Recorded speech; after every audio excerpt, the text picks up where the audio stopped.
Greetings, my excellent Bretons. We are under the old Feld building. Our necktie is snugly fastened. Our gun is in our hand.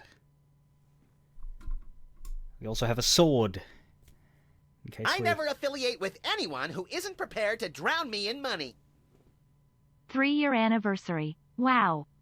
Yeah, and my text-to-speech lady is still mysteriously different. Why?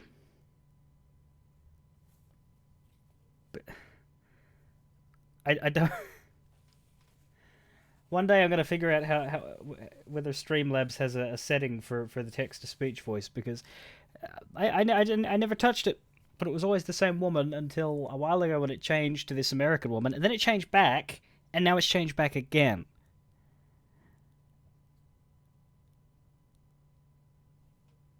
It flummoxes me.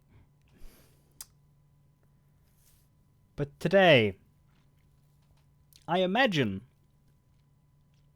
will not be 6 hours of Disco Elysium.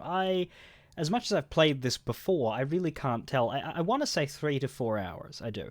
Might be faster if I'm efficient, but when the hell am I ever efficient? So I'd say 3 to 4 hours of this, and then I'll decide if I want to swap to 14 and do a bit of leveling, or pack it in.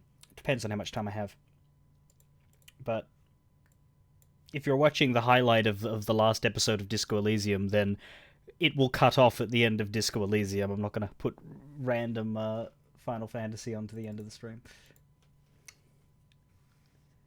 You know, if you're coming at us from the future. Gornbush, 3 years. That is a while. Do you feel... How do you feel like those 3 years have treated you? Have you made great strides and changes in your life? Have you changed the world for the better? Or are we having an existential crisis?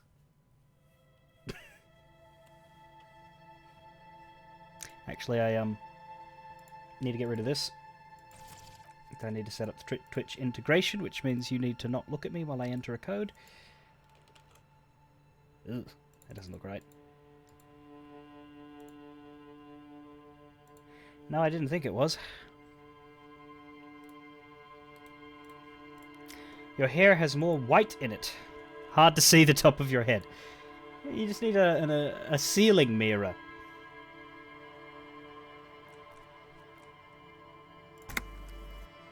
There we go.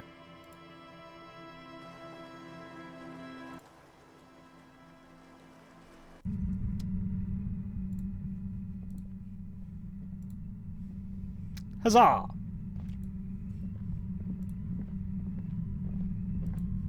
Two mirrors. Yeah, you gotta sort of bounce your head around like a ball.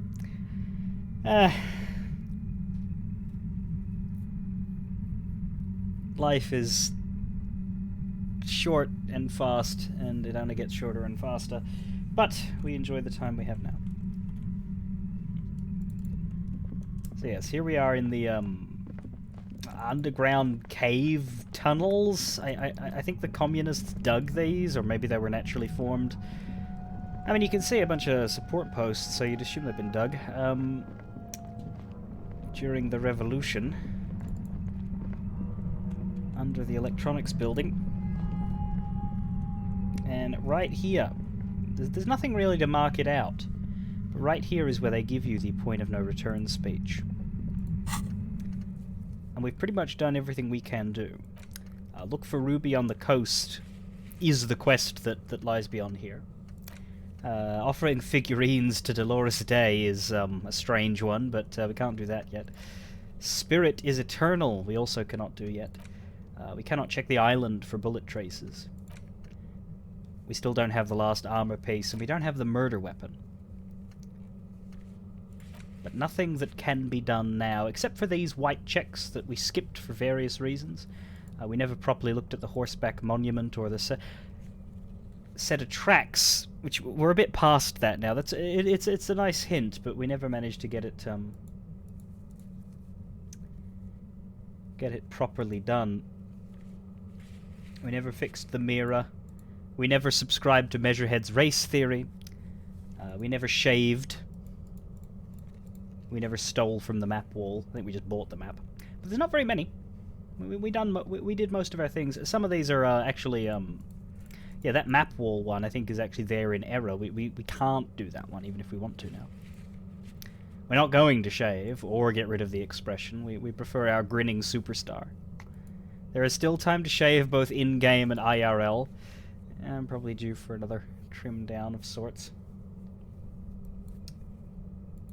The horseback monument is just some random little bit of exposition. Maybe we'll do that if it lets us walk around a bit after this. Maybe not.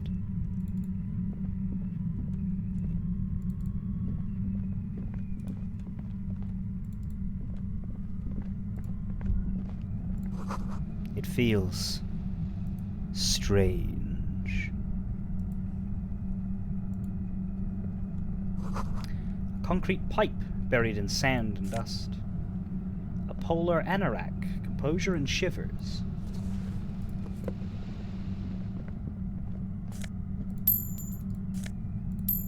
How are we for? We got 4 skill points. Quite a lot of psyche. Because we put a lot of points into empathy, authority, inland, suggestion. Though suggestion is sort of to make up for the -2 from thoughts. Intellect, we're very back and forth. We've got 3 good ones. Rhetoric's fantastic. Drama and conceptualization are good. Viscalc, encyclopedia, and logic are a bit... Motorics, we've got a fantastic perception and interfacing. Savoir-faire and composure are doing alright. Hand-eye coordination is... in such dire straits, and reaction speed is also shit. That's, Nah, see, I don't want to do that in case I ever need to put a point into it. Because if I put a point into it now, then I can't in the future. Without taking speed. We never were a dexterous Harry. And of course, our physique is doing great. I find it funny that, the one that I always put, the one that I always start at 6, I pretty much never develop. I put 3 points into these. And all the other ones have more in them because there was a more of a pressing need to. Anyhow.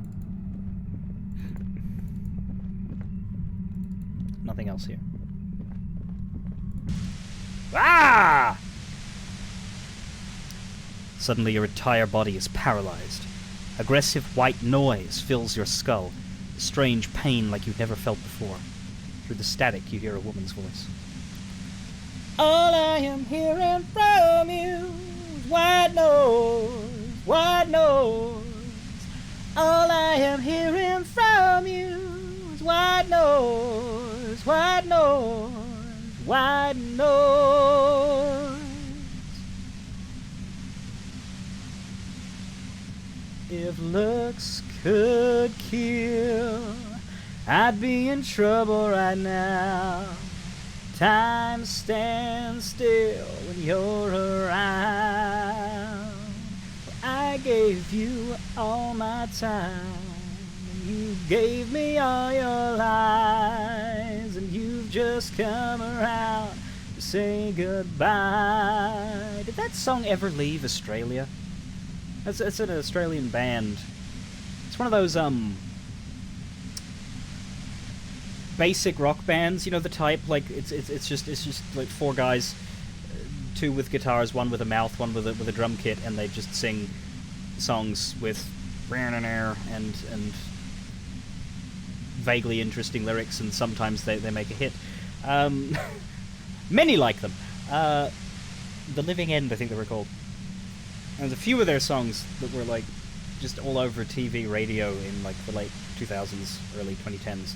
Therefore are in my head, but they don't stand out a lot, so I wonder if outside of Australia anybody ever actually listened to. Noldaru, how you doing? We are in a predicament, in a bit of a pickle. It's like 1,000 radio stations are being blasted into your head all at once, but her words, the only ones you can make out. I know you're feeling pretty uncomfortable right now. No shit, Don't move too much or fight it. That'll just make it worse. says the shadowy figure by the machine. Can't say it's a pleasure, officer. I was really hoping not to make your acquaintance. But here we are. Don't focus on the pain. Focus on doing your job. Tell her she's under arrest. Help, Kim, help! My brain's on fire! No, you're under arrest! I imagine if we failed the volition check, this would not be available. Really now? Check this out. She turns the dial in her hand. You're overwhelmed with a new surge of violent static. It feels like a blood vessel exploded in your brain. Alright then. Help, Kim, help! My brain's on fire! My brain's on fire! How about yours? That's the way I like it and I never get bored.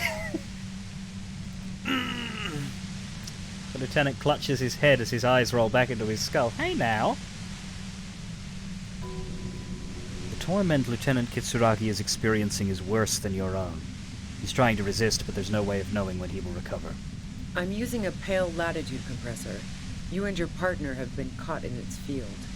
What, you're throwing pale noise at me? Blasted from that pale emitter Fat Angus mentioned. I saw your equations. It's the ULAN frequency. Saw my equations? You've been sniffing through my lorry, right? Uh-huh. I expected as much. I am a bit surprised you knew what you were looking at. I'm very clever. 136-841 37891303. Keep our eyes on Ruby. A pale latitude compressor is used to sort of make the pale more manageable. Mm-hmm. With a lot of these, you can force a radio signal grid on the pale.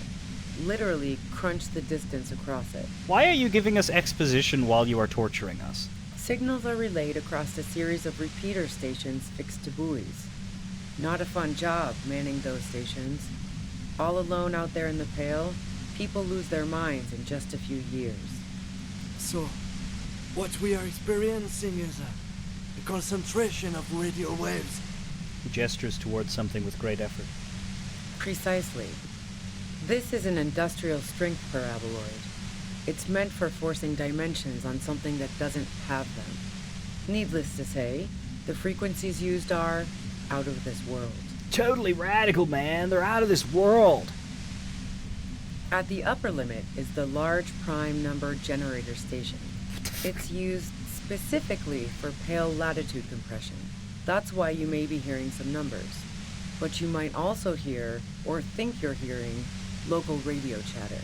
This is really weird. Like, Disco Elysium is written very well from start to finish, but this is really weird. Like, it doesn't help that the voice actor sounds like she's literally phoning it in like one of those one of those celebrity cameos on the radio in Frasier, where they literally just call someone and get them to do some lines because it's a call in anyway. That doesn't help, but even if she was selling it, what's there to sell? She's a fugitive on the run from us. She's got us cornered, and now she's telling us how her machine works. Why? Like, maybe the voice actor will get better once we stop doing Basil exposition and get into the actual meat, but, like, I understand why they want to tell you how the machine works. It's a cool machine, but why would they tell us that here? Like, what they should do is have, like, after this encounter is finished, I don't know, put a book somewhere that we can pick up and read that tells us all about whatever the fuck that thing was. You know? Have Ruby's journal with her notes, or have a manual on how to operate a pale compressor. Like, there are other ways to work that knowledge in without having the torturer boredly read us a textbook script. I'm amazed at how janky this one section is, but it really is. It's a shame. Yeah, Encyclopedia. Encyclopedia could have just chimed in our head saying, "Oh, hey, you know what this is? This is a pale latitude compressor. It does XXXXX," and then like Volition or someone else would chime in with, "Who cares? Everything is on fire." Easy.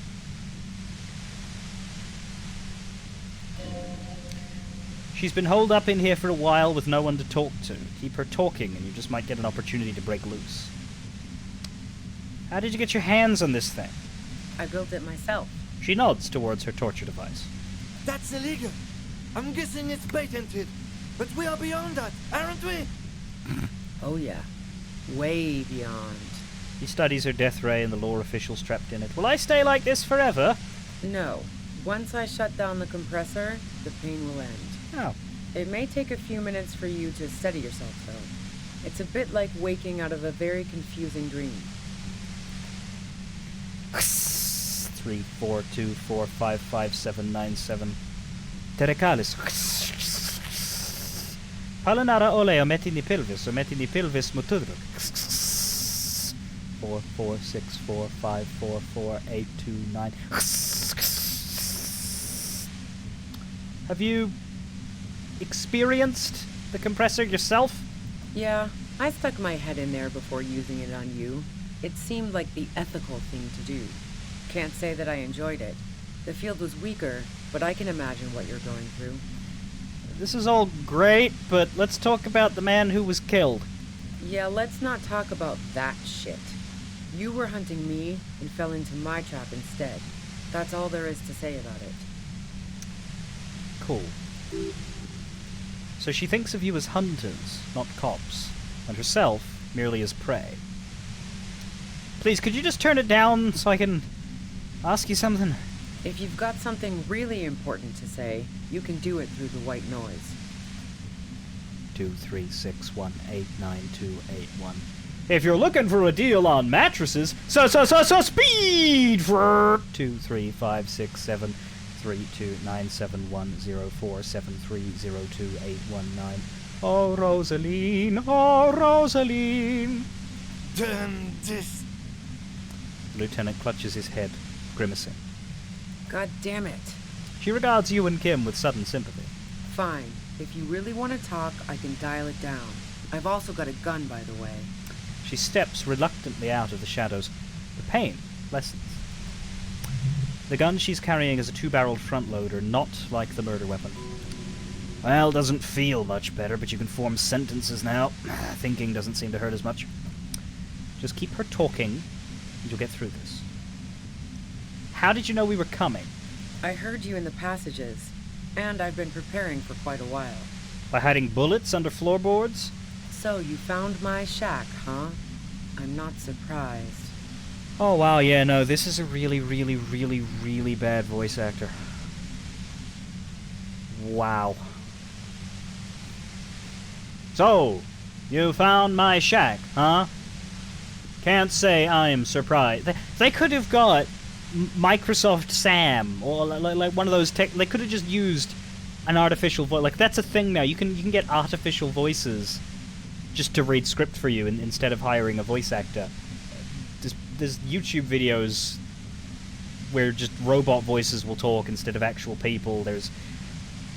I once saw a video game mod that decided to put voice acting into its cutscenes by using robot voices, and that was very bad. But like, that would have been better than this woman.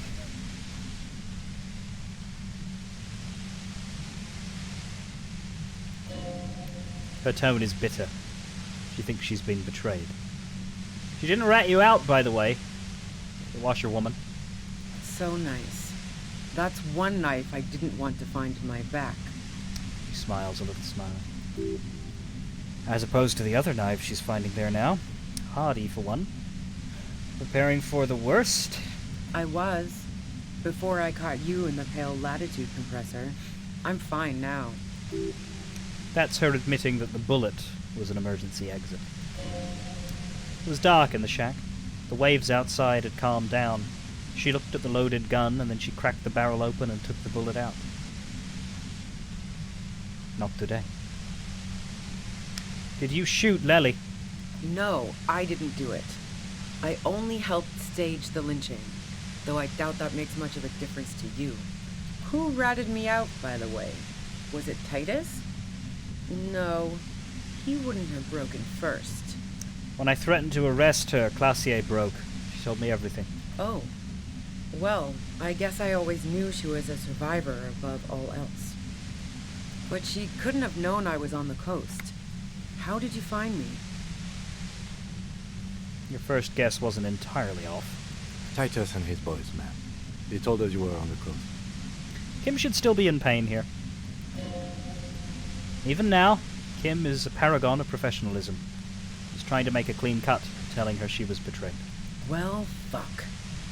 Those guys liked me, I know it. If this is what happens to people whom people like, A dull despair is creeping into her voice. how the fuck do the rest of you get by? Wait, wasn't it you who called me the human can opener? It's not personal. I opened them up. I did, didn't I? Now you've come for me. Fuck them all the same. That did make her forgive them. A little. I do it by asking questions, and I have some for you. Like what? I already told you I didn't do it. Yeah, we heard that, Bart Simpson. We were hoping for a bit more specific stuff. A strong moral compass. She still wants the opportunity to make a case for herself. Will you say that Lely was a likable person? I didn't like him. Hardened mercenaries aren't particularly likable types. Nothing more personal that you had against him? Perhaps his way with women? You think I was envious of his conquests? Look, pussy's not a problem for me. And definitely not a reason to off someone.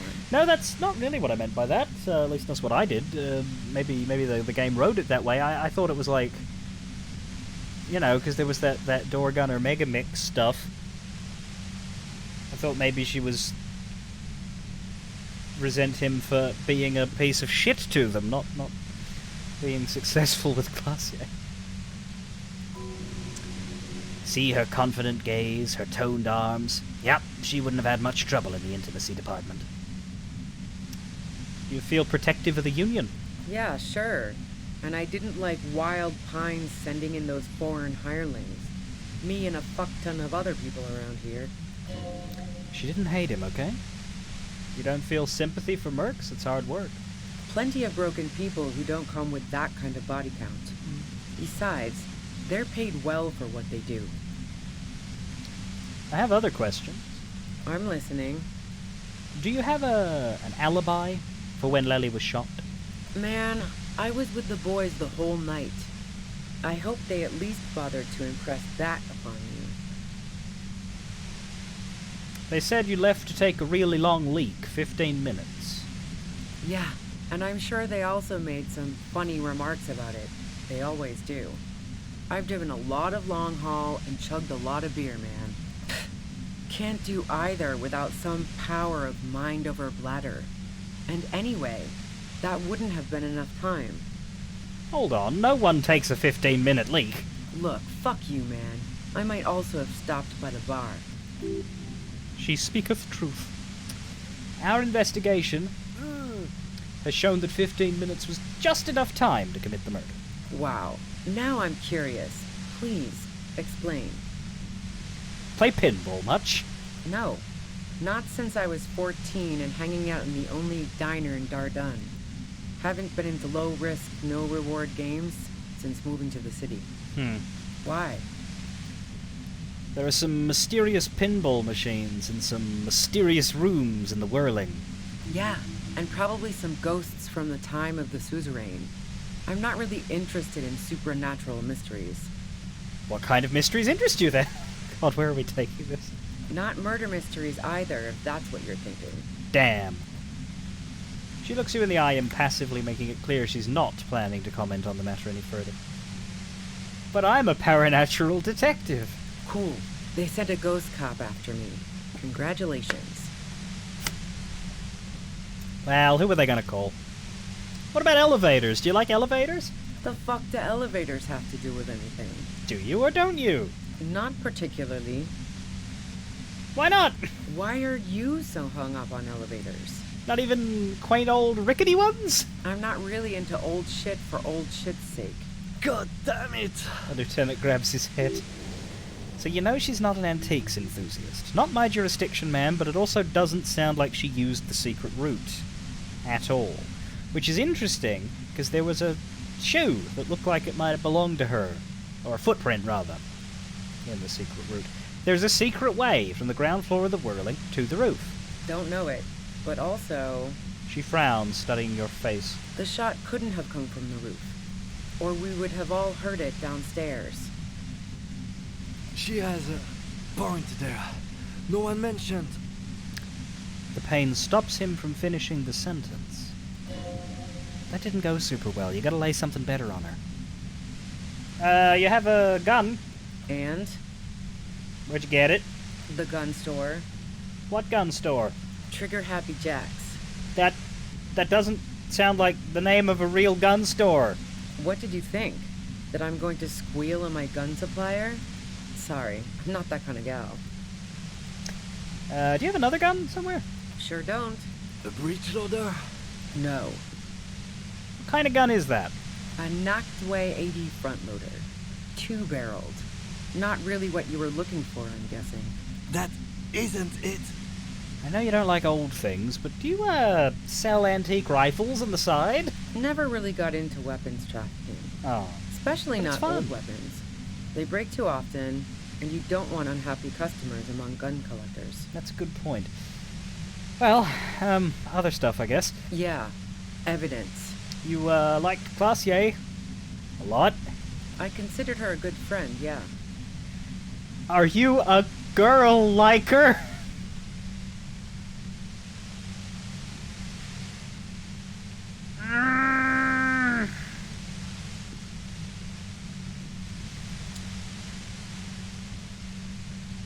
Oh, Harry.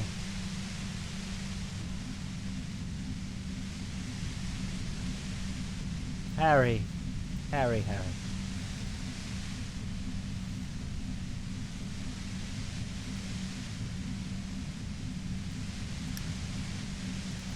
What the hell, man? Yeah, why not? I've gotten worse. Is peeping one of your hobbies? Wow. Pissing, pinball, and now peeping. I'm just not following your insinuations, detective. There's a hole in the wall. You can see into Classier's room. I wouldn't... Well, of course I'd blame her. What do you mean you wouldn't blame her? Let's go with the second one. The hole in the wall is pretty suspicious. Look, I'm not aware of any hole in Claudia's wall. And if I had been, I would have told her to get it sealed. That's what friends do. So you haven't been watching Classier through a hole in the wall, Nope. Look, she has an effect on people. does she? That je ne sais quoi that makes it impossible not to look at her when she walks into the room, and very difficult to look away. But travel enough and you realize, for the same reason that she's everyone's type as an object of desire, she's not irreplaceable. But you wanted to be more than just friends. Oh, so that's where you were going with this. She said you wanted to run away with her. That's a very sentimental way of putting it. We both had pasts we didn't want to catch up with us, and we enjoyed listening to music together. Why not go on a road trip? The lieutenant watches her expectantly, occasionally shaking from the pain. Okay, fine. I was into her. Claudia was into me too for a time, I know it. We even fooled around once. And yeah, after that I thought maybe we could make a go of it. Classier only said they maybe kissed. Someone is lying here. Classier said you only kissed. If that's what she wants on the record, so be it. I'm not about to go into details for you to jerk off to later. Seriously, just move on. But I do want details, actually. Cringe from the head-splitting torment. Then what happened? I'm gonna press the chat vote button. Do we respectfully move on, or do we push for the lesbian details from our torturer while in the middle of a murder investigation? You decide. I'm gonna bury my head in my hand and hope that my chat is mature today.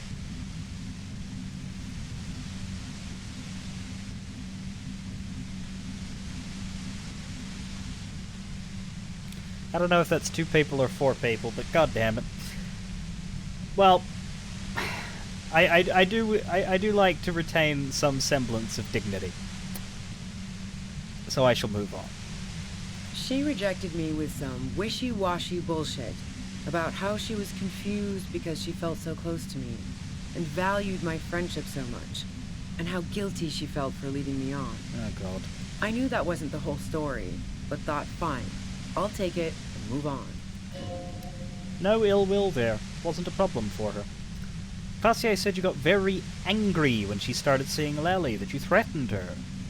Yeah, one time when we'd both been drinking, I said some heated things about how dangerous her patterns with men were. I was a little worried she'd blow it out of proportion in her head. All the drugs she was doing can make you feel like you're living in a DeLorean tragedy. Living in a DeLorean tragedy. And despite everything, you helped her by staging the lynching? Yeah, the girl seemed terrified. The merc was beyond caring what happened to his mortal coil. It was a no-brainer.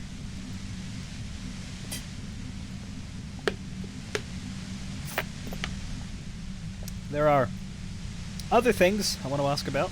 Go ahead. It's your body.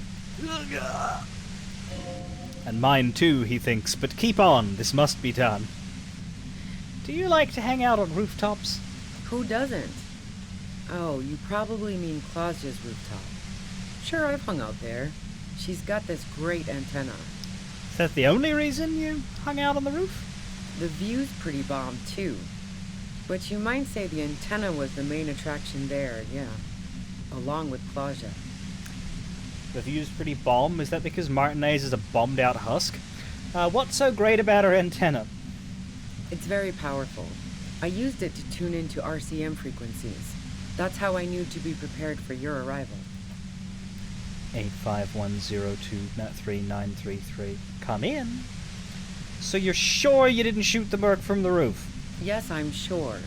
And anyway, as I said before, the shot had to have come from afar. You're running drugs for the Union. I've been through your lorry. So, Heart of Gold Tommy fucked me over too. No, he didn't. Never trust a musician. That was the racist. That really comes as a blow to her. Yeah, no, he didn't. I found my own way in. Okay, great. You got into my lorry on your own. What now? You're going to arrest me for drug trafficking? A bitter smile. Beneath it, she's relieved that Tommy didn't betray her. You're a criminal. I can't trust anything you say. That's your prerogative. You had a financial incentive to kill the merc. No. Gifts of flowers and candy aren't really my style. What? What? Okay, that was the wrong voice line played there. The actual text is, man, it's to get away from all that murderous shit that I left Jamrock, my previous employer, for the Union. The lieutenant is unable to articulate his question. She deliberately avoided naming the mob she worked for. You might be able to work this out later. I got lucky being a dispatcher. Never had to do any of the really dirty work myself. This gun has only been used for self-defense against serious scum. She turns the knob down, just a millimeter. There. It's going to be easier to reach the machine now. But you're threatening us with it. Based on what I've heard about you, you are serious scum. She responds, holding her gaze. There's a sinister note in her voice. Even with the gun and the compressor, she is afraid of you. Okay, let's take a step back. Yeah? Where? More questions before doing anything. Okay, I mean, we're already at 97% chance of getting the machine. This is interesting. If your pain threshold is low, because it's not that hard to check, it's just a 10 for. But you can choose to not engage with that. You can not try and get an advantage. Who killed the merc if it wasn't you? How should I know? As I keep saying, he already had a bullet in his head when I got to him, and there hasn't been any useful gossip over the radio. Those rings around her eyes, her tired voice. She's been staying up late, listening in on the conversations crisscrossing Martinez. Police radio? You've been following the case?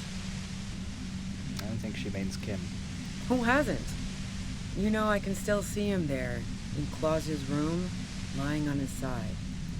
He was still warm, but the bluish light coming through the broken window made him look as though he'd been dead for a good long while. If you've been listening to police radio, did you get to hear me report my badged gun missing? And then ask for money? Classier didn't want to turn the lamp on. She was afraid of another shot. What happened Sunday night? Tell me your version. Whatever happened on Sunday night when you drank a lot and the mercenary died? She eyes you warily, as though gauging your sincerity. She's refusing to adopt the demeanor of a cornered animal, a leader with no one to lead. She still wants to retain some control of the situation. It's okay. We just want to... We just want to... He struggles to finish the sentence. Harry is scum and Kim is serious. That would make a complete person, yeah. All right, don't kill yourself over it. I was shooting the shit with Hardy and the boys over a few beers, like always. Then Klasia comes in, all pale and shuddering. She sits down with a drink, trying to steady her nerves. So I grab a seat next to her. Did she also seem high to you? Oh yeah, super. But I didn't think too much of it at first. I'd seen her party hard before. This woman has seen people OD. Glacier wasn't quite there yet, so why worry? She said you knew something was wrong immediately. No, I really didn't. She's not that easy to read. I just assumed she'd done too much blow. It wouldn't be a first for her. But no such luck. She was in some deep shit. Sure was. She asked me to come upstairs. The merc she'd been going with was lying on the bedroom floor, dead. I knew she couldn't get the authorities involved, so yeah. You made it look like he'd been hanged. Glacier found it weird that you came up with a plan so quickly. What? No. Faking a lynching was her idea. Oh, was it now? She looked shaken. She wasn't surprised to be ratted out. But framed? Her idea? Yeah, in cold blood. It really surprised me how quickly she was able to get a hold of herself once we got up there. It was like she was another person. The party girl was gone. Mm-hmm. She asked me to help her drag him into the shower so she could wind the shower head around his neck to fake lividity. Then she dressed him while I went to get the Hardy Boys. Glacier knew exactly what she was doing. You can't remain calm under pressure otherwise. That's bad that she'd be so calm. But she also couldn't have shot him because she was... What? She has a pretty solid alibi. In the form of his solid dick.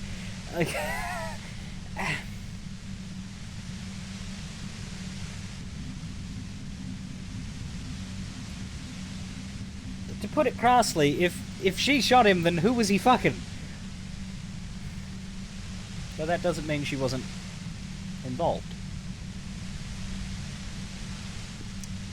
Yeah. I wasn't sure whether to admire her or be disturbed. Do you think she killed Lely herself?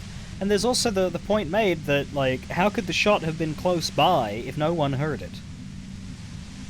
The murder weapon is a rifle. Like, I don't think you can silence those. As I keep telling you cops, we didn't hear anything downstairs. No gunshot, nothing. But even if this is true, weren't you worried this lynching might lead to... Lieutenant forces himself to finish the sentence. War? The thought crossed my mind. But the mercenary's death was going to have repercussions either way. Although the way things are going... She doesn't want to talk about this, but not because she has something to hide. She does not want the guilt. Fuck it. I'm not responsible for these people after what they did to me. Her grip on the gun is tight. Her arms toned, her posture solid. Martinez lost a valuable defender. If you didn't kill him, why hide?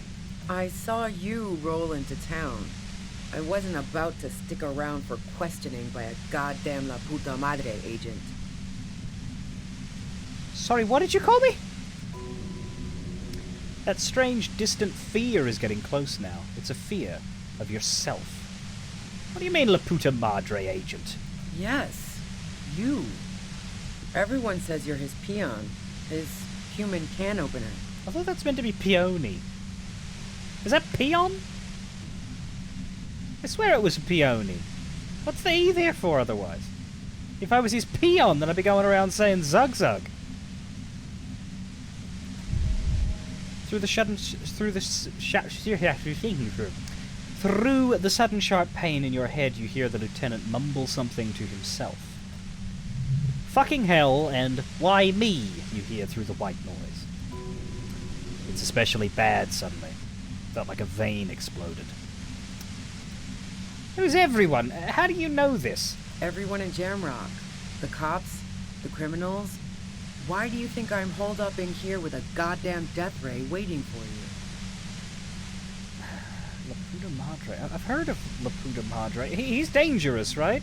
Is that a joke or a threat? I'm guessing both. No, it was a real question. Yeah, sure. He doesn't believe you. I'm sure La Puta Madre himself will explain it all to you soon enough. I look forward to that. A man in a white suit walks through a garden coaxed from soil that had once been covered in asphalt. A city block closed off from the rest of the city by dark buildings. Rows and rows of poppies, most of which have lost their pink bloom, flank his steps. The man looks around, then up at the sky, and sighs. Taking out a knife, he crouches at the end of one flower bed. He scores a seed pod very gently. Milky sap begins to ooze out. The pain comes over you again. What did you do to this Madre, anyway? You've been to my lorry. You think the biggest player in Jamrock appreciates competition? And now I have Harry Can Opener in my lair. Fucking Titus. She's not going to change her mind that easily. She still perceives you as a threat. Wait, one thing, possibly small, but she said you rolled into town. Was that you singular or plural? She might know something. When I came into town, was there anyone with me? Yeah, you had your death squad with you. My what? What happened to them anyway? I don't know. Sure you do. I bet they're just outside waiting. I guess I'll take my chances. She'll go out in a hail of bullets if she has to. Who is in this squad? Well, it wasn't this scrawny dude. You had 2 guys and a lady.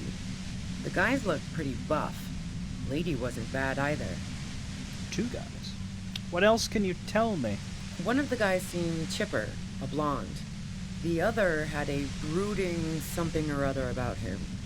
And the woman was the only one in uniform.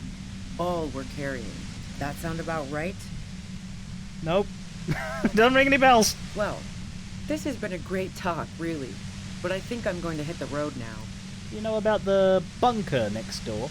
What bunker? Yeah, the communist hideout back there. Don't know anything about it. No one's been around since I set up camp. But I'm sure I'm not the first vagabond to... Her voice trails off into white noise in your head. Feels like an aneurysm approaching. Le Rambird, starbursts and sunshine, 24 degrees centigrade. That's 4 damage we've taken to our health there. Destroy the machine. 97% chance. Or we could not. If we don't, she leaves. So let's give it a go.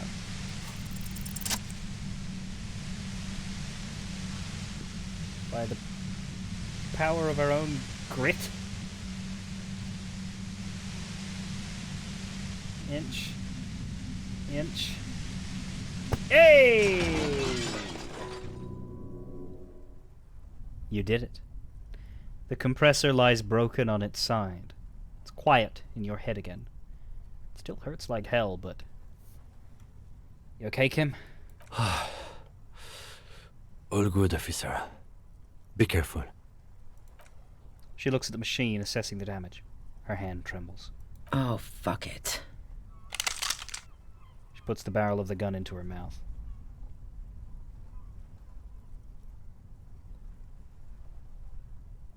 What are you doing? Problem solving. She mutters. Ma'am, put the gun down. That's not the solution to your problems. You are... Oh, yes, it is.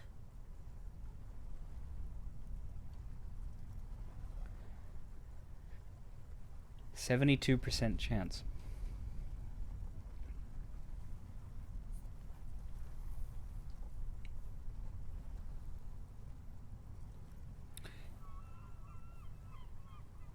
If this comes up red, as in if this fails, I know it's a red check. If you need to go. If this comes up green, you'll probably be fine. We definitely won't be hitting number 3 though. That's that is cold. Yes, we will chat boost this. We need rhetoric, which means we need intellect. Should be able to get it to 80 something. 83.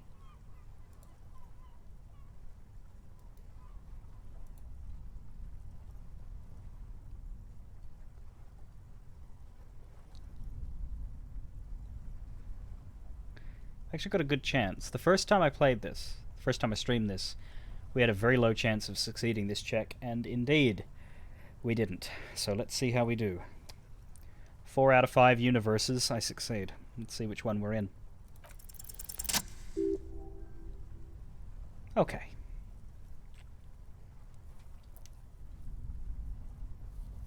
It's, we won't get to see it in this playthrough, but I will be perfectly honest with you, I can still remember the sound of how this game depicts it if you don't succeed that check. And I'm really glad I didn't have to see it again. She's truly desperate. She thinks she has no other options. You need to give her options. What options? You know. Maybe I can still talk her out of it? This is how you talk her out of it. It's the only scenario in which she lives. Please, put your hands up. Just walk away. She stares at you, frozen, the gun still in her mouth, eyes filled with dark intensity. Then something shifts in her.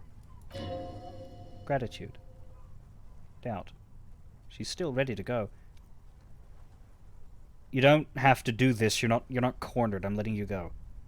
Day of miracles. I'll take it. She pulls the gun out of her mouth, eyes still fixed on you, and turns her gaze to the tunnel behind you.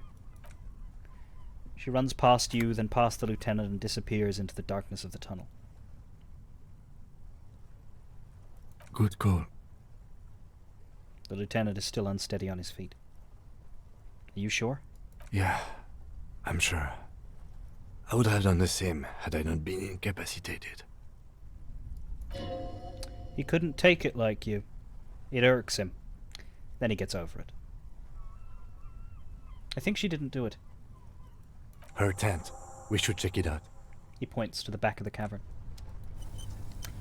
There is no version in which you take Ruby in alive. This section plays out 2 ways. She runs off because you... 3 ways. If you don't break the machine, she leaves. So, if you do, you run into that scenario, and either you have to give up your capture of her and let her go, just as if she'd bested you, or you let her go in a different way.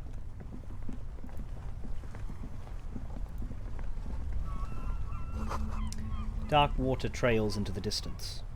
There is no way out. And then they give you health. Because you've taken so much damage, they immediately give you Dramamine. So let's recover 2 of those. I don't normally recover unless I'm, like, about to die, but we have a lot of leeway there. Cooking utensils, yada yada. $8. The plain red tent stands by dispassionately. The tent looks old but well maintained. In the darkness, a rolled-up sleeping bag, cooking utensils, some books, and a kerosene lamp. Reeks of cigarettes. Shine your flashlight on the books. Assorted soft covers, mostly pulp horror. A motor carriage lies buried in the snow on one cover. On another, a ghost airship. You also see a collection of radio enthusiast magazines. See anything? Riga Monthly, Journal of Material Science, more Technological Digest. One of the magazines doesn't have images on the cover. It's not a magazine, it's a leather notebook.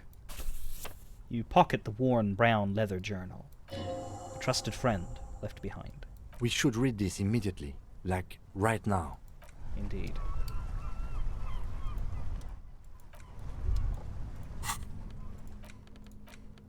A well-loved journal with a brown leather cover and the band name Schneller embossed on the back. Seems to have served as a loyal friend to a lonely traveller. A thick journal. Cover is worn, like someone used to carry it around in their back pocket.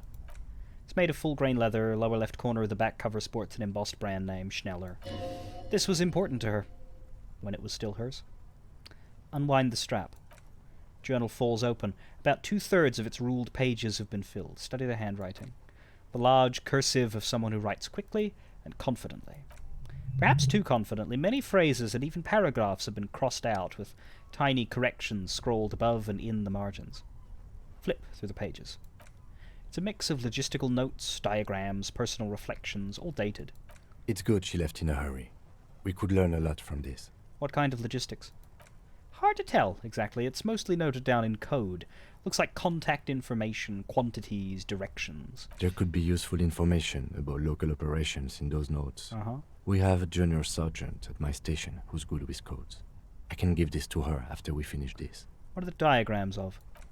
Esoteric radio technology. The most recent ones probably pertain to the latitude compressor, sketches, calculations of distance and density. You make out a familiar spiral shape. Anything personal? Short, wry observations of people and places, probably a way to pass the time on the road.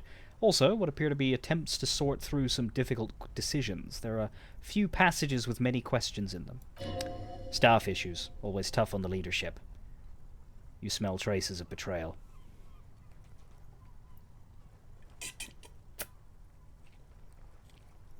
How far back do the entries go? The first is from August 2nd of last year. It reads simply, I know my position is precarious. All I can do is make myself as useful as I can while looking for a way out. Remember, no one is indispensable. What did she write the day Lely died? Nothing on March 4th. March 5th, though. Well, that's bound to come back and bite me in the arse. I'm bad at this. Loyal to a fault, except... Well, but that's another matter entirely. You have no idea what she means. These are personal notes. Don't expect to understand all of it. Anything about La Puta Madre? That name is not mentioned, as far as you can tell. No mention of La Puta Madre. What about this M? Could this be La Puta Madre? Here, March 9th and March 15th. Read the entry from 9th first. Great. M's Peony is coming to town, no doubt to investigate the lynching, but also, I feel it in my gut, to finally put a bullet in my head. Well, I'm napping in my lorry or on a smoke break. While I'm napping in my lorry or on a smoke break. Well, I won't stick around just to twist my own neck by constantly looking over my shoulder. Then again, isn't that what I've been doing ever since I got the call? Were you supposed to find her, even apart from the investigation then, on M's request? No, you wouldn't do something like this. This must be a mistake. You didn't follow through. You should have shot her in the head. This is a coincidence. I wouldn't kill people for a mob boss. The thought steadies your nerves. The journal stops shaking in your hand. Read the entry from March 12th. Been holed up here for 3 days now. I'm used to being alone and all, but I don't know when I'll be able to leave, or if I'll be ratted out. They will rat me out, of course. I've made it a point to believe in the best in people, the boys for example, but experience tells me... Did M truly feel betrayed by me? I was feeling threatened. He'd have to know if he threatened people, they'd take measures to protect themselves. Even I know that. Economic measures, first of all. Gotta make a living, right? I can still hear his voice in the receiver. Taste the plastic. The entry ends abruptly. The call was a courtesy. He must have held her in high regard to personally tell her he knew about her plan to run drugs for the competition.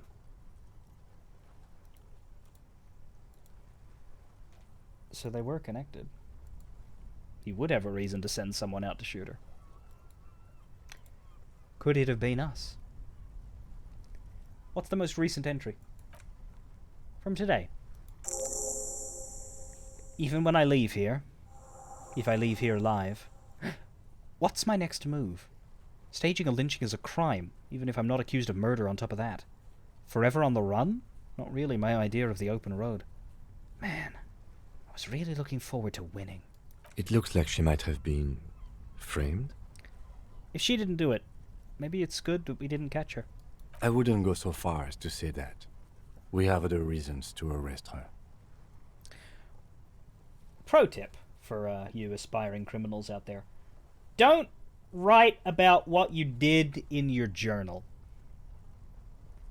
Staging a lynching is a crime, even if I'm not accused of murder on top of that. Dear Diary, I committed a crime today.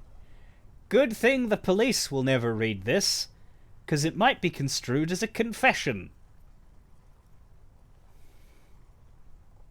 Yes. Besides, I'm not sure her life as a fugitive is going to be much better than we does. Especially if she has problems with the Madre. Kim, am I really a La Puta Madre agent? No, I don't think you are. Ask someone in your precinct if you want to be sure. New task. Are you La Puta Madre's peony? Oh, no. He truly does not believe you are. Perhaps he shouldn't be so trusting. His trust is well placed. You aren't. You can feel it. Then who do you think killed the merc? Classio was the one who pointed the finger at Ruby. Perhaps she was trying to steer us away from herself, or... Well, in this case, we'd be like Tsuyu. Right? Because if we've lost all memories of being Madre's peony, then we're not Madre's peony. Even if we were. It's not unless the memories of being Madre's peony emerge that we become such again. Right?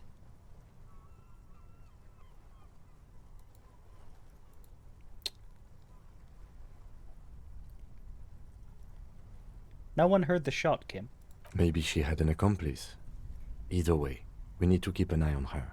One thing is for certain. We have business back in the whirling in rags. Questions to ask. We should get to it. We certainly bloody should. Return to the whirling in rags. I'm going to save here.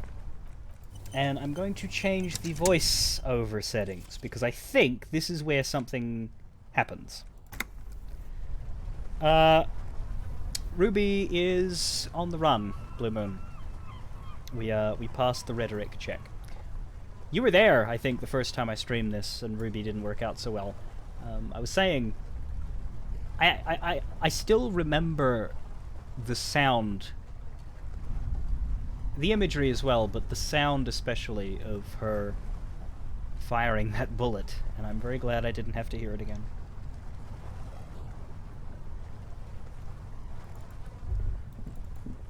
If you want to go hear it, you can look it up, but not my favourite scene, so very glad to have managed. Anyway, it's as we walk back here. Here it is. Ratan! Now is the time! Time for what? Oh, you will see. It feels like the tie is rubbing itself against your chest, like a cat in heat. Why did they get necktie actor to do that?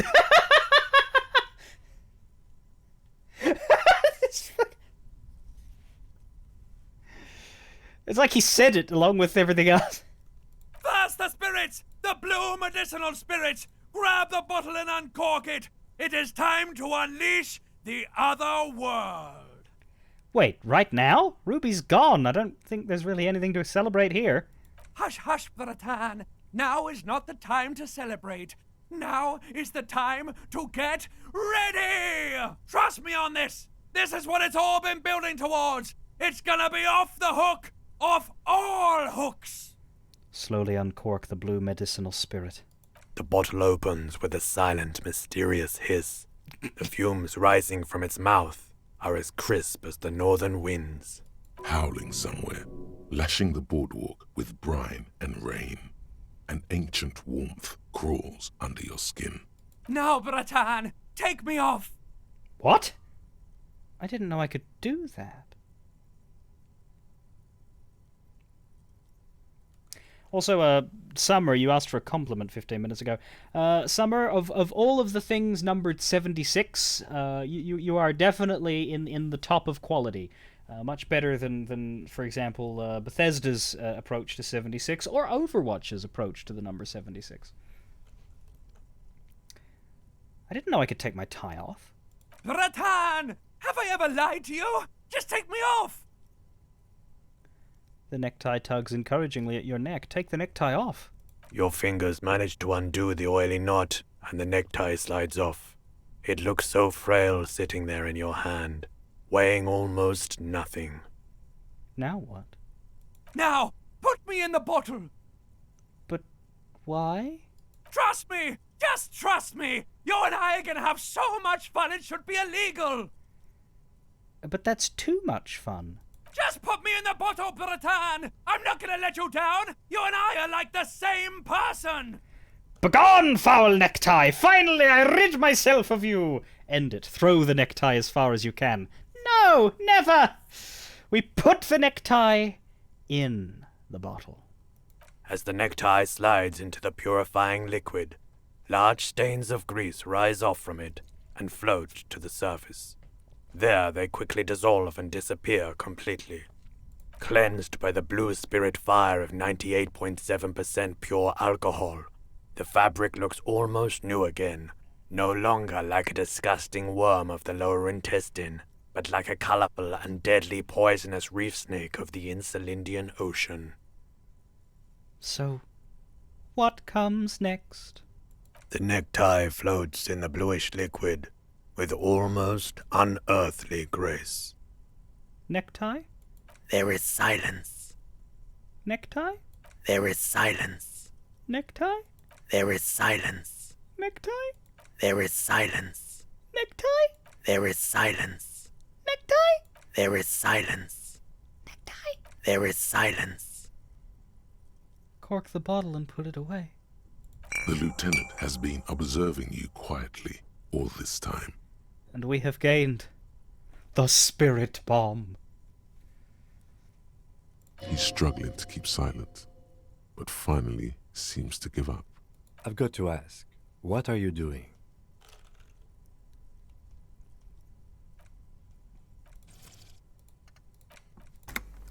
In my family, you put a piece of clothing in some hard liquor and drink it for good luck. It's silly, but no harm done, right? Okay, Kim, I didn't want to tell anyone, but my necktie has been talking to me lately. Of course it has.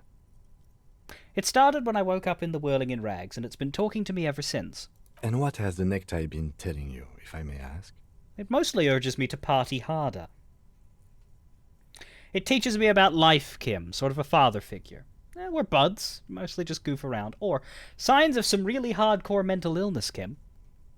Let's do a chat vote. What do we talk with the necktie about? How would you categorize the Harry-necktie relationship?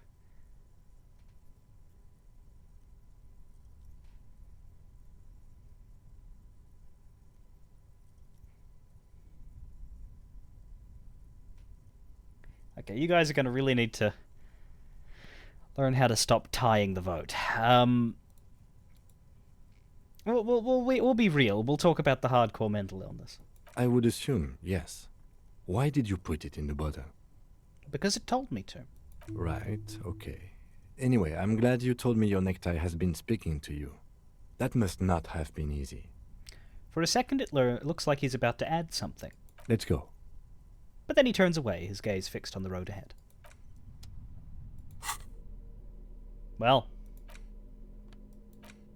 Spirit bomb. Equip this when times are most dire.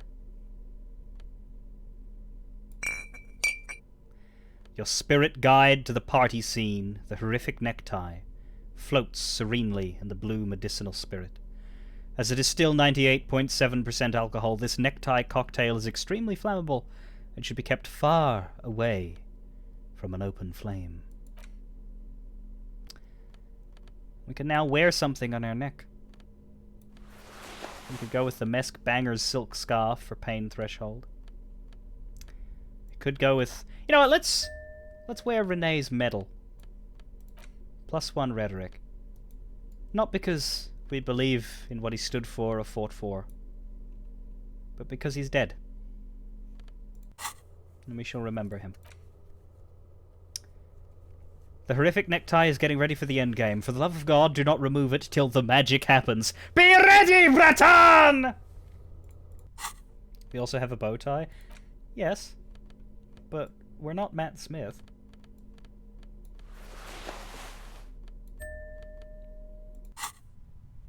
I'm gonna wear the medal because the medal is rare. Like, you have to pass that red check to get the medal, whereas the bow tie you could have in any playthrough. So, I do like the bow tie, but I think the medal. I think we should respect the fact that we got the medal. This is still clickable. Did I? Yeah, no, that's not. Nothing new. All right, we head back to the whirling in rags. The necktie still has one role to play in this story, so we will be turning turning the voices back when it's time, but for now, we'll keep them off.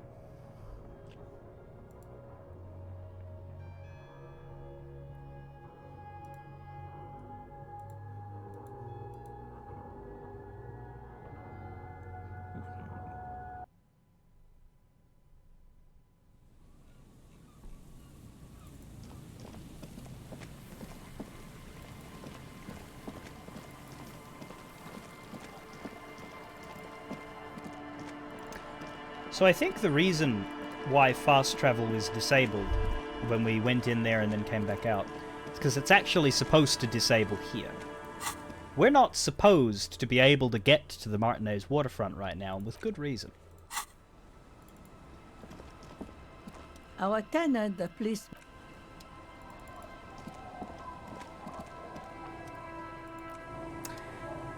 I was reading there's something to do with these twins.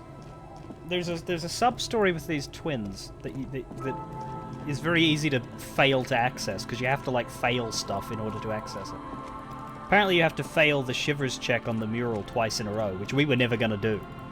Because we have 97% chance twice. It's like some little extra bit of lore that you have to be bad at physicality in order to access. See if the phasmid's in the trap before we go. Full of unhealthy locusts, a few lie on their backs with their legs twitching. No phasmid.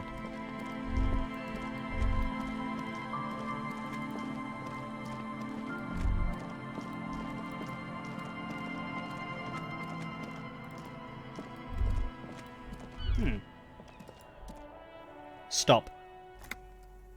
Just up ahead. Danger. You are prepared. Don't put away your friend. Your weapon. It is glowing in your hand, ready to serve.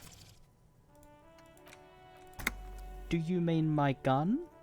The oily tail end of your necktie-turned fuse glistens in the cool spring light. You do not mean my gun. Kim, there's danger. Up ahead. Yes, I hear commotion. Let's go. I'm ready to do this. Good. Be ready to take damage.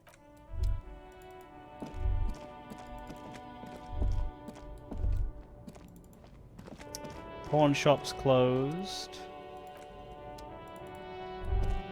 Oh yeah, here's the Delta Logistics Company truck stands here waiting, reflecting white light from the courtyard behind it. You knew it would be here, blocking the gate. Other people in there? Yes, people hard at work at their desks. They can barely tell if it's day or night anymore because the lights in the building are so uniform and bright. Who knows when they'll come out? What keeps them motivated? Irony. They're yuppies masquerading as Mazovians. Or was it Mazovians masquerading as yuppies? Even they get confused sometimes out here in poverty-stricken Martinez. These don't sound like proper working conditions. Yes, and it's rather ironic, because they believe themselves to be Mazovians, deep down. Are they really so pressed for time to finish whatever they're doing? Sounds potentially dangerous. Could be. They certainly want to stir the pot. Remake reality in some new image. Why is the light so strange? Because this is a place of mystery. Hey Kim, let's try to get into that courtyard. That's where Idiot Doom Spiral said we could find the cocaine skull. I don't know why Kim's not talking, but... A mythical cocaine skull could hardly be of any consequence to our ongoing investigation. The lieutenant adjusts his glasses. You can come back to it on your own when we are done with this case. Let it go for now. So, this is what I mentioned when we had that story about the cocaine skull. This is the Delta Logistics Company, the DLC truck. So before the final cut came out, everyone thought this was the hint. There will be a DLC, an expansion, or just a small addition to the game, where this truck will be gone, and we'll be able to access this part of the map and do stuff and maybe find the skull. Because it's DLC. But considering that this version is called The Final Cut, and there are no changes to this particular thing, we're left wondering, was this always a joke? Was there something planned that they scrapped in favor of more interesting stuff? Will there be more? I would assume no, because of Final Cut. But hey, there are some games that have the audacity to release a Season Pass 2, so, you know. We don't always,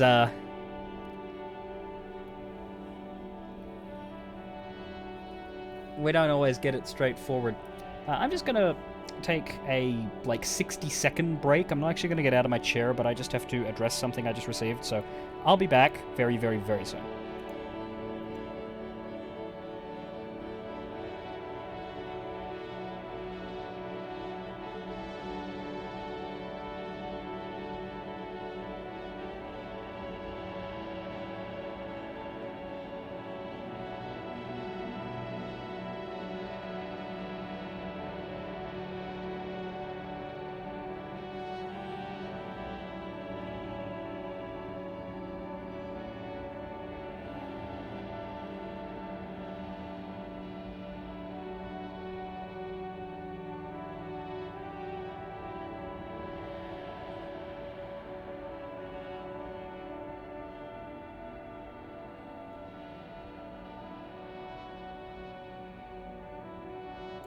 Okay. Let's head onwards to the danger. We've got our gun and our spirit bomb.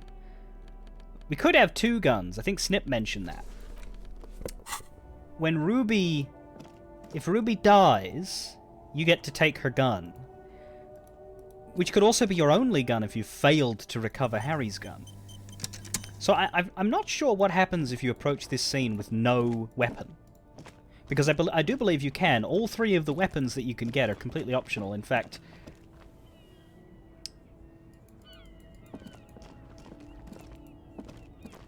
I'd say Ruby's gun is the easiest one to get, because you'll always encounter that. But you have to do all of the Everett stuff to get Harry's gun. And you basically have to play a, decently sized Inland Empire build in order to get the necktie. I'm all out of shits to give, loincloth. Welcome to the fucking reckoning. There's a feverish gleam in his eyes.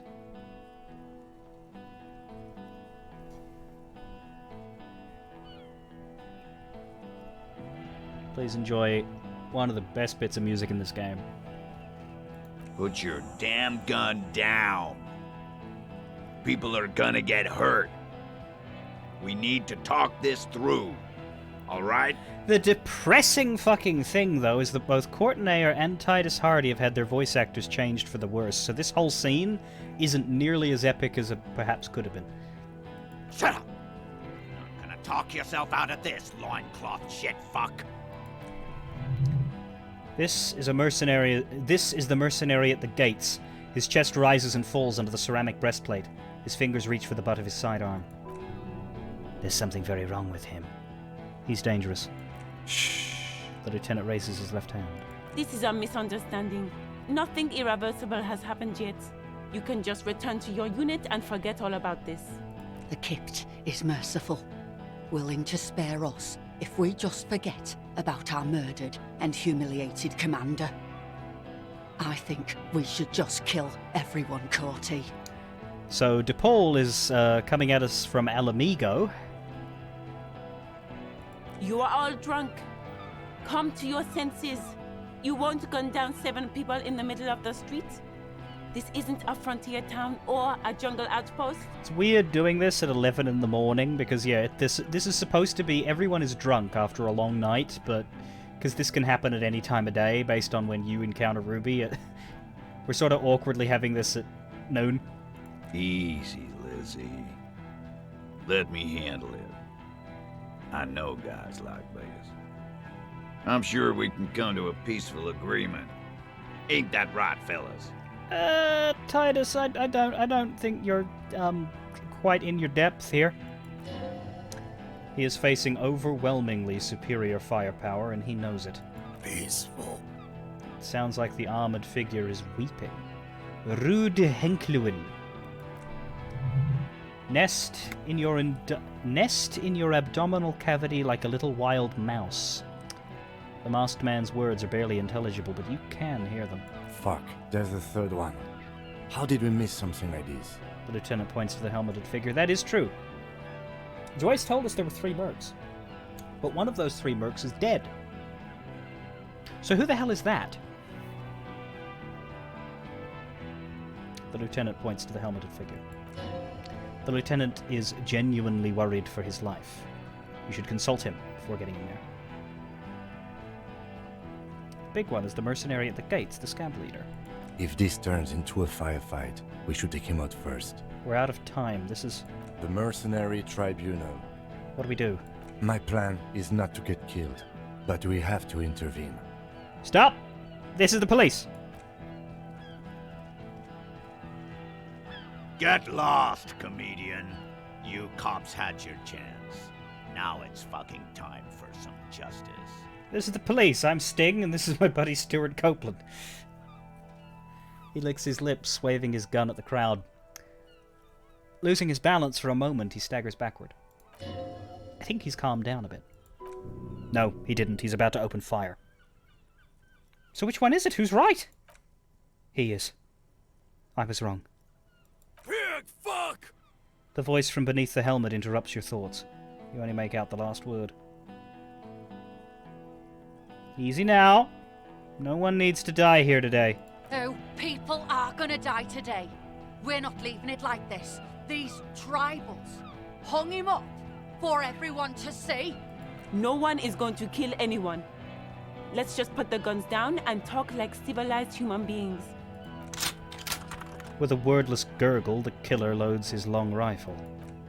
The leader gives a small nod to the helmeted man. Suddenly, the blue medicinal spirit in your hand seems to have a pulsating glow. It feels enticing, somehow. Damn it. Damn it. I was like, I thought the tie couldn't talk. Alright! End game! Light me on fire and throw me in his face! Wait. It's a good thing you have an anthropomorphic petrol bomb, it really is, but you have to soften him up first. Present an argument. If you waste time, people will die. No. We can do this. Drag it out a little. Get under his skin. It's still hand-eye coordination. That sucks. I didn't think it was hand-eye coordination. I knew it was if it was the gun. I didn't realize it was still that for the spirit bomb.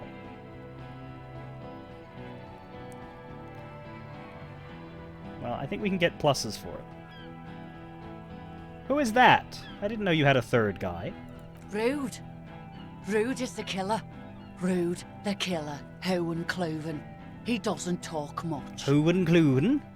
All of you cunts inside out. What was that, Rude? Rip you open. The killer? The gunner. The raddest. The killer. He gestures towards himself for the gunner, towards the woman for the raidist, towards that guy for the killer. What do you think he does? Tends to the stables? What are we waiting for? Let's blow that big fucking mouth off his face! Hold your fire! Wait for my command. He is not used to commanding or leading. He feels uncomfortable. He'd rather shoot to kill. Listen. They didn't do it. Stand there quietly and hope nothing bad happens.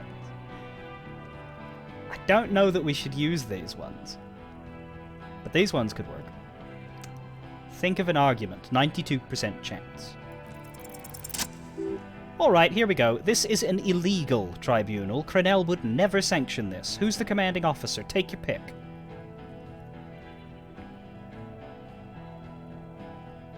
Just a question. Who's in charge of your unit after the death of your colonel? I am a Crenell Major with over 15 years of live combat experience. When my colonel gets hanged by clay monkeys, I lead the platoon on a retaliation strike. So you were the highest ranking of the three of you? Nah, I just have the biggest gun. Hold on, what is the highest rank in Crenell? King Reaper, he says without irony. As the leader of this group, reconsider your actions. This doesn't need to end in bloodshed. You're right. But you see, I want it to end in bloodshed. Okay, it's not much, but he's thinking about something else. And his hand is off the gun. This did something. Now fire! Fuck them up! Do it! The muscles on your back tense up. Easy now. Tell them these men didn't do it. There's a peaceful way out. Listen, they didn't do it. Yeah? Who did then?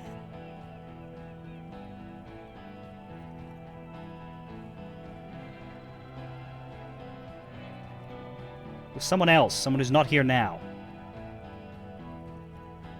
We could say Ruby because she's not here. We know it's not her, but if we say Classe, they might fucking raid the fucking whirling. We'll say Ruby. Yeah? Who the fuck is Ruby? Puts his hand on the gun. A suspect. Ruby is a suspect we chased down on the coast. She was hiding. She fled, trapped us, and fled like killers do. You think I'm fucking stupid? What if I just shot one of your pals here, right now? Huh? Go ahead. Tell me about some other cunt on the coast one more time. Listen, please. This cop and this drumhead court marshal won't decide who... He's gonna do it. He's gonna shoot her. Think. Why doesn't he believe me? Oh, Jesus. Chat boost. Give me some logic. I need some brain stuff, or Elizabeth's brain stuff is gonna be all over the damn snow. Good thing I don't particularly like her. But we'll try and save her anyway.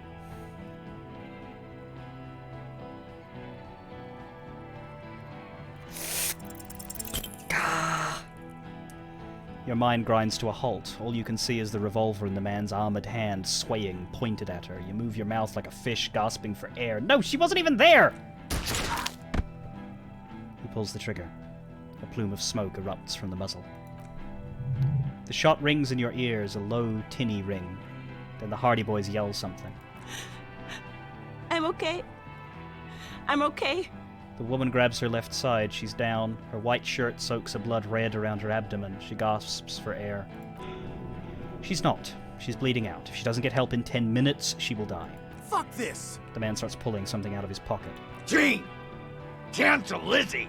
Now!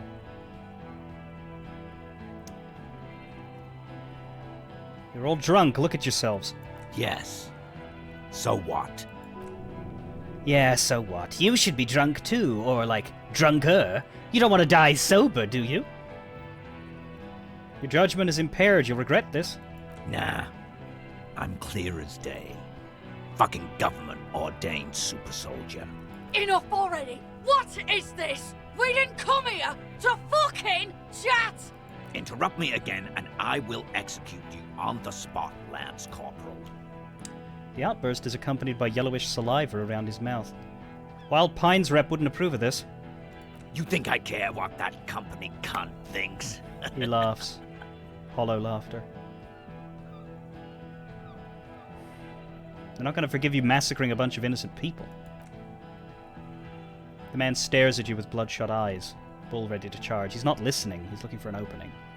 Okay, change the topic. Fucking waste this fuck! Talk about the hangman.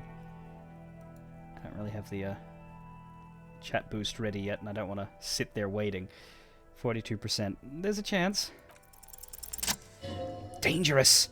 Ask about him first. You don't want personal facts about his dead friend coming out of your mouth. He has to start it.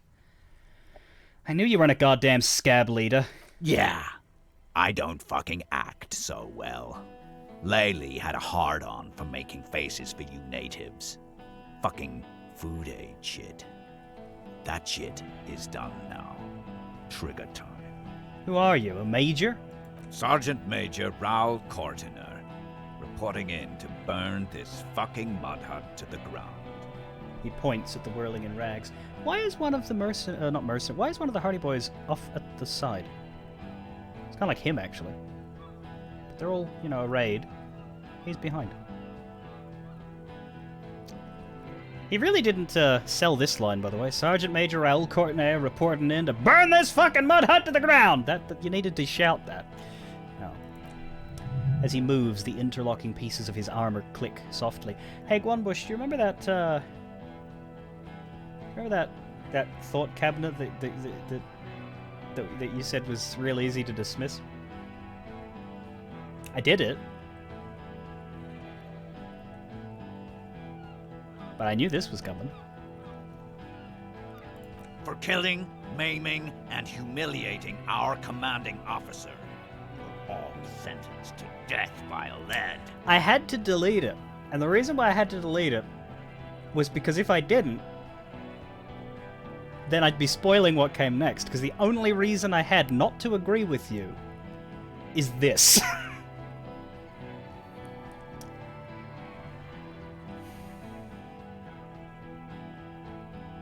He had blue eyes, didn't he, your colonel? Baby blue, yeah. Like someone fucked up and put a baby's eyes on a grown man. He smiles, pulling his face in a strange way. It was creepy, but bitches like that shit, I guess. Or, I don't know what bitches like. I just know how to mow down cloths. Everyone says good things about your Lely. He was a talker. Fuck do you mean, talker? We've heard testimony. People say he was charismatic, a nice guy to be around. Yeah, he liked to chat up the natives. Share leaflets, squeeze a bit of kit tass here and there. Great fucking idea that turned out to be. Points towards the yard. If Laylee was here, he would spare the lot of you. Maybe shoot one for show. But me, I'm not a big fan of public affairs, clay monkey. I'll gun every one of you down for what you did. Ready to open fire, Major. At your command. This one isn't used to being suited this long. She's uncomfortable. She'll open fire just to hurry things along. Ben Ital, 41. That really happened, didn't it? Our colonel did what he had to do. It was either one cunt or 100 of them. Rude here. In your ship pipes, right in the fucking... Indecipherable mumbling. He likes to fire mortars at random coordinates. Wipe out mud huts like that. When he gets bored, Laylee knew how to command. He was a good commander. I can see you miss him. Oh yeah, he would have commanded this fuckhell way better than I did. But that didn't happen, because Hayseed Bill and Kipty the Kipt here... Pointing at Titus and Eugene. ...fucking murdered him. Had him stink the village up for 2 weeks after. And you fucks did nothing. Listen, man. We told you we... Told us what? What did you say? Tattoo fuck, you'll die next. Right when the she gets out. Your colonel did not deserve to go out like that. I promise, I will find his killer. Find his killer? Cop, his killers stand right there, shitting their pants, and you're standing in the way, protecting them. They didn't. The woman holds onto her side, teeth rattling. Shush. Blood's all gone out now. Not long to go till the rattle starts. 1 down, girl. 7 to go. Big talk, but you got him to admit he's a bad leader. It's a small thing, but it got him off center. Where is Classier? She can explain this. Who the fuck is that? Glacier, the woman upstairs. Where is she? Oh. She left! Hi, Guard. The manager calls down from the balcony. Guard, what are you doing here? What am I doing? My fucking establishment is under fire! You know how much windows cost? You know how much your fucking organs cost if a bullet flies? Jesus, dude, get inside. What do you mean she left? She left! Her room's cleaned out! Right before these assholes showed up! Oh, that was convenient. We should have arrested her. The lieutenant whispers, his eyes still on the armed mercenaries. Curious thing, I couldn't. I could have. But if you actually arrest her, then Kim leaves for the rest of the day, and the time that I was talking to her was still day 6. If you go to Ruby without Kim, it is an automatic game over. I'm not sure what the specifics of it are, but that's what I've been told. I think the suggestion given is that because Ruby thinks that you are a La Puta Madre, Peony, whatever, she will just kill you outright. But if Kim's there, who she doesn't think that of, she'll just, you know, what's the word? Incapacitate you both instead. But if she just sees you, she just shoots you in the face before you can react. And I think it's just a mechanic to clean the game up, because Kim has to be there for all this stuff as well, so they didn't want to work with a Kimless version of that track. But yeah, I would have had to kill time until day 7 if I arrested Classier. Or I could have done it earlier, but still. You can feel how upset he is with himself just for a second. Then the fear takes over and he's back in the moment. Hey, Bushman! Your little cunt isn't gonna help you out of this one! The veins in the man's neck expand as he yells. She's gone. Forget about it now. Concentrate on this. 58%. That's what we'll get with the chat boost. We have a 1 in 2 shot of starting this off well, and because it's the tie, I'm gonna get the full voiceover going again, probably for the last time. Light the spirit bomb and launch it at him. We need our motorix. And we can't level it up. We have 5 skill points, but we can't do anything. Can't do anything at all except take this 50-50. So please, improve my motorix. Give me that one little boost that I can get. So we can at least get an above 50 chance. I really hope this works.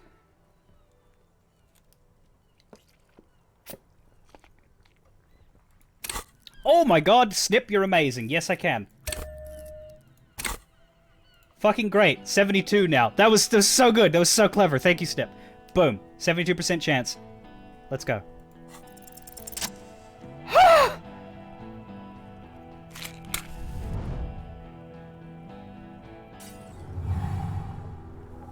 With a crash of shattering glass and a terrible roar, the fire draws in oxygen. The bomb hits the mercenary in the chest, swallowing him in flames as he staggers backward. We didn't need it. We succeeded by 4. We didn't need either boost. We were always going to make it. But yeah, you're right. The chat boost. Oh, that's weird. There we go. The chat boost gives me a 30-second window. Because the way it works, you have the same number of skill point spaces as you do your default score in the overall thing, which means it's basically your capacity is by default double what you have. So if you have a 6, you can put 6 points in and get a 12, but if you have a 1, you can only get a top score of 2, unless other, like, my composure, a thought gave me a 6 instead of the 1, and I've also got an extra one for interfacing, perception, and hand-eye, because I managed to sneak an extra in, because it won't go away. It won't go away once you lose the ability. If we had put a single point into logic, she wouldn't have gotten shot. That's a shame. I didn't think to do that, but I also don't mind Elizabeth that much. It's too late now. In the fiery inferno, you'll see your tie coiling around the man's neck. It is no longer horrific, but beautiful and pure. Beautiful necktie. I only ever wanted you to have fun, Harry. It calls out to you one last time. Wait! I didn't even know your name! My name, should you know it, is Jobson AS Men's Fashion Model Colorful Tie, catalog number J327. I know so little about you. How did we meet? One day a sad man walked into a clothing store. He looked really darn like he hadn't had fun in years. He needed someone to show him how to rock and roll again. Jobson AS catalog number J327 shone on the tie rack, trying to get his attention. The sad man picked it up and put it on. He looked at himself in the mirror, didn't smile. Nothing will ever heal me, but at least I'll have a funny tie. And from that moment on, we rode together. The rest of your clothes were still normal back then, but we took care of that soon enough. Did we have any fun? Truthfully, not a lot. I did everything a multi-pattern necktie can do to help a man. I mean, I tried to get you to do all the fun things. Drink beer, drink wine, drink cider. Go to parties with young people around and drink beer and cider. Do drugs too, so you don't fall asleep. You had some fun, but not enough to heal you. What's wrong with me? Your heart is broken, Bratushka, and it cannot be mended. Believe me, I've tried. Am I going to stay like this forever? No, you're going to be mowed down by gunfire from the 2 remaining marks. So no, not forever. Who broke my heart? You both did, Bratan. Deep down, you know it was both of you. No, it was her mostly. Don't lie to him, Necktie. What's going on with that guy? This guy, well, his face has cracked open into a scream of terror. It looks like he's performing some sort of a shamanistic dance that requires you to be on fire. Yeah, his body contorts in a very disturbing manner. There's no mincing words with this one. He's dying a horrible, painful death as you're talking to your tie in your head. May he find peace in death. It's good to see you still have capacity for compassion, my friend.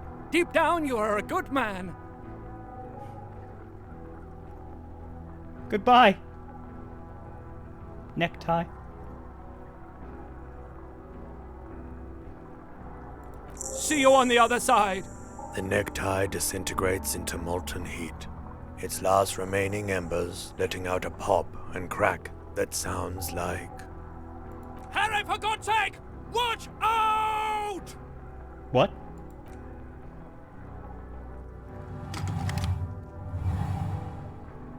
To your right, the killer raises his rifle and takes aim at you. His moves are steady, but the long barrel of the rifle sways slowly. Ooh, that's not good. Kim, where's Kim? From the corner of your eye, you see the lieutenant raise his pistol and aim it at Rude. Blink! Think! You stare down the barrel of the gun. You see Rude's mask behind it, his eye in the slit of the helmet, like a camera lens focusing on you. Is there anything we could use to protect this frail body? That gun will tear us to pieces. Can't remember. Am I wearing the armor? I know I'm wearing the gloves and the boots. I don't know if I'm wearing the chest armor. There's no legs armor, and there's no helmet for us. Dodge the shot. 12. It's a low chance, but... I mean, it's a low task, but also our reaction speed is arse wank. We can put 1 point into it, and if we use the chat boost, we can put another point into it. Which we will do.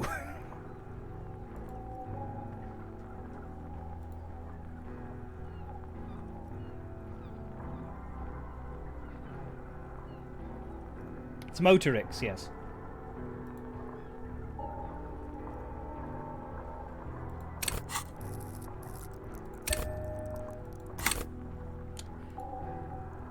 You only need one person, really, Summer, so long as 42% chance. I really pulled that one out, but we'll see if it works. Brrrp. Nope.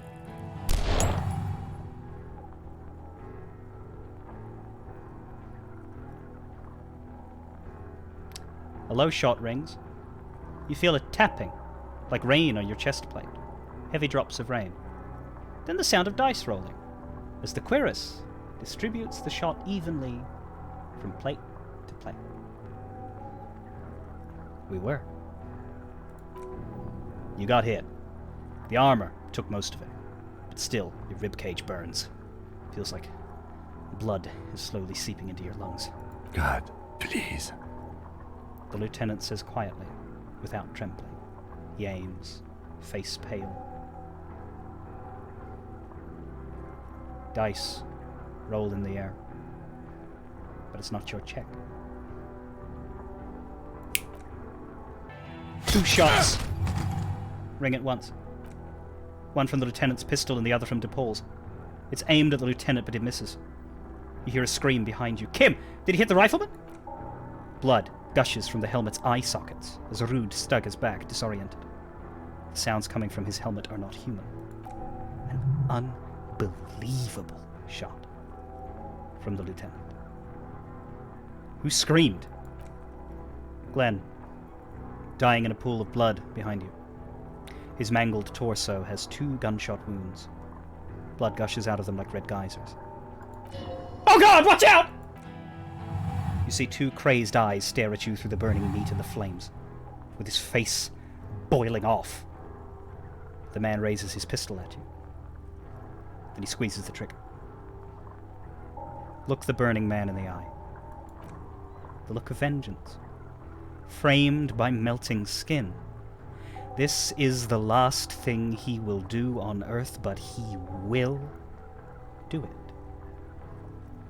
He will end you. Here it comes. Death.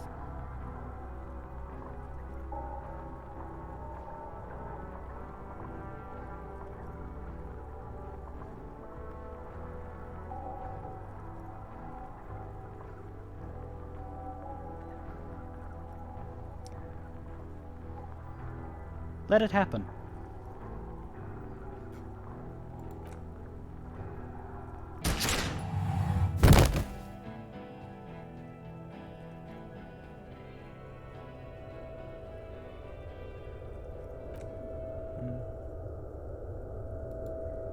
You simply blink.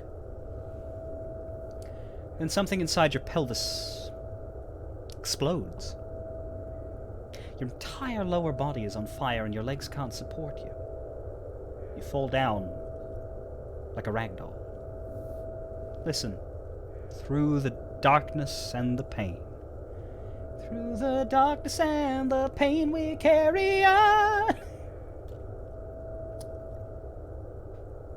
There's a reason why I clicked that. It comes with a bit of foreknowledge, but I'll explain later. The Hardy Boys are screaming, fighting, dying. Someone jumps over you. Nearby gunfire shatters glass. Stop! The cop! Protect the cop! He's down! Touch your lower body. Warm blood pools underneath you. It's sticky. There's so much of it. Don't go into shock. Hold on. What parts of me are missing? Most of what's down there. Oh God. It's all gone. Open your eyes now. You have to see what's happening. No, it's just a fear. Even if... Who cares? No one wants you anyway. Try to open my eyes. What do I see? Nothing. Persisting darkness, dancing lights of pain, distant shadows cast by them like a hellish play. You're bleeding out. Out of it, a silhouette appears crouching over you. You hear a familiar voice filled with urgency and fear. Live fast. Die old. Yes, keep talking. Stay awake. Look at me. The lieutenant pushes down on your wound hard. But you can't. It's so hard. Your eyelids grow heavy and the sounds ever more distant, and a cold comes over you. The lieutenant, too, is somewhere far away, almost gone.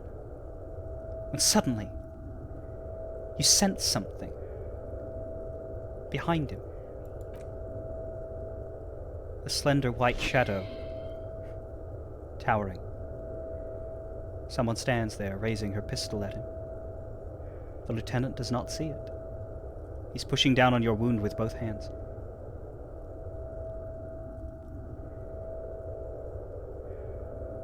I don't even need your help. No! Kim! No! You say. And you hand out your firearm to him. Your hand trembles and your eyes are full of fear. That's all it takes. There is no room for hesitation. The lieutenant moves like a spring unloaded. He grabs the gun from your bloody hand and fires behind him. You hear a faint scream, a woman's. Then the sound disappears, like someone pressed stop on the tape. The woman is gone. So is Kim. Then the whole world. Fall into total darkness.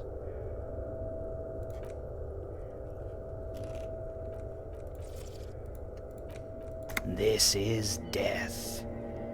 One more door, baby. One more door. No. Let me back into the fight. The fight? There is no fight. The fight is over. It was lost 1,000 years ago. You have laid here forever.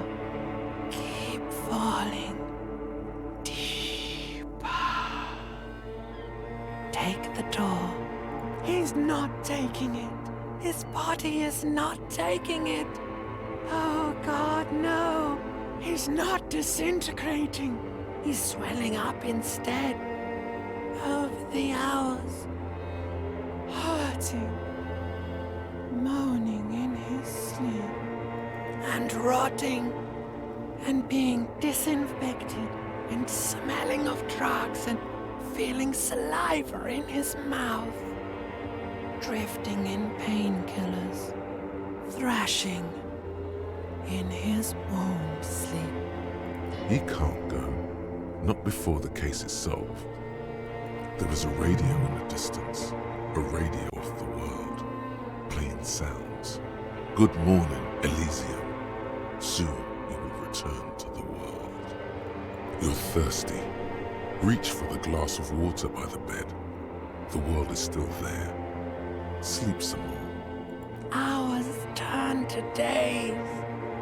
Soon we will get up again and go through it again. Finally we know what the infernal engine was outside. The clarion call. Yeah, he's not all bad, Guan. I wish I had finer control over when he appears and when he doesn't. I'd still turn him off, purely because I find it more fun to do those lines myself. Doesn't necessarily mean that I always do them better than he does. I definitely do in some cases, electrochemistry easy, but there is value in playing the game with the full voiceover on, and I'd recommend that people go do that in their own time. It was him. He is the infernal engine. He never stops. He only gets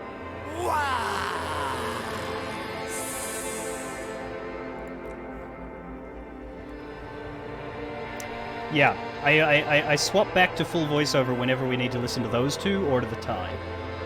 Which is why it used to, when I started playing, the psychological voiceover mode included the tie and the limbic system and reptilian brain. And then they patched it, and they took them out. You see the lieutenant's familiar shape in the orange jacket. It turns double, then triple, from the pain. So we have awoken. There are two things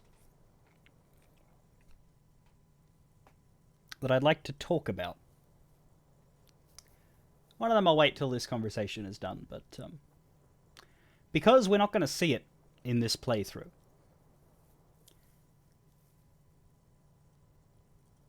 The most important check, in my opinion, in that past section is yelling at Kim.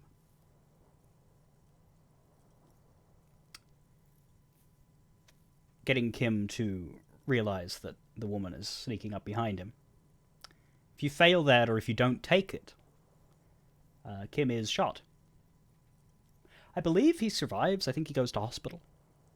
I haven't actually played the game with Kim getting shot. I'm not sure if I could. I'd have to fail the check. I don't think I would be able to choose that. But it is interesting. The last act plays out differently if Kim is not here. I won't say the specifics of what happens, because it's worth exploring in your own time, but...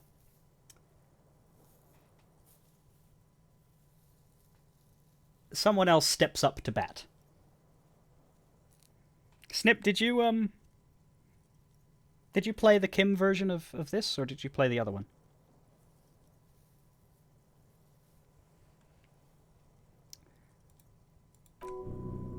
It's nothing. You're alive, that's what matters. Kim. Sunrise, Parabellum. The lieutenant says. He's in the middle of a freshly cleaned room with the fan above his head like a halo. His face is covered in bruises. The room is clean. Mr. Gart cleaned it. It took him an entire day. How long have I been out? 2 days, in and out. You've been up enough to take Dramamine and curse. And drink water. Yes, go on. Ouch. It's not ouch time yet. You just got the Dramamine pill an hour ago. Wait until it wears off. What did you say? Sunrise? Sunrise Parabellum. Sunrise, prepare for war. It's an old revolutionary saying. My gun. It's engraved on it. Cops like it. Is it war today? The gates of the harbor are boarded up. The streets are a little more empty. Apocalyptic violence is yet to erupt, I am relieved to say. Oh, good. He looks out the window. I think we may have held it off, for now. Barely.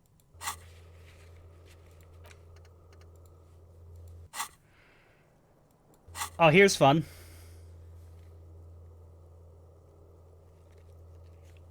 See where my cursor's hovering? That's some attention to detail right there, hey.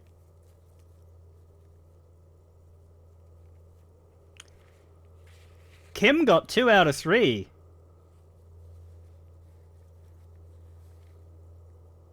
But we got the big guy. When did we get a moralist point? Fuck. Well, we've still got 0 fascist. That's what's important. Also, weirdly, 0 apocalypse cop. I don't know why. But yeah, people killed 4.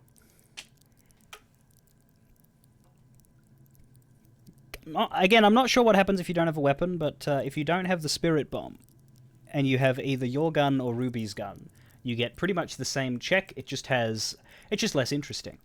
You shoot Courtney in the face. He still stays alive long enough to shoot back at you and to get you. That's the other thing.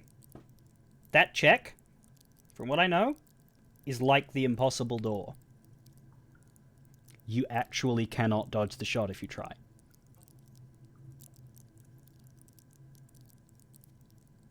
You just don't get... Oh, that's true, actually, because, yeah, you don't have to. You can also choose not to. You can stay quiet and see what happens. I think if that happens... I don't know. I haven't explored it. Maybe, probably more of the Hardys get killed. The violence erupts without you preempting it, and Courtney must get taken down some other way.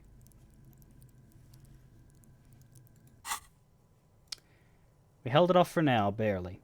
Ouch. That's right. Ouch, indeed. What happened? What happened? You threw an improvised petroleum bomb at the Major. A firefight ensued. The tie made me do it. Kim does not answer and searches for something in his coat pocket instead. A smoke, most likely. Is he dead? Very. He died in the hospital.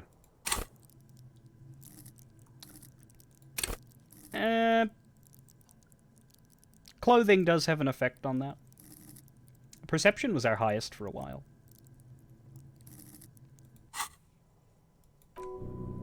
You're a real killer, Harry. A blood-stained killer. Swallow. As retaliation, the rifleman tried shooting you. He hit the cuirass. I heard it go off. I was looking for a clear line of sight to him.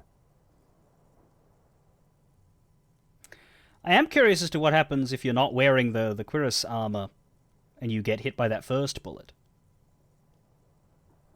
You pretty much always get hit by the second one. Remember how they there was this weird thing about how there are no greaves, there are no leg piece. There is no leg piece for the armor. It doesn't exist. Don't worry about it. It doesn't exist. Remember when that happened, Sam was like, that seems suspicious to me. Yes. You just take damage? Oh, I guess that makes sense, hey. The reason for that is so that you can get shot. And the game just kind of owns that inevitability about itself. It's like, yeah, we just kind of always want you to get shot. There's no leg armor so that you can get shot around the leg area. Sorry.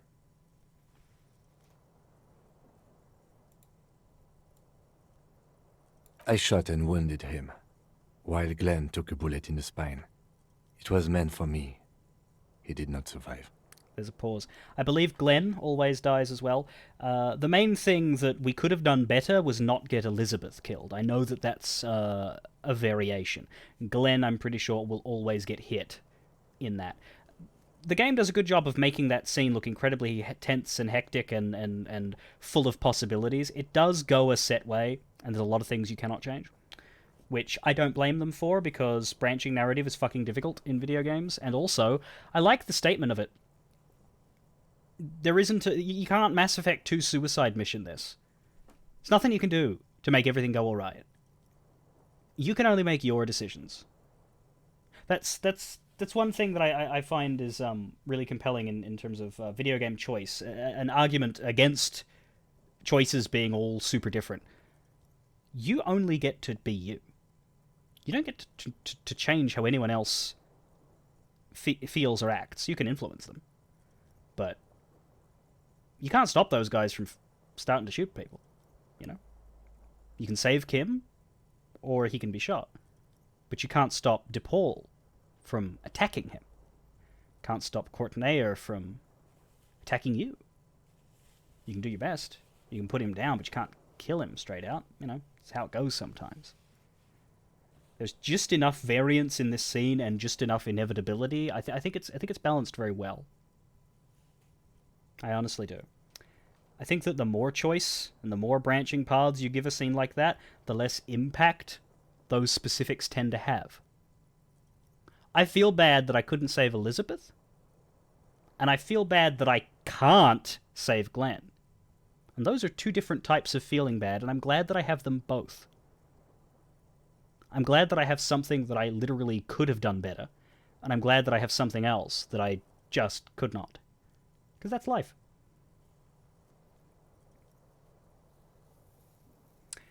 He was upset about how it played out. What do you mean? He was upset about the lack of choice, or the lack of...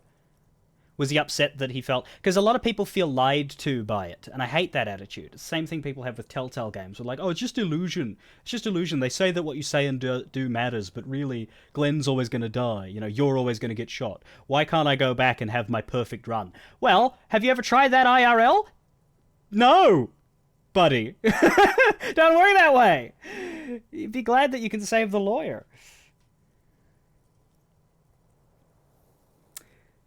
Sometimes people won't be reasoned with. There's no way to talk them down. It's cool when a game lets you talk down the boss. It's fun, but...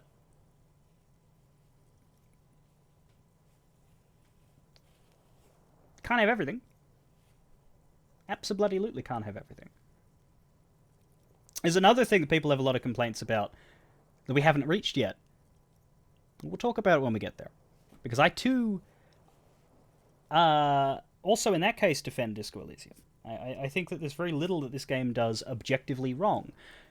There's arguments that things that could have been done better, but I think there's very little in this game that you can look at and say, this is badly designed. Only thing I will say is that exposition from Ruby when she's telling us all about how her machine works while torturing us with it. That was weird. And some of the voice acting choices were horrible. But writing-wise, there's very little in this game where there isn't at least one argument of, well, I can see why this disappointed you, but Disco Elysium is all one big long art piece, and when something's an art piece, it's hard to argue with the intent. Anyway, Glenn's dead. This is not the first person to die in Kim's place. He goes on. That's a good point as well. Kim feels personally responsible that Glenn died because Glenn was standing behind him and Kim dodged the bullet. Or rather, I think the bullet missed. I don't think he dodged that one. He was too busy shooting the other guy. Titus, Fat Angus, and Theo charged. Angus and Theo did not make it. They both died before they made it to intensive care. Titus survives. So do Alain and the musician. I forget his name. These two are always dead as well, Angus and Theo. Nothing you can do can save them. I believe, as Snip pointed out, you can lose more. You can definitely lose more. You can definitely lose Titus. I don't know about Elaine and Eugene. Perhaps they're the ones that always live, but you can definitely lose Titus if you don't play it right. Eugene. Yes, he's still alive too. You were bleeding out. You said something, I don't know what. And you warned me. I was able to disarm Officer DePaul before she got the jump on me. One of them's been left out. Dennis. Shanky.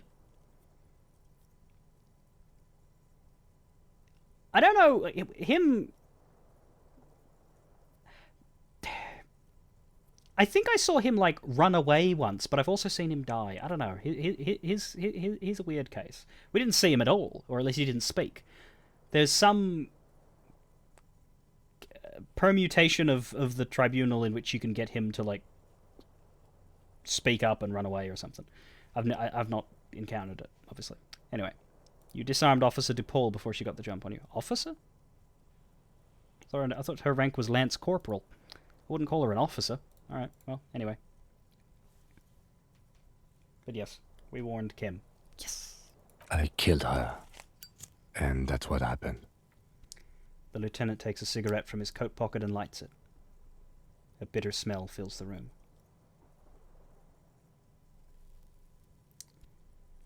Thought you only smoked one a day. This is the one. And so they're all dead. All three of the mercenaries. DePaul was the last to die. Everhart had their bodies returned to Crenel for a funeral. The company is yet to retaliate. Why? Because we deterred them? Or Joyce did? Maybe the harbor in full lockdown is too costly a target. Or maybe... He breathes in the fumes, thinking. Maybe they are simply taking their time and will attack soon. I don't know. How many casualties on the Union side? Total. 5. Glenn, Theo, Shanky, and Angus. The fat one. He took a lot of bullets. Yeah, I think Shanky is... He can run away, but that's actually the worse option. He survives, but I think other people go down. Yeah, Guanbush... See, I said I wasn't going to say anything more about that, because it's big enough that I wouldn't want to ruin it for anyone who plays the game on their own.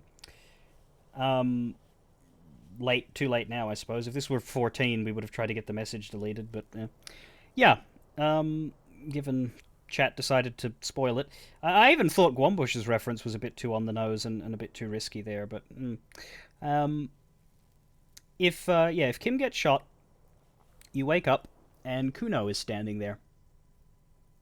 And Kuno joins the party for the rest of the game. There's a fun scene where this is not about you, Blue Moon, it's about the stream as a whole.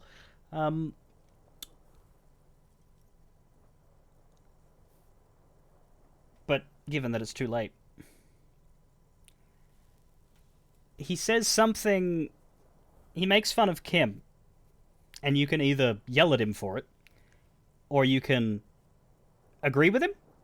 And if you agree with Kuno, then Kuno looks at you, and he gets really angry, and he's like, "Are you fucking kidding me? That dude took a bullet for you. Fuck you." Fuck you.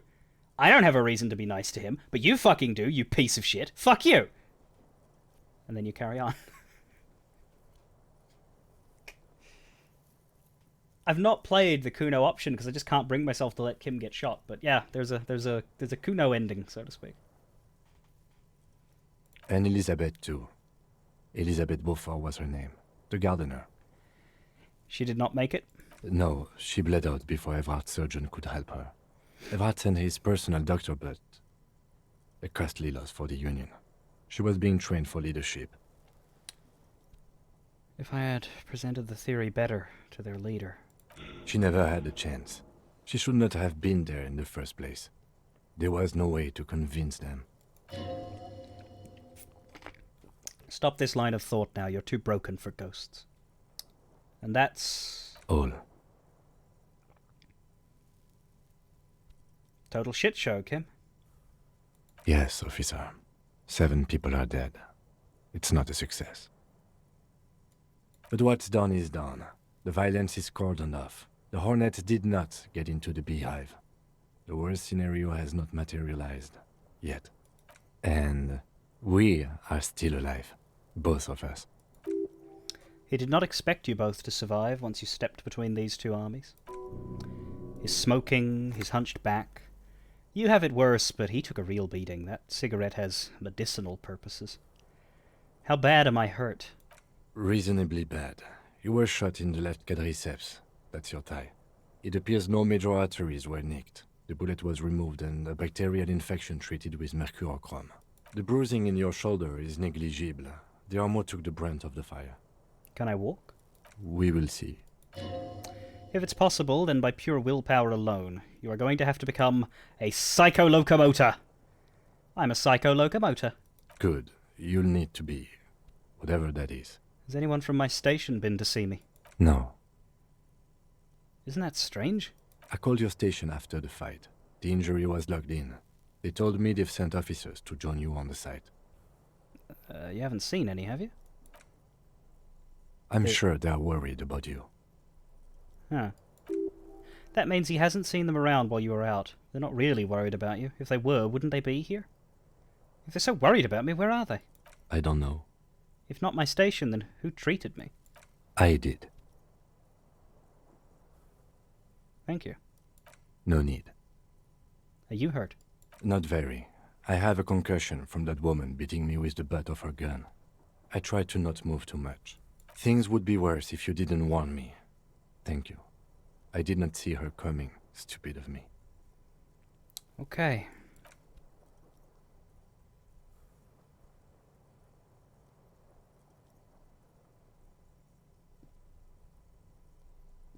Easy now.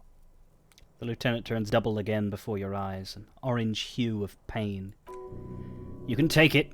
Just don't lean on that leg of yours too heavily. How are you? The lieutenant looks at you, teetering on your feet. He thinks you should sit back down.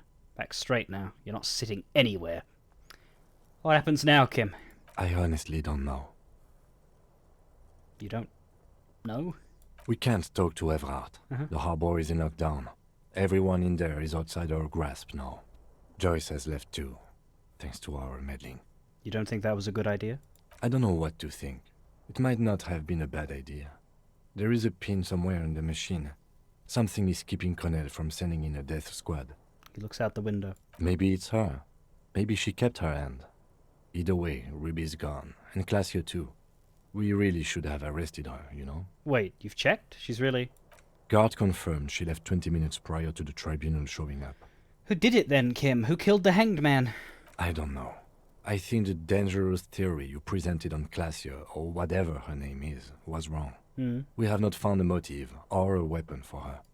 Honestly, I think our investigation has not produced a single credible suspect. His voice is calm, matter of fact. The goddamn footprints.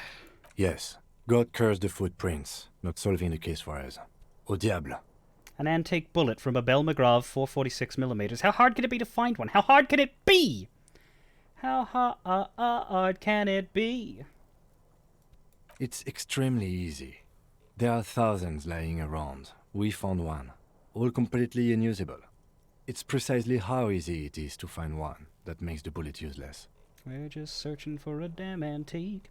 There's still a 28% possibility the shot came from a distance. We should go upstairs, rethink the ballistics in situ. I agree with this. What else? See? There's that. You can do ballistics. What about the hole in the wall? Someone was checking her out. I don't know. That's been there for years. The fucking Maybells, Kim. The flowers. What? They were on the roof. I didn't catch them. Fucking butterfingers. Every piece of garbage in the city is not connected to the case. You're wrong. We don't have to catch everything. He's wrong. No, Kim. Every piece of garbage in this city is connected to the case. Okay. He concedes, clearly not meaning it. This is because I'm La Puta Madre's peony, isn't it? Don't be narcissistic. Half the cops in Revachol West are his peonies. Oh, wow. Even if you are, it is not a decisive factor in this case. Something is creeping around out there. I sense it. What is? Something. Something. He repeats. It does not sound like he's enthused about this something.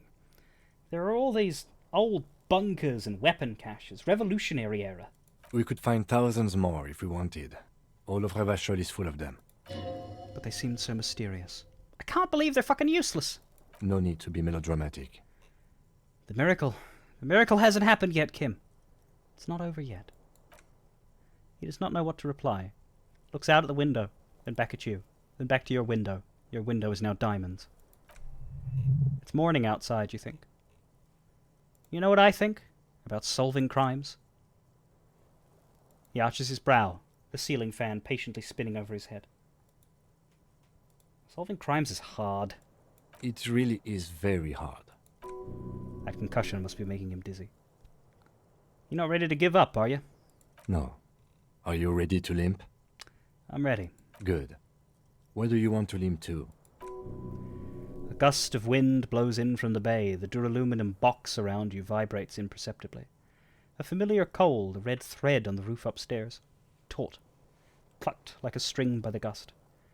We should check Mrs. Katarzyna Alasije's room upstairs. Why not? He extinguishes the cigarette on the sole of his boot. Another look at the window, perhaps? The one he was shot through. I don't know. I can't think of anything better. And here we are in quite nice looking room. Bed's still awful. But everything else.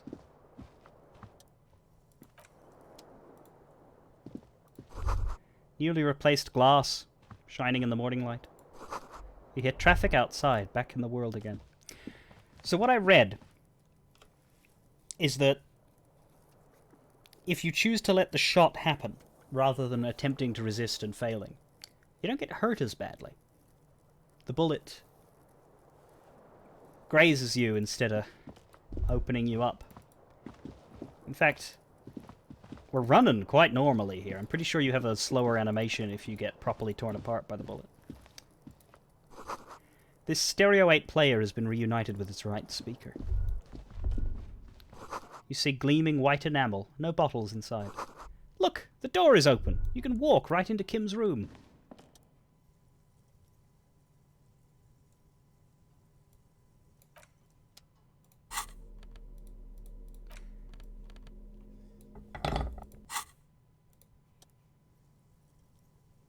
We try this. Still failing.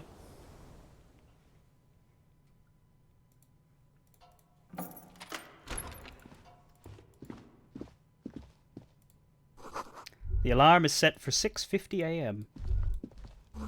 Medicinal supplies in the cupboard. Mercurochrome, a scalpel, antibiotics. These papers bear the stamp of the RCM. They appear to be fragments of the lieutenant's paperwork, half finished. You make out notes on this and other recent cases.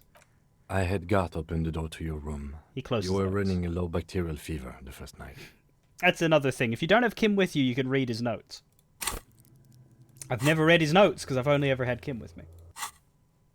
Thank you for keeping this thing alive a little longer. It would have been easy were it not for my concussion. We both got lucky, considering the odds we faced.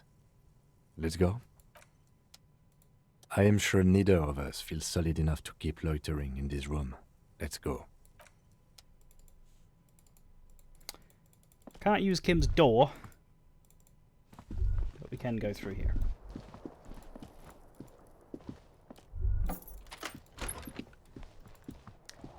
Let's take a look outside for a second.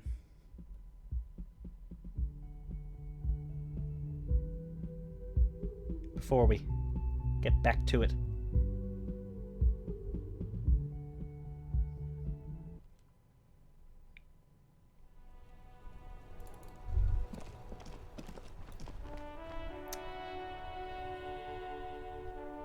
Uh-huh. Someone appears to have written on the ground. But otherwise the world is much the same.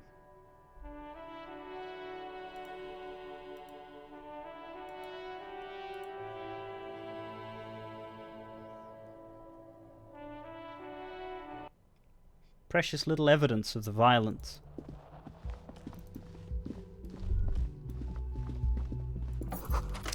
Ouch, that leg hurts. Maybe if you don't run, it'll be okay? Looks like Classier left something on the table. Next to stacks of bills, you see a note. A few lines jotted down in large, uneven handwriting, just as the writer was about to rush out the door. I'm sorry I fucked everyone over. P.S. I didn't kill him. P.P.S. Gift upstairs. A gift? She knows how to write extra PS's. Most people go PSS, which means nothing. Postscript. Postscript script. Just gibberish, but postscript. That's how you say it. The lieutenant turns to the staircase suspiciously, looking for any signs of another presence in the shadows above. What could this gift be? I am not drawing my gun. Yet. But I don't like gifts.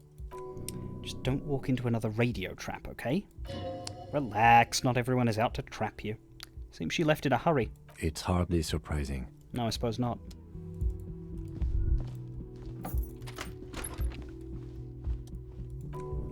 Medicine cabinet is empty, not even a toothbrush.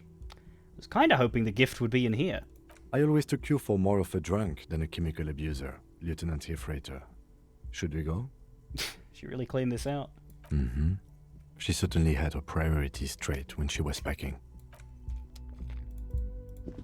We already stole her meds. What more could we want?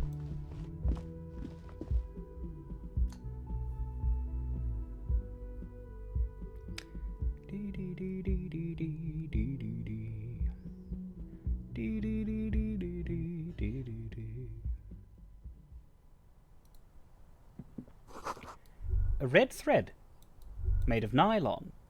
It leads out of the room and onto the roof. You see the same two neon-lit shapes, a man and a woman. Only now a red thread bisects the room, pointing from the antenna outside to the cupboard on the wall.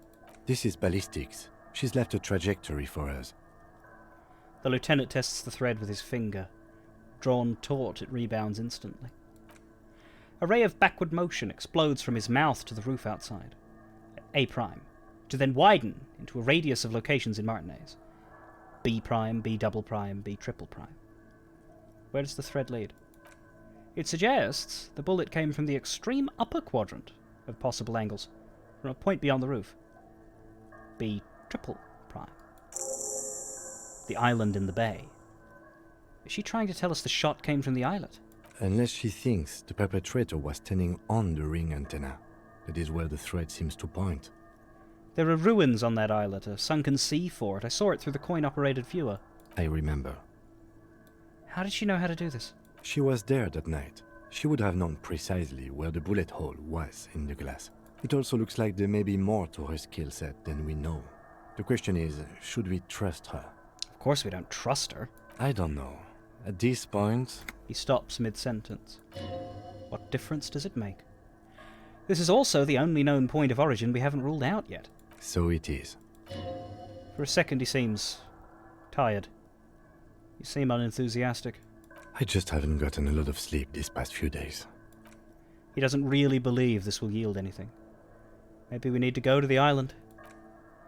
The wind blows in from the open window. The lieutenant sighs, looking into the cold distance across the water. He sees danger.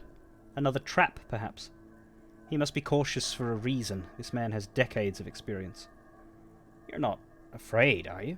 No, I just don't want to walk into another embarrassment. I am a creature of pride, you see.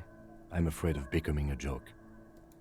It's not something he's proud of, but that's the way it is.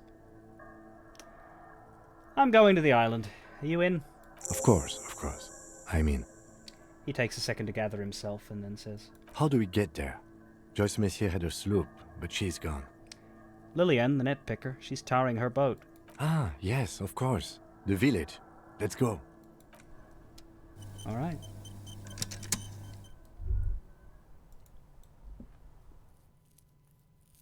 We have to go to the island!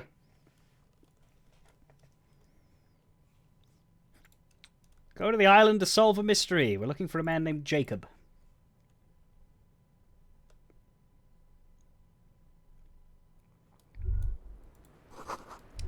The thread is tied to the antenna. Just as you look at the flowers, a gust of wind raises them from the roof, picking them up in the air.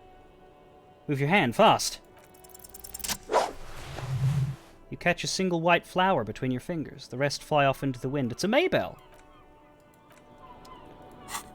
We're supposed to get that earlier. In fact, I don't want to touch that because we were supposed to get that earlier. Remember how we were able to say it's the flowers? I wasn't able to get them. Stupid butter... Remember the Butterfingers? We missed that fucking check.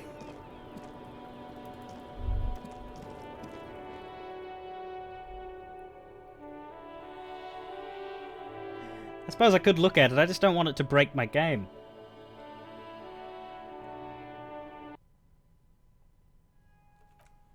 I'm going to do a quick save and then I'll look at it. 6 crumbling petals rest on your palm. They're white, a bell-shaped crown. What is this, Kim? This is the Insulindian lily, called Maybells or Lucille's tears during the Revolution. Girls used to pin these on soldiers before sending them off to battle. Who pinned them? Which side? The revolutionaries, so the communards and the anarchists. White's their color, but the custom started in the suzerain's army, so it held meaning for the kingsmen too. How? You don't need a reason in order to be worried about it. Technology is complicated, South Robin. The tiniest things can ruin everything. It's about girls and boys more than sides. Girls sending off boys who are going to their deaths, then also dying themselves in the ruins from dysentery and consumption. It's a symbol of the Civil War. Does this flower blossom in early spring? Yes, but not this early. Not to my knowledge. It looks dried, preserved. Is it a coincidence, being on the roof? Maybe. Maybe not. We'll see. Very well. Petals feel dry and fragile in your hand. Water flows under the channel bridge. Dark water. You rub your sides for warmth, but there is none. Blow on your fingers. Inland, above the Martinez distributary, the channel that brought wastewater from the silk mills of Jamrock, and then dead bodies during the war. The wrinkled fingers of an old man crush flower petals, then sprinkle them in the stream like white salt.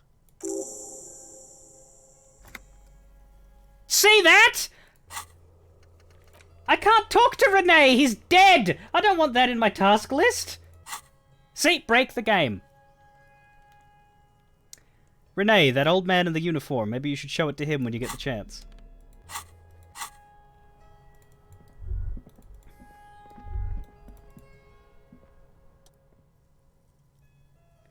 You clearly see footprints in the downy carpet of dust covering the workshop floor. Jackpot. Yeah, okay, we've seen that before. Show it to him in the afterlife. I'm deciding whether I want to reload or not.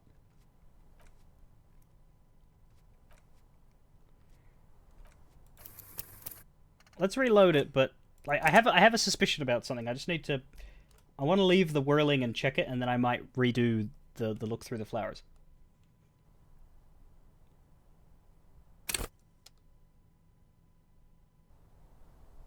But if I'm wrong, I don't want it in my task list. So I'm gonna reload the save just in case, so I don't have to come all the way back here and do the Gart conversation again, because there's a Gart conversation before we leave.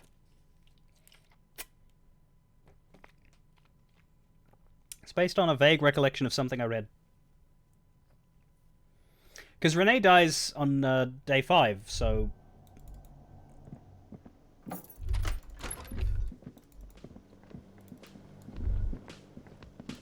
lot of people are still here. Oh, you're up. It's good to see you back on your feet. Did you like your room? I cleaned it for you. I did. Thank you. Big improvement. You're welcome. I thought it would be nice for you to wake up in a clean place after you, let's be fair, defended this establishment and its clientele from gunfire. I give credit where credit is due, and that was a crazy move. Crazy effective. Petroleum bomb. Never seen anything like that. I was there until it struck him. Crawled inside then. Bullets started flying. Anyway. He really wants you to realise that he was also on the balcony looking by. In the danger zone, so to speak. I wish you a quick recovery. Also, you and your partner are staying here free now. This establishment supports cops. The stay is free, the drinks are not. Just felt I needed to specify that. Where did everyone go? Oh, you know, people don't tend to stick around after shootouts. Turns out they're not good for business. True. What happened to the guy with the sunglasses and the weird wig? I don't remember everyone who comes here, and many people wear sunglasses inside lately. Must be a fad. Weirdos. I have to mention, when it happened, you were right out there on the balcony. Yeah, I was. Yeah. That's because I'm a badass. It really took courage. Don't pick at him. If you say it as two different words like that, it sounds like there's something wrong with your ass.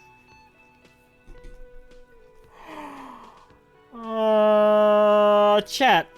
Decide whether or not we shall be nice to Gart. Is he a badass? Are we gonna nod at him? Or is there something wrong with his ass?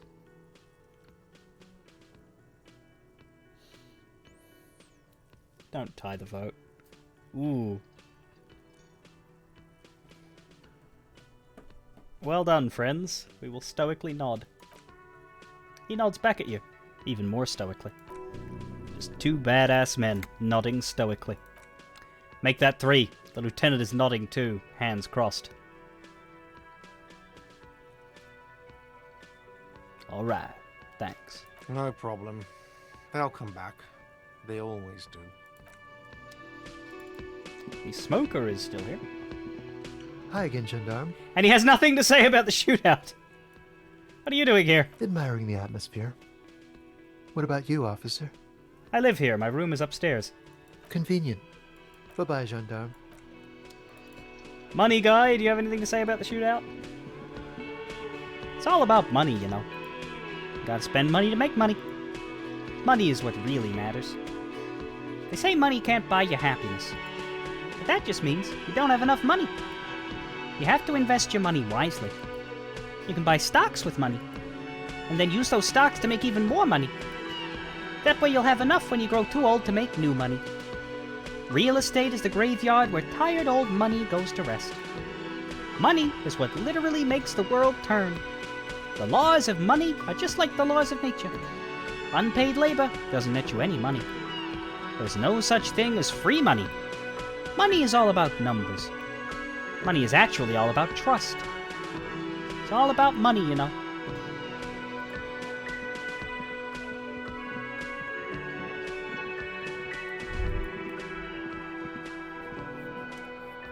Seeing you approach, the bruised man raises his beer in welcome.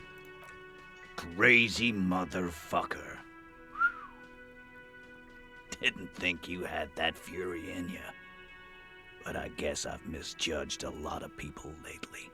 There I was, thinking, where are we gonna find a tin opener large enough for those cans? Then Capo Loco shows up and just sets a man on fire. Impressive shit, Copper. None of us would be breathing right now if it wasn't for... I guess what I'm trying to say here is... thank you. His hand is covered in bruises and half plastered. Still, this hulking lump of man is glad to be alive. This is big. It's as big of a thank you as Titus Hardy can muster under any circumstances.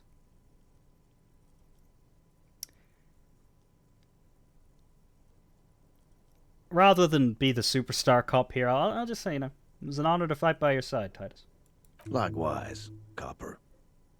Likewise. Sorry about the people you lost. Dio was old. I think he'd be pretty happy with the way he went. Never could imagine him withering away on a sickbed. But Lizzie and Angus, they were just stupid kids.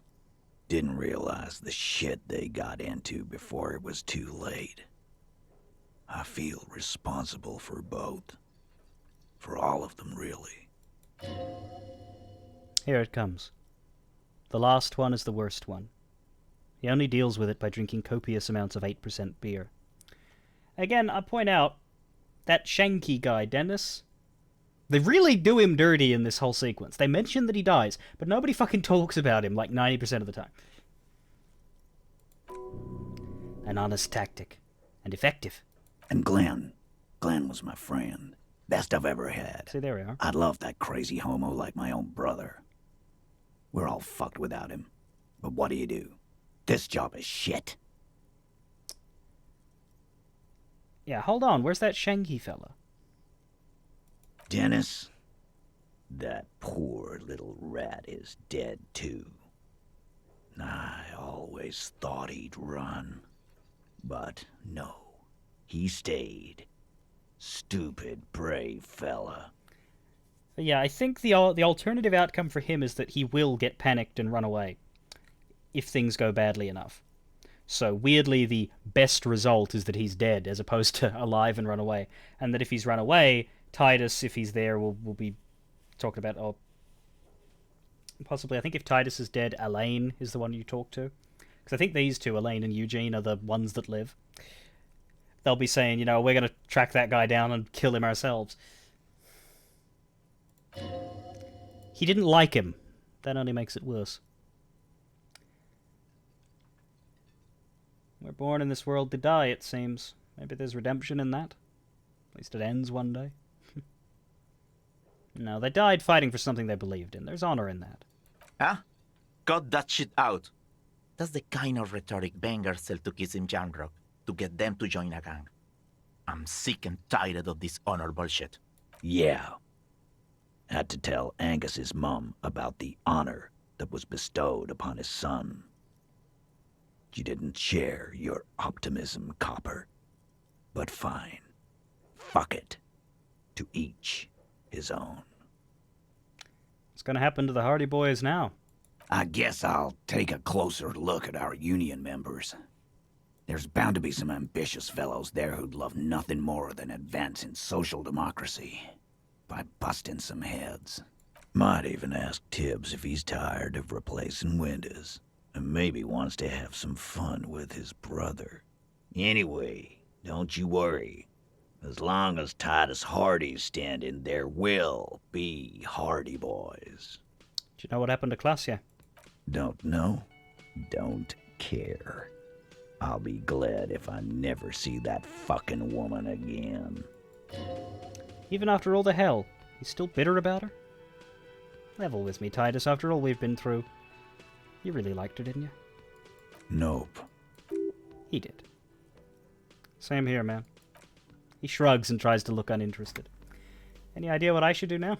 Judging by the sight of you, I'd suggest crawling into bed with a bottle of whiskey in one hand and a big tit in the other. Yeah, go pay Monica a visit in Jamrock. She's got a knack for making men forget about their worries. Biggest pair of milkers in all Rebacho. Hell, you both look like you could use some feminine company right now.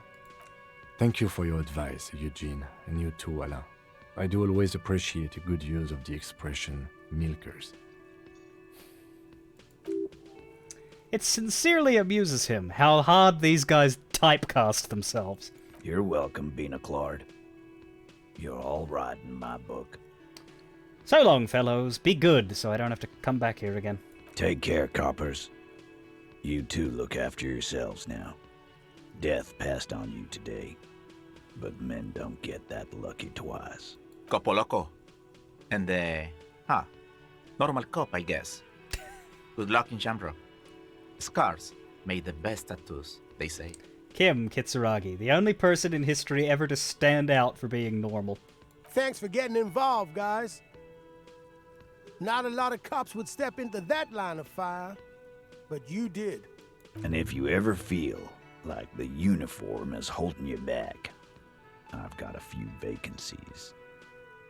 You'd make one hardy boy, copper. Hey, it's you again. I've been thinking about it. And you know what? We're both cops. This city is big enough for 2 cops. Okay. 3 cops. Me, you, and your little friend here. Thank you.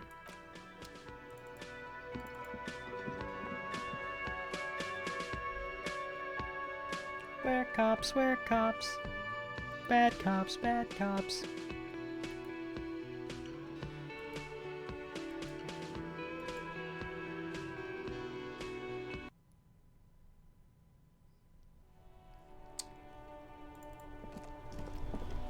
Bonjour.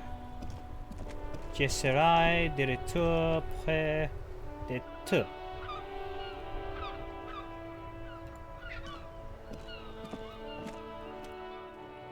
One day I will return to your side.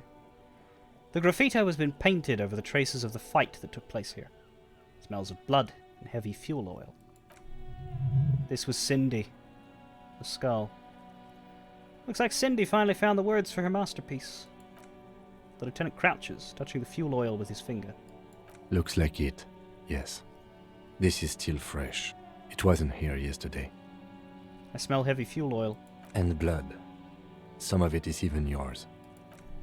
Heavy fuel oil. Isn't that flammable? Step back, Lieutenant. Secret task complete. Light the graffito on fire with a burning cigarette. Woo!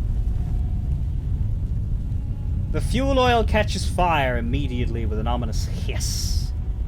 A bright orange flash across the surface of the letters. Black smoke rises from the burning message. Good! I'm on my way! The lieutenant has taken a small step back. He looks at your face, illuminated by the flames, and nods silently. Then the fire falters. The flames warmed him too.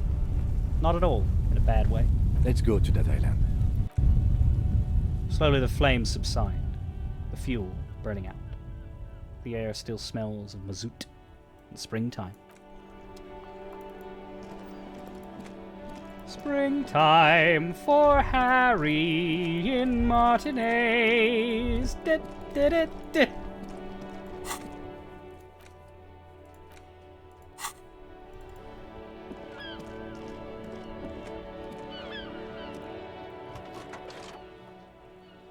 This is Precinct 57. How may I assist you? Precinct 57, we've been attacked, I repeat. Lieutenant Kim Kitsuragi and... Something is wrong. Only static hisses through the speaker. Hello? No reply, only the mindless drone of static crawling through the air. It's been this way for a while now. My guess is the Union is listening in on our conversations and jamming outward communications to protect themselves from Cronel.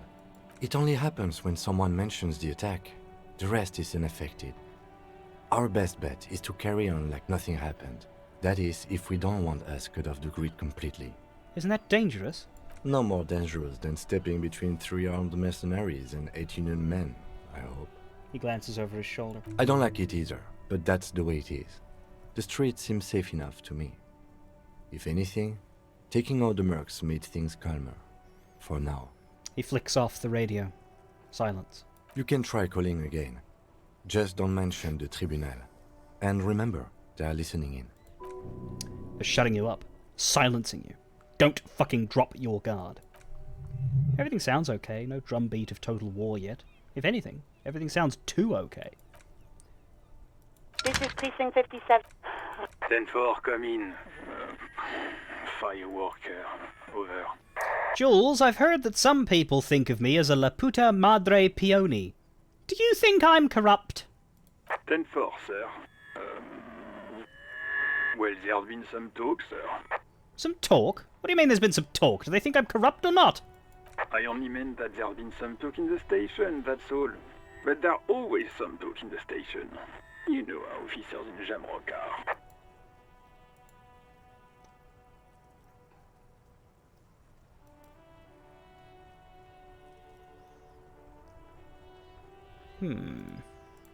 But then again, some of us truly are on the take. It's unfortunate. Over. Okay. Roger that. 10-10, over and out. Well, that told us nothing, but we completed the task. Yay. We still need to find the murder weapon. Find the armor pieces. Check the island. Check the island.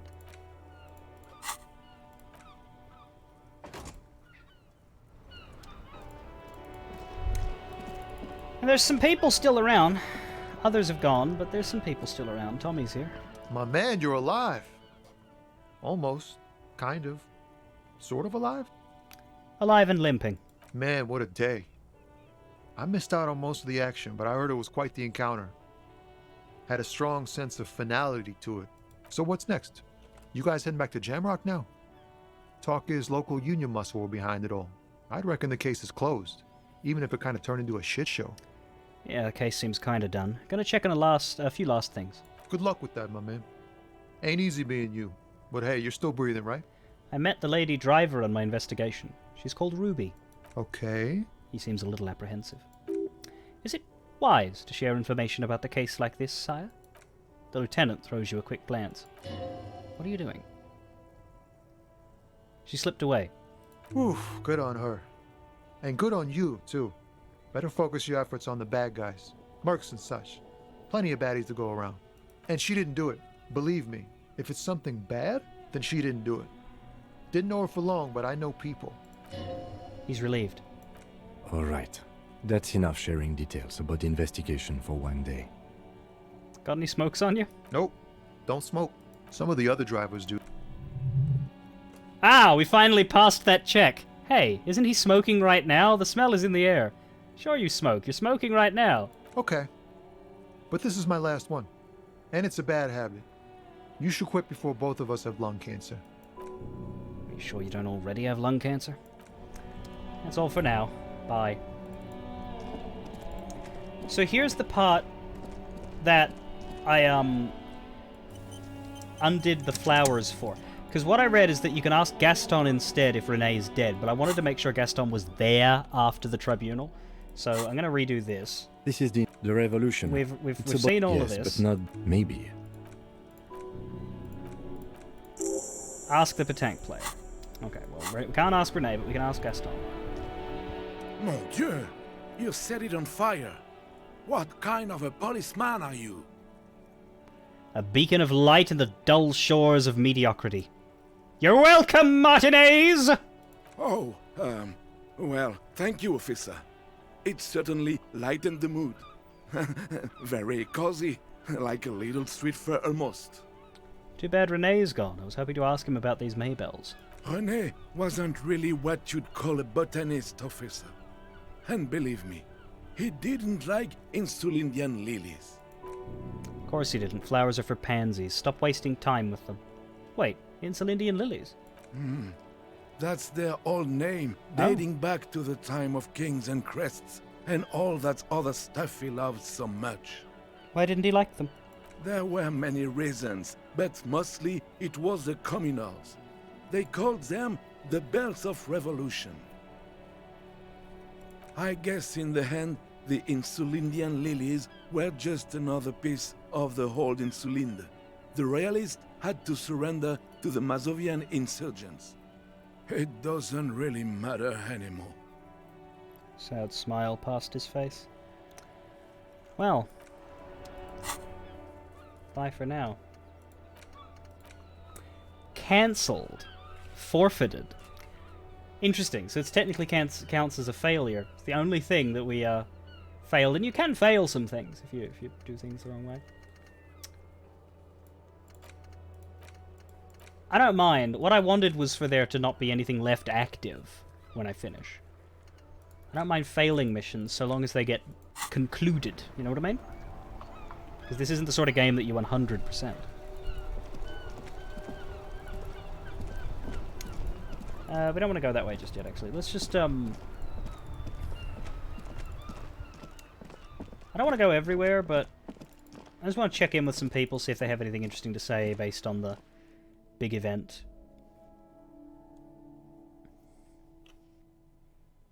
Before we head across the canal. Be curious as to whether fast travel's back again, too.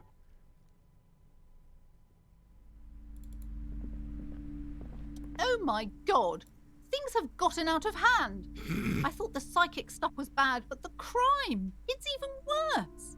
I haven't been able to come to work for 3 days. The shop has been locked. No sales, gangbangers running around, shooting everyone. I know I shouldn't have bought a shop in this ghetto. Say nothing. Stare at her. And you, oh my god, just look at you. It looks like even the police can't take care of all this. Someone should do something about this. She rubs her pendant between two fingers, thinking. Maybe I should close the bookstore and open a psychic studio. Yes. It makes sense. Crime is the 6th element, you see. The darkest element. I could teach people to protect themselves against bad energies and to fight crime. Well, sounds like a plan. Life must go on after all. Yes, what Martinez really needs is more vigilantes roaming the streets. Exactly. It's a brilliant idea. Oh my god. Thank you, officer. I'm going to start drawing up business plans right away. In the meantime, do buy the books. As many as you can. They won't be here for much longer. Is there anything else I can help you with? She's like the Sybil of this world. She always gets a new career every few months. Farewell for now, book peddler. I did want to buy, I wanted to buy this, yeah, I wanted to buy this stuff. 25 and 12. I've definitely got the money. Let's buy this. Suzerain Tea, a board game. Wonderful choice, sir. A wholesome family game. And Wiral. If you say so, but you better stay away from those immoral occult rituals. Because we definitely don't have any need for the money now. We're not buying the street light. Do you have anything to say about the commotion? Hi, Ace Detective. Are you here for more books? Little girl, help! My Dick Mullen book ripped before I could get to the end. Do you know what happens? Which book was it, sir? The Mistaken Identity. Oh, I'm very sorry, sir. I haven't read that one yet. I wish I could help you. I'm sure you do. Nothing to say about the shootout, though, for little Annette. Probably for the best. Let's grab the flashlight again, because we're going to quickly check in with the dice maker.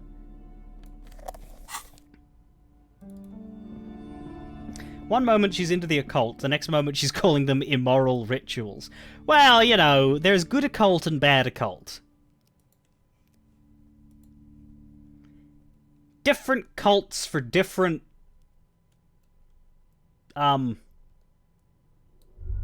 The only similar enough word that I can think of to finish that sentence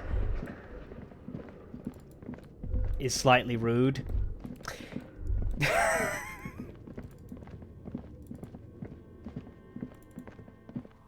Folks. Different cults for different dolts. There you go, that's better. Oh, it's you again. Nothing for her. I didn't think so, because she's really out of the way. Like, you gotta go through several rooms in order to reach Neha. I wouldn't have really expected her to have anything. Same as how I don't think I'm gonna go into the apartment building to talk to the cleaning lady. There'll be no one up northwest, because Cindy's gone. Once Cindy does that, once she does her graffiti, she leaves. So there's going to be no Cindy if we go up there. Joyce isn't there either, because not only has she left the city, but before that she went to the fishing village. So we don't need to go any further up northwest. The only place we need to go that's up there is Puno.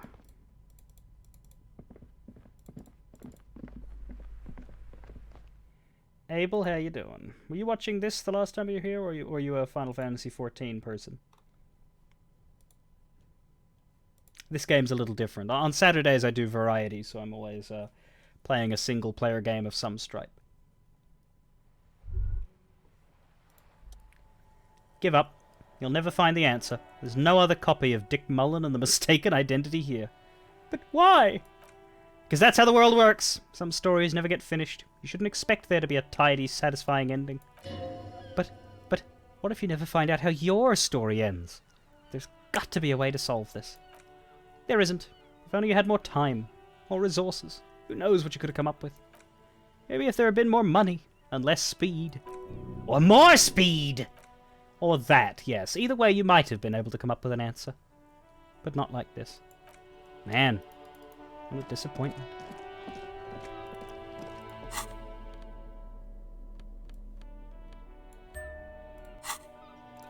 Let's have our sword and gun out.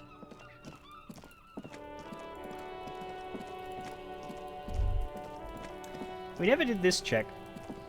We don't need to do it anymore, we're long past it, but... What do you see? Oh, it's gone now. Our odd soul wasn't in the back of the whirling. I don't know. They're about the same size. Not the same boots, no, but they could be the same person. No horizontal boot prints. Whoever walked... I never affiliate with anyone who isn't prepared to drown me in money. Ton Roz, thank you for the Prime sub. From a lurker, I imagine. I've not seen your name before. I do appreciate the support, even from folks hiding in the shadows. Whoever walked in the Whirling's pinball workshop didn't walk here. No, these prints are pretty standard. The ones in the dust looked custom. Or maybe they're just a foreign design. It's a boot print, whatever the case. So there was a check here that we could, at least I think so, set of tracks, right? What do you see? It's not what it says anymore. Set of tracks, yeah, VisCalc. Or was that...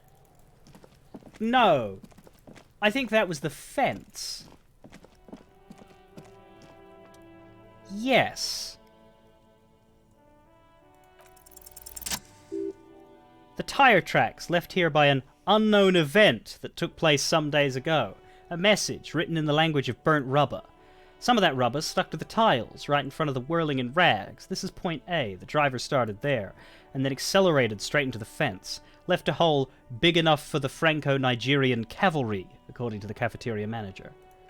The driver proceeded to back out of the yard, barely stopping before hitting the adjacent building, before heading south. Must have been in a hurry. This is where I started off with my motor carriage, before I sunk it in the sea. No wonder the cafeteria manager seemed frustrated when he was giving us directions to the yard. Yes. Well, you did provide us with a very convenient access point to the crime scene. How do we get in here otherwise? This is the only way in. Exactly. We were just providing a service. Everyone says you started crying in the middle of a firefight and then bled like a pig. I guess that was cool. Who's saying that? People, they say you'd kind of died for a moment, that you let your shit out already, but then came back. So I guess that's what's cool now. Just don't think because you got half your dick shot off and you're an invalid now, Kuno's gonna treat you different. Kuno doesn't reward weakness. It's business as usual with Kuno. Kuno's cold like that. Feels good for some reason. Watch out, pig. It's a dangerous world out there. But Kuno's got his eyes on you. What's that supposed to mean? Who knows? Starts doing the I've got my eye on you gesture repeatedly. I'll die before I squeal, pig. Kuno S has nothing to say. Probably because I'm a cop.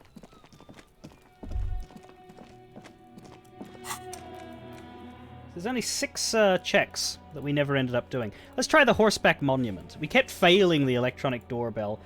We failed the mirror. That's not important. This one's gone. We can't do the map wall.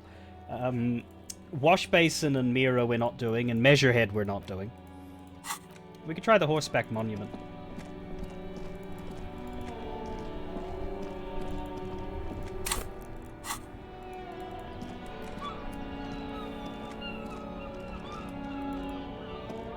Ooh. The horseback monument looks different now. The old king and his horse have been covered in posters with radical slogans like, "No kings, no bosses," and "Again, and once more after that." At the bottom of the posters, in smaller lettering, are details about meeting at a local coffee house. Looks like the students took your advice to heart, Detective. Yeah! Commies! Well done. see if we can get this encyclopedia. Even by the standards of the Philippian kings, old sumptuous Philippe was known for his profligacy. In what way? Well, he blew through the whole national treasury, starting the decline of one of the penultimate century's greatest superpowers, the suzerain of Revachol. His own maladministration foreshadowed the fall of the monarchy during the anti-centennial revolution, an end to his family line and the monarchy on the Insulindian Isola. How did he blow through the entire national treasury? Stories have it that he had his bedroom converted into a treasure chamber where he stored unfathomable wealth, krugerrands, bars of gold, ornate weaponry, armor, various chalices. He called it the Solorum. It was obscene. He called it the Golden Sun? There were whispers he slept on this huge pile of gold-dipped feathers like some obese dragon instead of a bed like a normal person. A deplorable farce. No wonder everything went to shit. But wait! You haven't even heard about his fabled cocaine addiction. The what now? You see, old Philippe wasn't just good at squandering the national treasury on gold and ceremonial weaponry. He was also a prodigious snorter of nose candy. Not just any nose candy, though. We're talking Royal Philippian blow, allegedly twice as potent as the stuff you find nowadays. And purple. Philippian cocaine was purple. What's nose candy? Cocaine. This is a lot to process. His Majesty's courtiers said it helped him connect with the higher realms. So he was a bloated druggie. That's what the revolutionaries said 150 years later, right before they emptied out the royal mausoleum and dumped His Majesty's mortal remains in the Insulindian Bay. Where's he buried now? Beneath the cold waters of the Insulindian Bay, thrown there by the revolutionaries after they cleaned out the royal mausoleum. Weren't you listening? A group of marble pleurants still surrounds the king's vandalized tomb. A deathly cold wind sweeps up candy wrappers and old newspapers. What happened to the statue? The original was blown apart by communards, then further damaged during the landing of the coalition's airships during the turn-of-the-century revolution, when Martinez was levelled. Who restored it? Some years ago, a group of liberal, artistically inclined individuals, designers mostly, thought it would be ironic to restore the statue of the most wasteful ruler of Revachol in the poorest part of the city. The statue is supposed to capture the moment it was blown apart, like an instant frozen in time.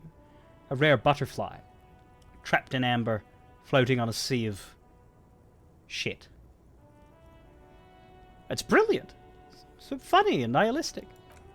People in Martinez tend to disagree, as do many prominent art critics and thought leaders with more nuanced social awareness than the young ironists.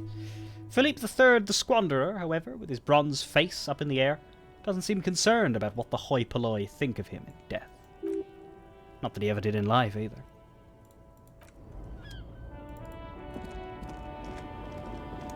The pale driver is gone. The old woman no longer at her lorry. The racist is gone as well.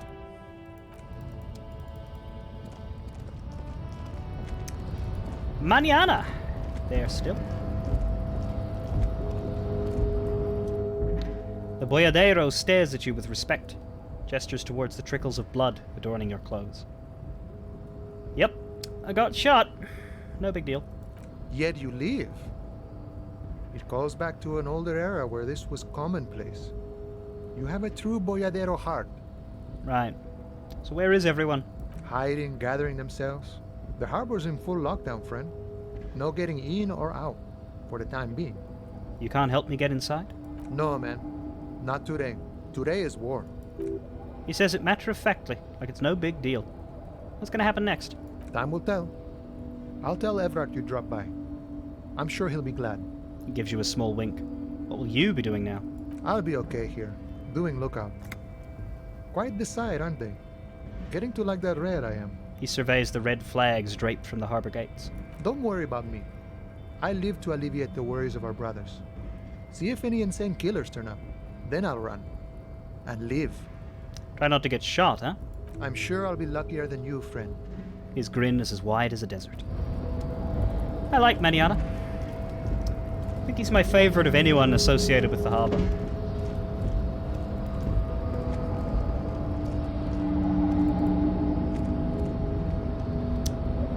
No measurehead. All out of heads to measure, I'm afraid.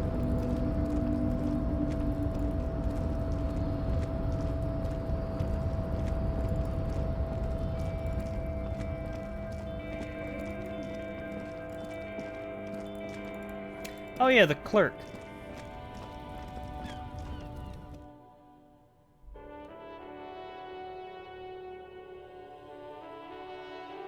You have no clue why we had a chat boost come up. We did? Why is that on cooldown?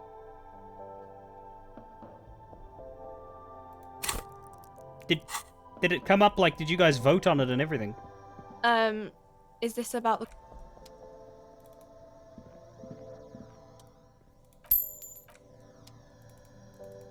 I didn't ask for one. I must have clicked on it accidentally while I was moving.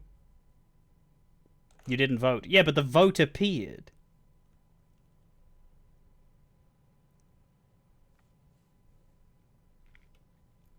I did not call upon the powers of the chat. Nor do I need them. Right now I'm just sort of doing my... Well, not my victory lap, but my endgame lap.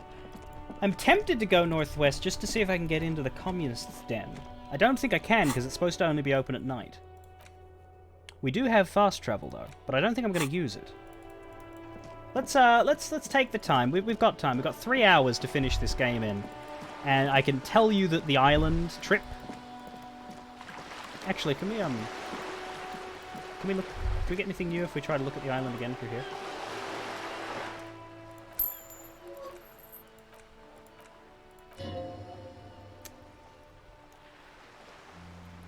Man-made structures visible, a half-sunken sea fort. Looks as if it was abandoned quite some time ago, but nothing but a rotten tooth remains of the anti-aircraft tower. A lonely birch tree grows out of it, its leaves ripped from it by the winter wind. Hang in there, little one. A little brave birch tree seems to wave back. Really? I don't have the eyesight to make it out. Could the shot have come from there, and then entered the window upstairs the whirling? Can you tell? From this distance? I don't think it's possible. It's not. The details are blurry, there's water vapor in the way, and waves cut into the islet. Gonna have to go there. We're gonna have to face it. But yeah, let's just see if we are able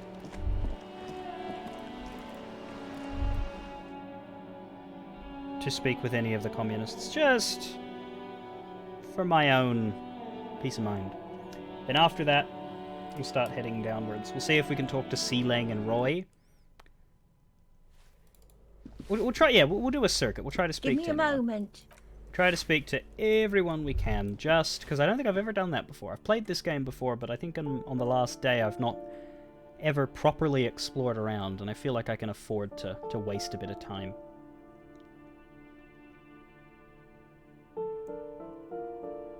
Because there's quite a few reactions, like I didn't know Plaisance had a reaction, I'd never spoken to Manana before. We can go in this room. Bet you it's going to be empty, but we can go in.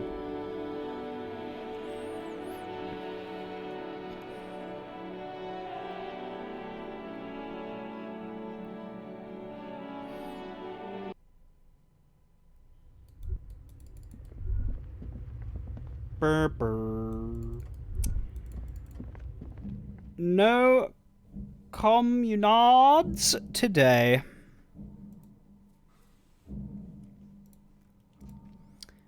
But they have left their mark.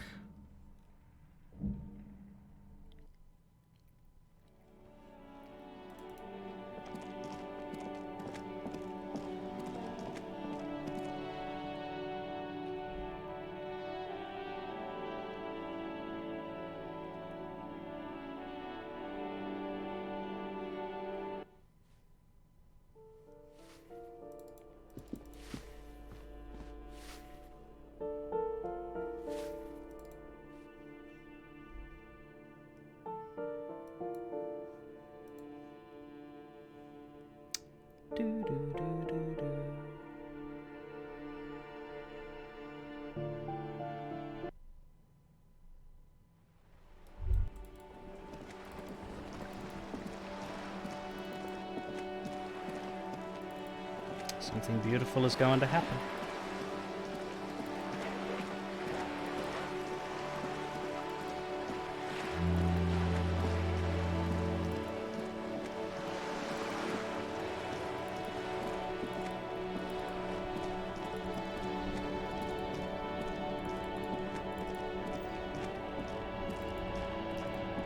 Sea Lang is still there.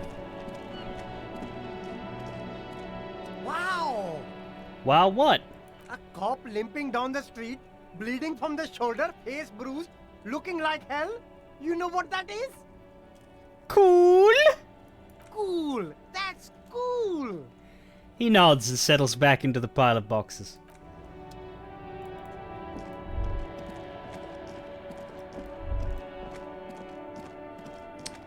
Sea Lang, Lord of the Eternal Cool.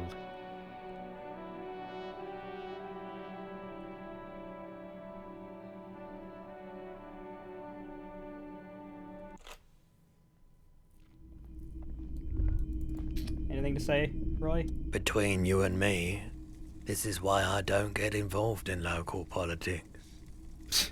Well, someone has to. So it goes. Now, what can I do for you? Nothing more, Roy, nothing more. Alright, that's everybody on this side of the canal. Before we go on the other side of the canal, let's take a look at those things that we bought in the bookshop.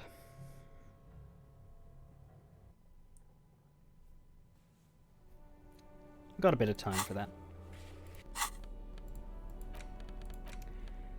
Board game Viral, a high pasternal fantastique populaire board game, illustrated with bucolic vistas and featuring odd-looking humanoid creatures. It is the 3rd edition Mega Setting Supplements module and can't be played without the main game. Large letters on the front form a title, Viral. The colourful box is illustrated with bucolic vistas. The cover art also features odd-looking humanoids, some short, some taller, some with pointy ears, others with ephemeral wings. Text underneath the title in smaller typeface reads, 3rd edition Mega Setting Supplements model. The side panel adds, a sword and sorcery adventure board game with new maps and miniatures. Mysterious things rattle inside. What could they be? Dice? Plastic miniatures? A fantastical alternate world full of magic and wonder? None of that witless man from Hjelmdal fascist dross hidden behind faux realistic allegory. Viral is no cliché-ridden apologia for colonial violence. Viral is pure imagination! Yes, the Viral setting is known for its complicated system of political alignments, but if you're not into that, you can just hack your way through dungeons in search of loot. That's what most people do. The blurb on the back reads, tired of all the tedium and toil of modern life? Escape to Viral! Leave behind Isolas and nations with their petty squabbles. Discard electricity, magnets, and boring technological widgets. Succumb to a world of high pasternal fantastique. Unleash your imagination and create an adventure of endless possibilities. Discover the terrible secret threatening Viral. Can your band of adventurers save the world? Yes, we're ready to take on this challenge. Exactly! That's the spirit! All you have to do is read an intricate rulebook, study an assortment of maps, unfold the illustrated game board, and start rolling dice! In no time you could be romping through grasslands with low-level characters, hunted by Iskel riders, or battling unspeakable monsters in endless dungeons fraught with danger and despair, conjuring up forceful magics to aid your quest! Don't forget heated arguments escalating to physical confrontation with your friends. And beer! Lots of beer! And most importantly, never forget to rage quit if the dice don't go your way. You pry open the box. Inside you find a folded up map, a small booklet, a 24-sided die, and a little plastic figurine. A reprint of a crude hand-drawn map. The top left corner reads, Lands of Viral. The map features both small villages and mid-sized towns with odd names, in addition to meadows, forests, hills, lakes, and seas, also with odd names. Doesn't seem to correspond with anything you've seen thus far. It's not a very helpful map. Look at the booklet. A quick guide to the magical races of Viral. Create your own hero choosing from any of these completely unique and fantastical backgrounds. The options are, in order of importance, the Welkin, the Duergar, the humans, the fairy folk, and the pygmies. The Welkin are tall, lithe, and graceful, with long flowing hair and pointy ears. They're known for being powerful magic users, but can also hold their own in a brawn-driven fight. The Welkin come with a variety of exciting subraces: High Welkin, Forest Welkin, Lake Welkin, Snow Welkin, but if you're not feeling experimental, a basic Welkin will always do. The Duergar are a grand race of industrious mountain people. They're short, stout, muscular, enjoy digging for gold and other precious materials, minerals. They're also well versed in the art of combat, where they prefer to use axes and hammers. The Duergar also come in a few different subraces: Hill Duergar, Shield Duergar, and Dark Duergar. Read about the humans. They're just humans. What else is there to tell? They're average in all stats and jacks of all trades. Read about the fairy folk. A very small race of flying people known for being mischievous, full of trickery. They often lure people into their magical traps. There are no sub-races for the fairies. The least popular of the Wirral races, the Pygmies, are short, rotund, and dim-witted. Pygmies live in small villages made of shoddy wooden dwellings. They spend most of their days tilling the earth and smoking their pipes. There are no sub-races for the Pygmies. The die is made from some sort of wood and has been decorated with peculiar plant motifs. You place the die into your pocket. It's always good to have luck on your side. The figurine is a man in ragged clothes wearing a lopsided hat and wielding some sort of a firearm. Huh, interesting. A communard. A what? A communard. One of the leftist revolutionaries in the anti-centennial revolution. That doesn't sound very Wirral-like. It is not. The communards are not a part of the game setting. I guess someone misplaced it during the packaging process. Does that mean we can't play? I have a feeling the figurines are more there to set the scene than anything else. Take it. You pick the figurine up by the base to meet your gaze. The little plastic man stares back at you, his face contorted into a disturbing shout. Then you pocket it. We have a little communard figurine who kind of looks like me. And we have a standard Wirral die. Hasn't opened either of our locked checks, though. And the remaining 4 unlocked checks are all ones we don't want to do. Board game Suzerainty, a civilization-building board game where you get to choose a nation and set off to colonize and exploit other cultures. A star-shaped note on the box proclaims the game now includes a completely new genocide option. Ah. This is where the game makes a statement, isn't it?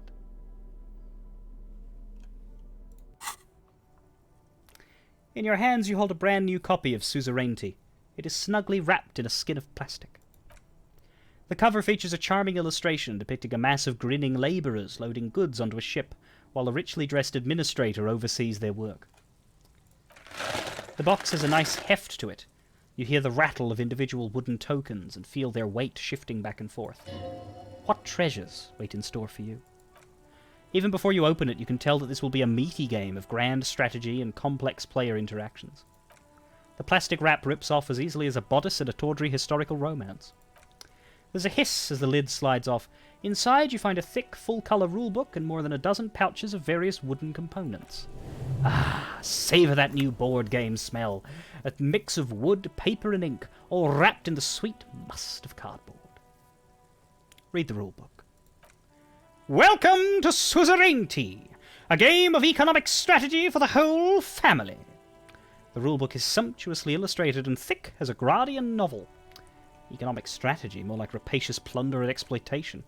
The colourful illustrations depict cheerful workers picking apricots, hauling marble sculptures out of crumbling temples, and harvesting a strange magenta-leafed plant. Everyone is smiling. You begin to suspect there may be a political agenda to this so-called family game. Only one way to find out. The instructions are opaque at first and introduce many concepts you're not familiar with. Fortunately, there are many diagrams and examples throughout. You soon figure out the basic conceit. Each player represents an administrator for the suzerain of Revachol. Your objective is to increase the suzerain's wealth and renown by accumulating victory points. How do you accumulate victory points? That's where the suzerain's vassals come in. The game features 4 vassal nations, each one home to an economically important resource. Each turn, the player collects resources from vassals where they've placed workers. They may then rearrange their workers, fulfill contracts for coin and bonuses, or build structures back in Revachol. As you leaf through the pages, your eye catches on a sidebar labelled, Advice for Beginners. Read it. Remember, there are many paths to victory in Suzerainty, but successful players will find one strategy and commit to it wholeheartedly. Boring, boring, boring. Tear up the rulebook and commit some old-school atrocities. How's the winner determined? The actual scoring system appears infinitely complex, with a series of tables and appendices required to compute each player's final victory point total. You skip that part for now. Examine the components. You open up a number of pouches containing wooden tokens. There are also several punch boards with other cardboard components that will need to be punched out before you can play. Punch the pieces out one by one. Each cardboard token makes a satisfying ch as you pop it out. Soon a neat pile of cardboard coins and counters is accumulated before you in the rain. What? You're not going to offer to let me punch any of them out? No, fuck you. Check out the wooden tokens.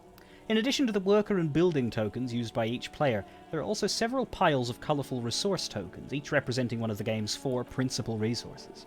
From the Empire of Safra, orange apricot tokens. From Ilmarat, the ancestral name of Ilmara, grey marble block tokens. From the Semenine Islands, white sacks of sugar tokens. And from Supramundi and Saramiritsa, magenta tokens for unprocessed cocaine leaves. Oh, those are nice.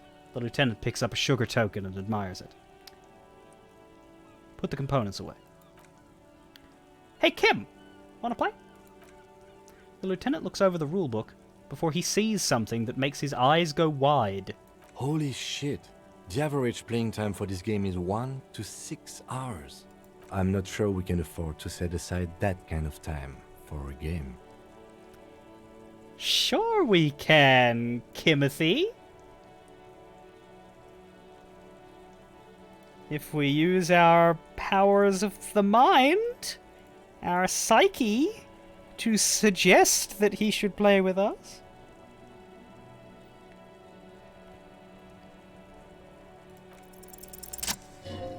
What is detective work, if not an elaborate game? You need logical inference, attention to detail, the ability to analyze your opponent's motives. Come on, might help us think of more creative solutions to the case. I do feel like my thinking has become somewhat rigid. Hmm. Maybe a little diversion to keep the mind limber is just what's in order. See, he's doing the hard work himself. All he needed was a little nudge. Alright, you've convinced me. How do we play? I've read the rules already, I'll show you. You explain the basic setup procedures to the lieutenant, who seems to be a quick study. You each take your bags of tokens and counters and unfold the board between you. In the center is the crown of Revachol.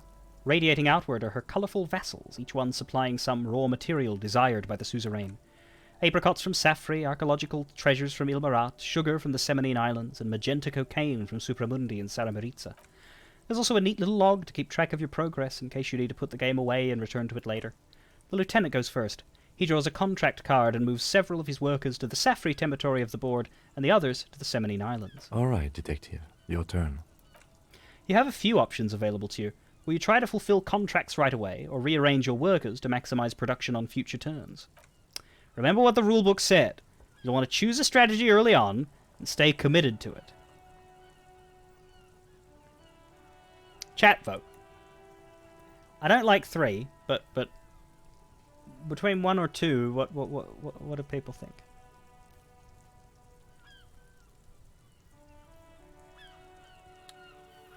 We'll go with 2. Let the workers rest for a while. What?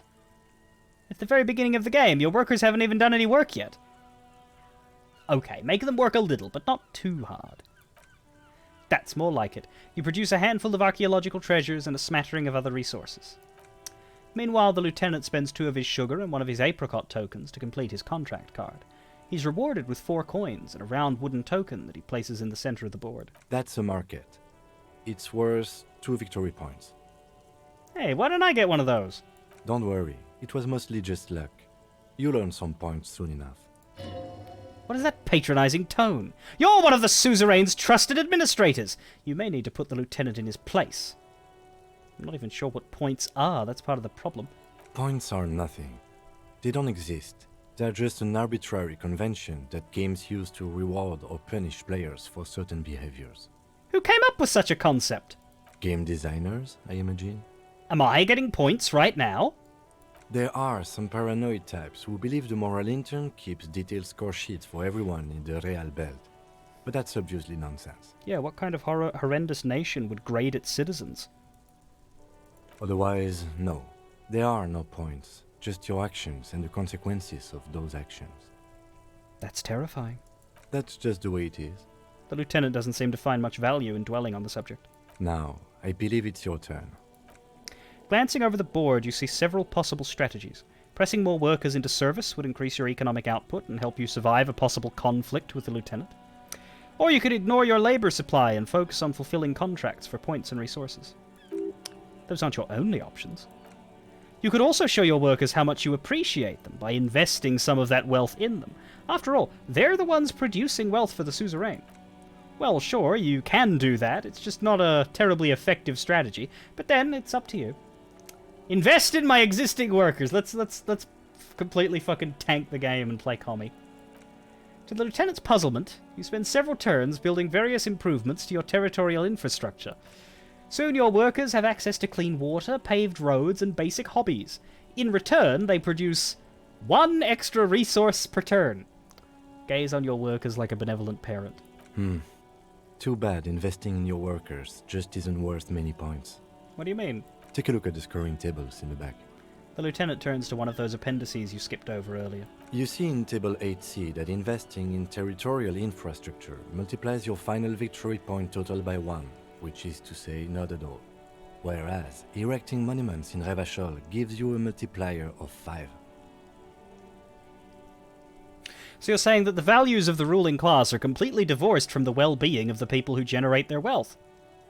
Yes, precisely. Nonsense. Remember what the lieutenant said? If points are arbitrary, who cares about winning? You should reject their system and just play how you want. Now it's the lieutenant's turn to respond. He moves aggressively onto the Safri territory. Soon his workers are producing a steady supply of extremely valuable apricots. How can you let the lieutenant dominate you like that? You need to hit back, and hard! For several turns, you struggle to respond to the lieutenant's burgeoning apricot empire. Eventually, you relocate the majority of your workers to Supramundi and Samara Maritza, where they begin producing a bumper crop of cocaine tokens. You draw a new contract card. According to the text, there's an aristocrat willing to trade a large supply of cocaine for a number of coins, and access to a rare bonus, amplified music, worth 7 victory points. Oh yeah, baby. Cocaine and rock music go together just like cocaine and rock music. You've reached a critical strategic juncture. How do you respond to the lieutenant's aggression? Give back to the workers! Instead of focusing on amassing points, you embark on a chaotic project to win the hearts of your workers' tokens. After several turns, you've unlocked advanced hobbies and health insurance. Your workers now produce an extra 2 resources per turn. You do realize the game is called Suzerainty and not Workers' Paradise, right? I am rejecting the arbitrary so-called point system developed by this game's politically compromised game designers, bitch. Yes, you're really sticking it to the game designers, just like I'm about to stick it to you. The lieutenant continues his strategy of aggressively producing apricots for export. He fulfills contract after contract, racking up ever more victory points. The end game is upon you. What will be your crowning achievement as the suzerain's territorial administrator? You could continue your efforts to win the hearts of your worker tokens by building the rarely attempted public education system for your territories. Alternatively, you could actually try to win the game by building up the extremely valuable victory column in Revachol, or by crushing the lieutenant in a devastating trade war. The choice is yours. Workers! Your commitment to doing right by your workers pays off, and you manage to construct the rarely attempted public education system. You truly have the best educated worker tokens in the entire world. Unfortunately, you were sent to the territories to produce raw resources, not overly educated second-class citizens. If anything, this might negatively impact your final score. See? I warned you investing in your workers wasn't going to pay off. My worker tokens have a right to an education, Kim. Noble as that sentiment may be, it's not exactly a winning strategy in a game that revolves around resource extraction and exploitation. Now, let's tally up the scores, shall we? Nah. Computing the final scores is almost a game unto itself. You each spend an inordinate amount of time making stacks of coins, consulting tables, and struggling with basic addition and multiplication. After double and then triple checking your maths, you have your final score. 2 points. Though you're beloved by your well-educated worker tokens, the suzerain is immensely displeased and recalls you from your post. I've got 20 points, he says with measured pride. Hey, at least you went out playing the game how you wanted. There's something to be said for that. Now, let's clean up and get back to work. Put the game away. I wasn't originally going to buy those two board games, but then I read a lot of stuff about the game recently, and I saw you can play Suzerainty with Kim, and I was like, well, we gotta do that! I thought that had opened up, but no, it's because that's always open. The fence is there. All right. Anyhow, how are the locusts doing after a few days? Still weak, still unhealthy, but still alive.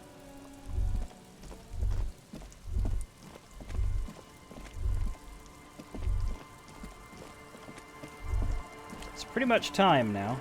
We'll check in with the people at the And we got a new figurine. Yeah, we already had a figurine, but now we have two. How's Doom Spiral? Man, you're like bleeding now. Reality's really messed you up.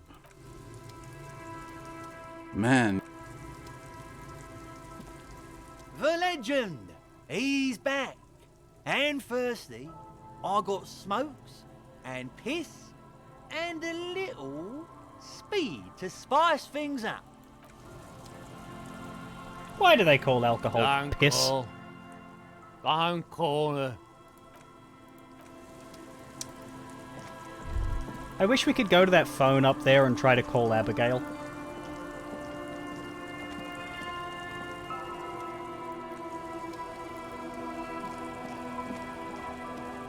Our tenant, the policeman.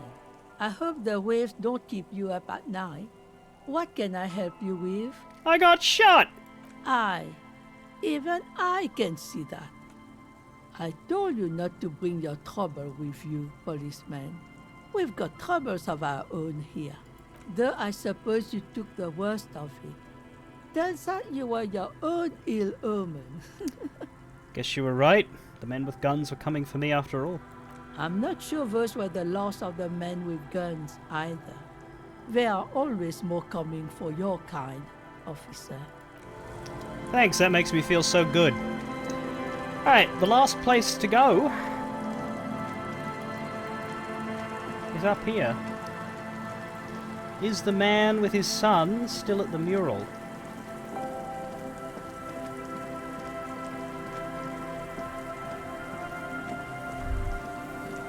He is not.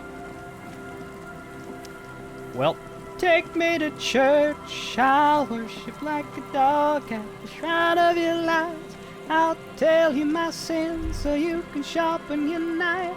Offer me that death is dead. Now good God, let me give you my life. Are we able to use the phone again? Oh my God, we can!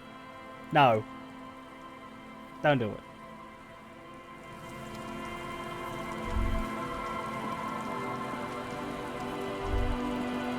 We managed to keep some self-control in that one. Let's not make Harry's situation any worse.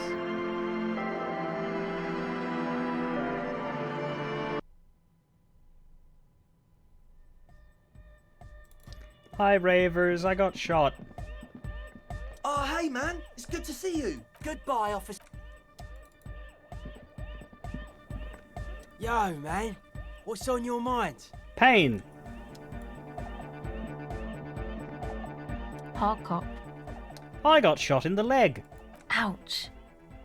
I did notice you limping, but I thought maybe it was your thing or something. When I was 16, I used to date this guy who had a limp, but it only showed when he was sober. So I guess it wasn't real or something. I don't know. She shrugs, eyes glazed over. Anyway, shot in the leg? I'm sorry. Man, that must suck. Probably. It should be a negative. Yes, what is it? Good morning, comrade! Yeah! Harder car! Only a cell has a reaction to the bullet. Interesting. Well, that's everybody. Everybody that I can access.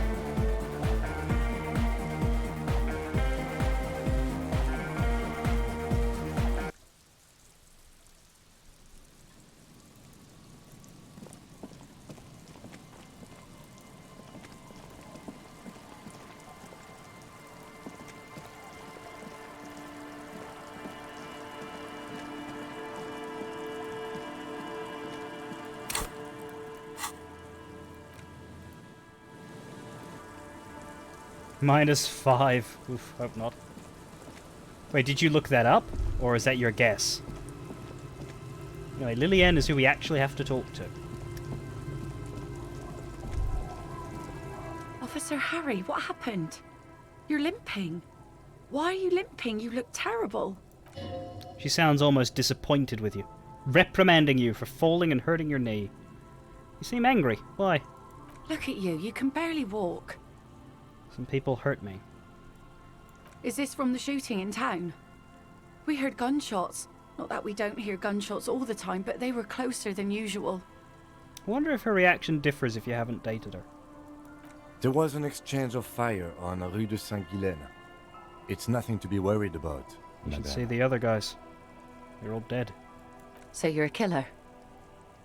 That's good, I guess. Better than being dead. Most cops are killers. Aye. I bet they are. The good ones, at least. I have a question for you. Of course. Can I help you with something? We need to get to that island. That won't be a problem. It's wind still and the tar just dried. We've got 2 days of relative sunshine ahead. 2 days of sunshine? I just got a bacterial infection. I'm sad to hear that.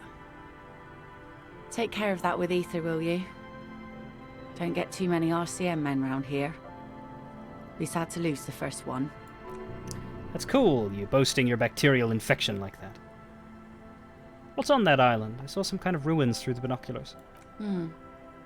Used to be some kind of fortification there before the war. For the communards. An anti-aircraft gun, I think. Bombed to bits in the landing. I haven't been there myself. Always steered clear of it. Who has then? Yeah, you haven't been there yourself. Who has, if not you? My husband used to drink there. Ah. Him and his drinking buddies. Always seemed like a bad place to drink to me. People died there during the landing, you know. My mother told me. The kids sometimes go there too. I know they do, on rafts. I tell them not to, but they bring back old bullet casings and such. Which kids? The twins. God forbid they bring the girl along on some rickety barge. Can we maybe ask your twins about that place before we go? Would that be alright? Be my guest. They've a strange way of talking. See if you can get anything useful out of them. I seldom do. Can we borrow your boat?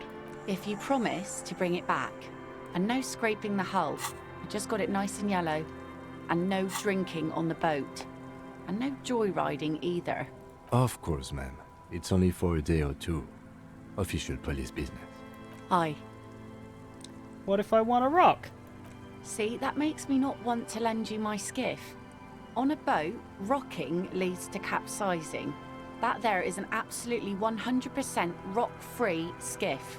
You got that? Is there anything I should know about getting there? Well, most of it's sunken. Underwater. That means concrete underwater. Cut your boat if you're not careful. Be sure to enter from the south side. Water's deep there.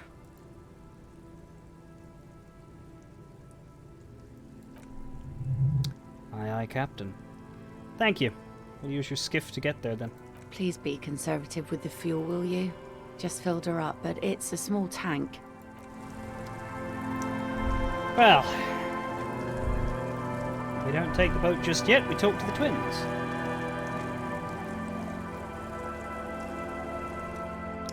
Scruffy-haired little boy kicks a stone while the other watches him do it. You've been to that island, right, kids? On that island? Yes, that one. I need to know what's there. That's, nothing. It's just a seafort and some plants. You can take a raft there. It's great. And we make a fire. We make a fire. Mm-hmm. Gather the sticks for the fire. And bullets. Or not real bullets, empty bullets. What then? They're nice. The fire guy comes and asks us to put the fire out. The what? That must mean a human being. On that island? But it's cut off. Someone lives on the island? No. The boy answers, shaking his head vehemently. Yes. His brother looks at him and then at you. Let's go with yes. The lieutenant raises his eyebrows, whips out his notebook. Why is he the fire guy? Because Because he asks to put the fire out. Why does he ask you to put the fire out? I don't know. He doesn't like it. He don't like people to be there. You shouldn't go. Yes. The other one adds laconically, standing with his hands glued to his sides like a little tin soldier. Suspicious request. Made out of fear? You mentioned something about lights. I don't know. Did you mean there are electrical lights? He points to the streetlight. Yes. Is there anything else you can tell me about this guy? Age? Does he live there? No, he doesn't live there. I don't think. No, he lives there. Been there twice, 2 times. He doesn't live there. He isn't there sometimes. Anything else? What does this guy look like? I don't know. How come? We ran. He just yelled we shouldn't be there. Your father used to go to that island too, didn't he? Our father killed himself. Don't say that, he didn't. His brother punches him. The boy's eyes well up like he's about to start crying. I'm not going to say anything to that. I'm sorry. One says to the other, rubbing his brother's shoulder affectionately. Is that all you know? Is there anything more you can tell me about the island? Boy says, rubbing his eyes. It's clear he has no intention of finishing the sentence. Lights, fire guy. We should check up on that island. Yeah, I sure as shit agree. So, the weird thing, and I always like to point this out, because we've wrapped around to day 8, we're on day 6, but there's always a 2-day gap. It's become Monday again. And the result of that is that there's only one Monday subheading in the tasks list. So Monday has been removed from down here, and everything comes under Tuesday. Even if it was from Monday. And that would happen again. If you go further, you'll start to delete the subheadings.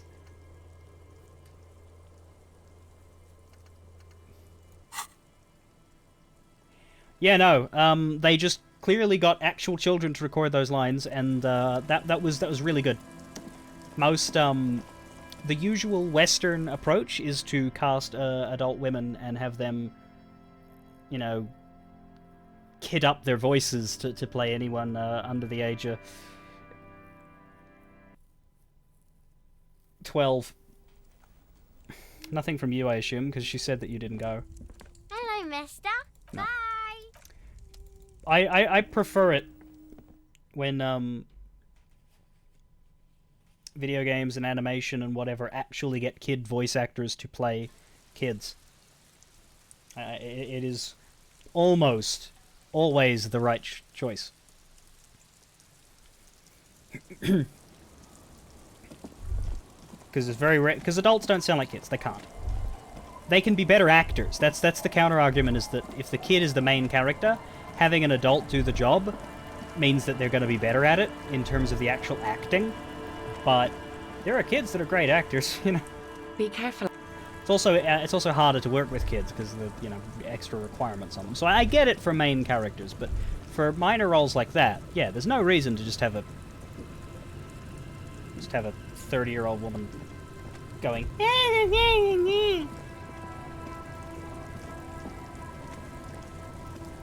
Kids can't fake emotions well. Yeah, like in this particular case, those kids didn't need to. They didn't need to be emotional at all. So.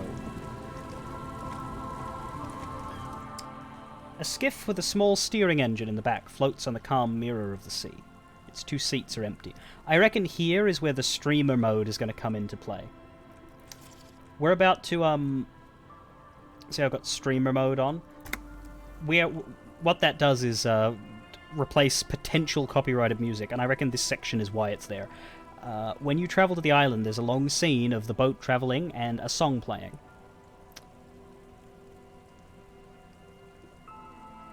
And I reckon it's quite good, but I reckon it's going to be different. And probably less interesting. Once you get in, that's it. One pull of the starter handle and you're off into the bay. A strange trepidation comes over you. Are you sure you want to go now? Have you made all the necessary preparations? Closed all of your accounts? Remember what the net picker said? It's a small tank. You won't be going back and forth on this. You take the engine, Kim. I'll hold the boombox. What? What? How else do we blast Sad FM on our way to the island?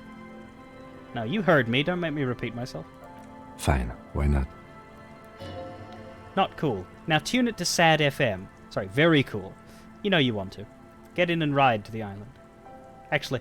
What? What else? Yeah, I don't want to go with this. How else do we blast Sad FM on the way? Fine. Let's blast Sad FM then. Thank you. Get in and ride to the island.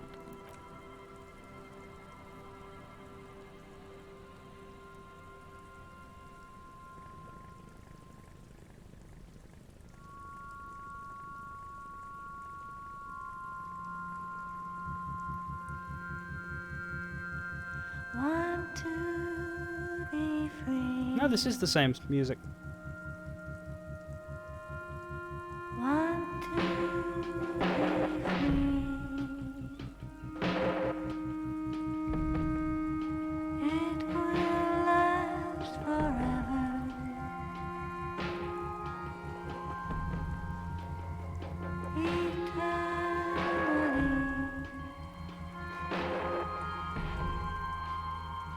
Want to be free.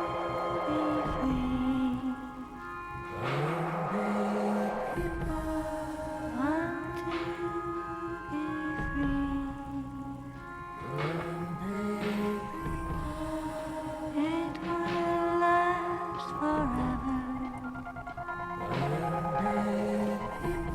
I imagine if you don't have the boombox, you wouldn't get the music.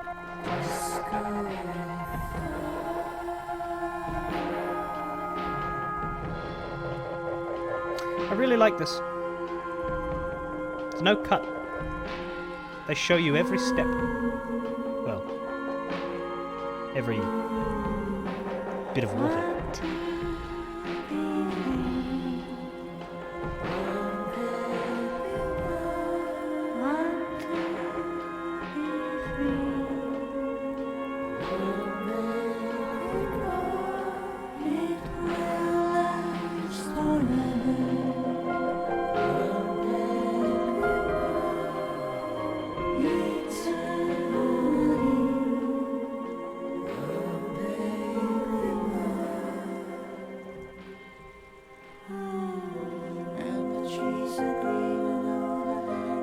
No idea, South Robin.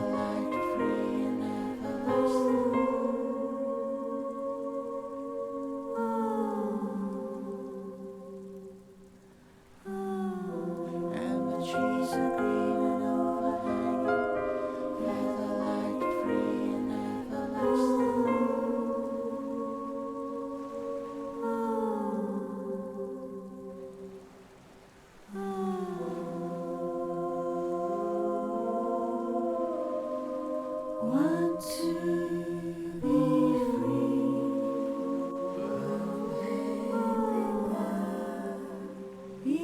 free.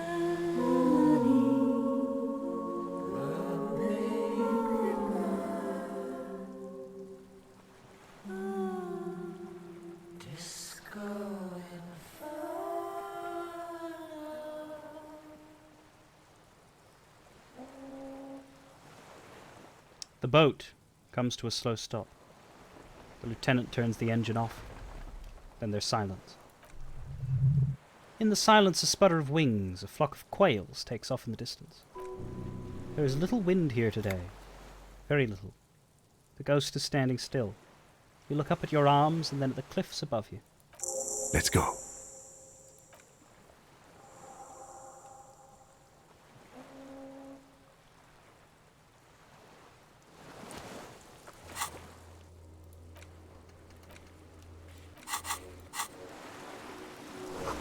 A makeshift bridge. The bombs were powerful enough to break the foundation. The rusted chain trails off into the ocean. The chain trails off into the ocean, connecting the island to the supply depot on the coast. This leads to the depot in Land's End. Ah, yes, so it seems. What was that used for? I mean, it's a chain along a body of water. It's to stop boats. For bringing munitions to the island, maybe? And supplies? You could also lock the bay when you raise the chain. Lock it from whom? From enemies. Enemies of the commune of Revachol. This sea fort was a revolutionary fortification, I believe. PSP, that'd be British sea power. Almost said sex power. British sex power. If only we had Sam here today. These tires are falling apart. They are at least 50 years old.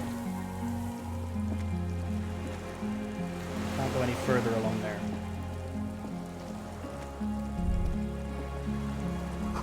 These stairs feel ancient. Soldiers' feet ran up them long ago.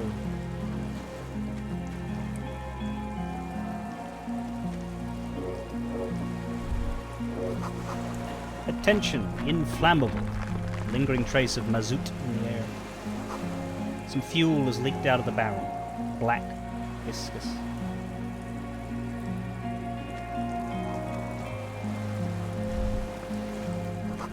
Warm air from the inside of the building. It's warmer there than out here. This barrel says ICM.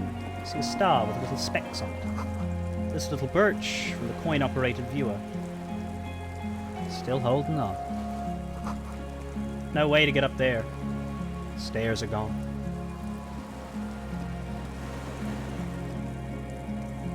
The only way forward is in.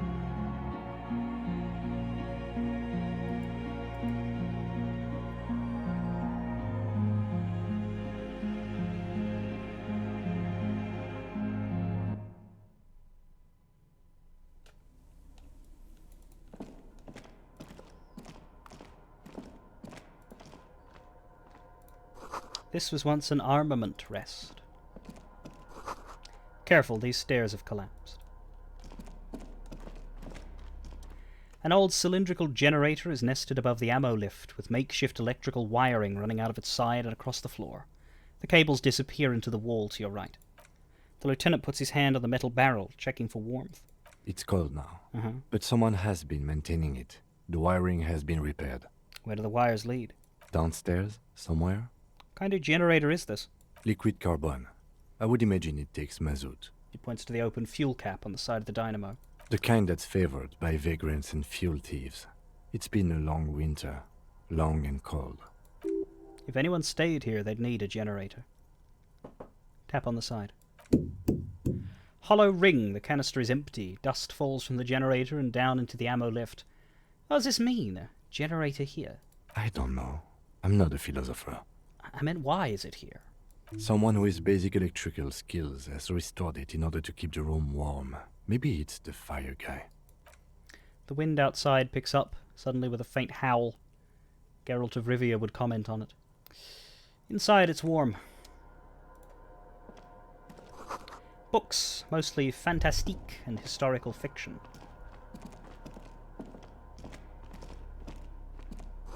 Dishes stained with sauce and fire. A survivor's kitchen. Thaln Arrower shirt. Hand-eye coordination. Could have used that back at the tribunal. Army surplus winter scarf. Empathy. A moth-bitten bedsheet keeps the wind out. Books and magazines lie scattered on the floor and on a makeshift cupboard. They are not particularly well organized. Sift through them. Most are soft covers, serialized fantastique, and detective stories from the 20s and 30s. This disparate digest includes the classic Animal Adventures. Among what is mostly commercial fiction and serialized stories, you find a magazine cathodique for electrical engineering. Then it's back to pulp, light erotica, an international thriller about circuit benders. Someone's made themselves a home. Lieutenant inspects the soft cover. Conceptualization. It's a hard check. I'd need some intellect in the chat boost. I have lots of skill points, so let's just add one straight up. 42%. Not that you can tell. This is a digest of someone who's dead bored. Most of it is for entertainment purposes, fittingly right next to the radiola on the floor. Nothing? Nothing out of the ordinary? Maybe a little old-fashioned? There's a nude mag? More than that you can't say. You see candles planted on a broken rangefinder.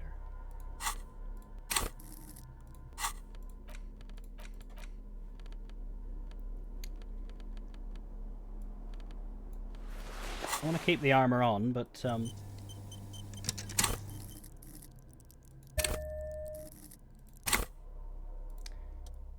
try again with 58. Oh, yes. Under the bed there is a rather extensive collection of critical theory, that is, dour, life non-affirming left-wing literature, published by small imprints such as Abattoir Firm and Usia. It's not exactly light reading. Look, Kim. Powerful communist theory, rigorous and truthful. Usia. I agree. Humanitarian sciences. It stands out. Not a lot of critical theory around in Ravachol West. Your incendiary remark failed to provoke him. Wasn't there some in the communist students' room? Yeah, a student in the apartment building seemed to have some as well. Well, yes. That one student did. A little... I guess that was... that was written before that student was written into the game. We've met that student. He's in the commie side quest. The little books seem inconsequential next to the big pile of frivolous entertainment covering them. Critical theory books. What do you think this means? Again, I am not a philosopher, but whoever has lived here, they have some education and a certain set of interests. Interesting. Well, looks like a big poster of Masov there. Or one of Harry. There's a greasy old spring mattress in the corner, resting on piles of soft-cover books. White linen and a pillow are visible under a worn-out caracool blanket. Someone has been squatting here. The linen is fresh, recently washed. How recently? You force the rest of the sentence out through pain, thick as molasses, no longer able to hear yourself speak. You know, officer, you can rest here if you are feeling tired. I will keep watch. You could use some rest for what's ahead. Maybe a little shut-eye. Just an hour. You face the concrete wall. There's less light there in the dark corner. Like a dog, you lie there. I imagine our internal monologues will talk to us now, so let's get the full voice acting on. You didn't realize how tired you were. Your body is still nowhere near healed. Curl up with your knees close to your chest. The blanket feels cold. The entire room does. Concrete and cold. Minutes pass. Half an hour maybe. The sounds of the sea beyond grow distant. Your eyelids close. Until... Until?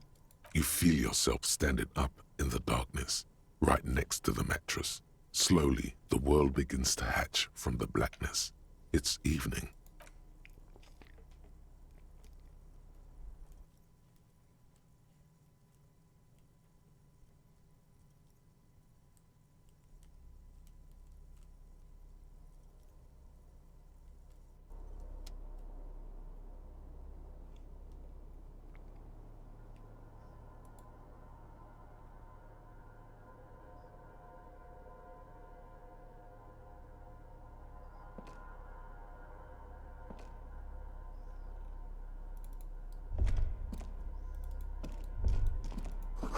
The lieutenant is no longer here. Go outside. To the beach. The door is still here, closed. Feels strange somehow. You can't get in.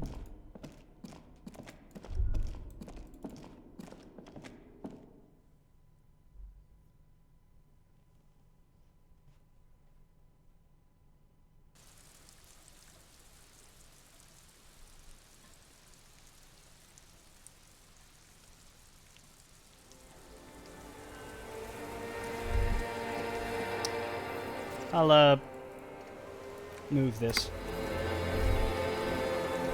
This is some familiar music. We know what causes this music to play, don't we? Go down to the chain. There is something there.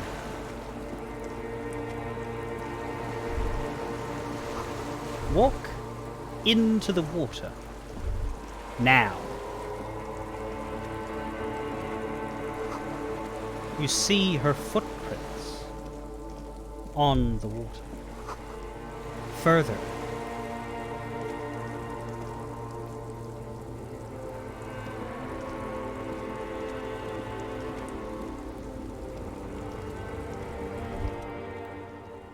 Dolores Day. The inner sense of humanism, internationalism, and the welfare state turns around to face you. She has an airship bag in her hand. She seems to be in a hurry. You may not be able to take this.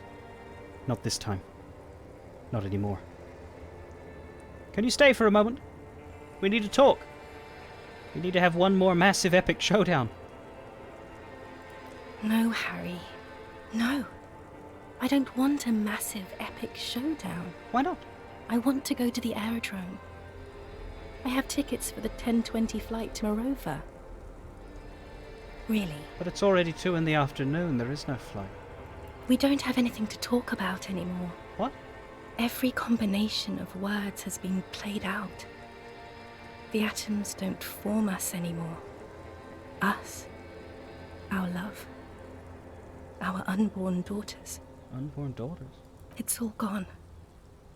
I have to go to the aerodrome. I have to leave Revachol and you. And you have to be alone. In hell. Forever. That's just the way it is. Oh god, whatever you do, don't try to kiss her yet. Not after that. You're still reeling. You'll fall over if you try it now. I get the feeling you're not really Dolores Day. I don't know what you mean. Dolores Day? You're the X something. Wasn't I Dolores Day just a second ago? Now I'm the X thing? You're confusing me.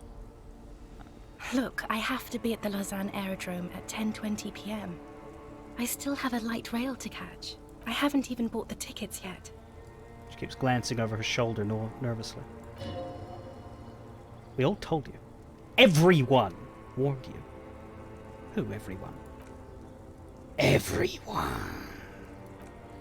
Literally all of you.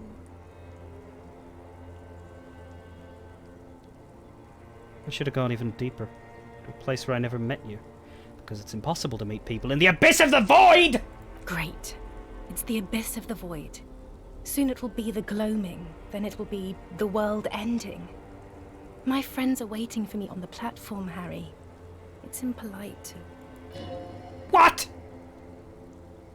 Cool. Your friends. Say hi to your friends for me, then. I will. The evening wind blows in and the gown wraps around her like a white flag. 1,000 times, you beaten animal. 1,000 times you've raised that fabric. What is underneath has always calmed you, centered you, made you sane. In your mind, you could still climb inside her bed. Still the only man. You're my wife. No, Harry. We were married. You wrote me that letter I threw away. Not married. What? We were engaged then. Living in a little house on the outskirts of central Jamrock. Past the lake that formed when a mainline pipe burst in the early 20s. At the end of a street called... What? A street called Voyager Road. It was 1,000,000 years ago, Harry. No, it was 100 million years ago. We were so young then. I loved you more than you'll ever know. I loved you more than anyone has ever loved anyone. But it is gone now. Nothing came of it. No children. Nothing built. We live in the coldest of all possible worlds, Harry.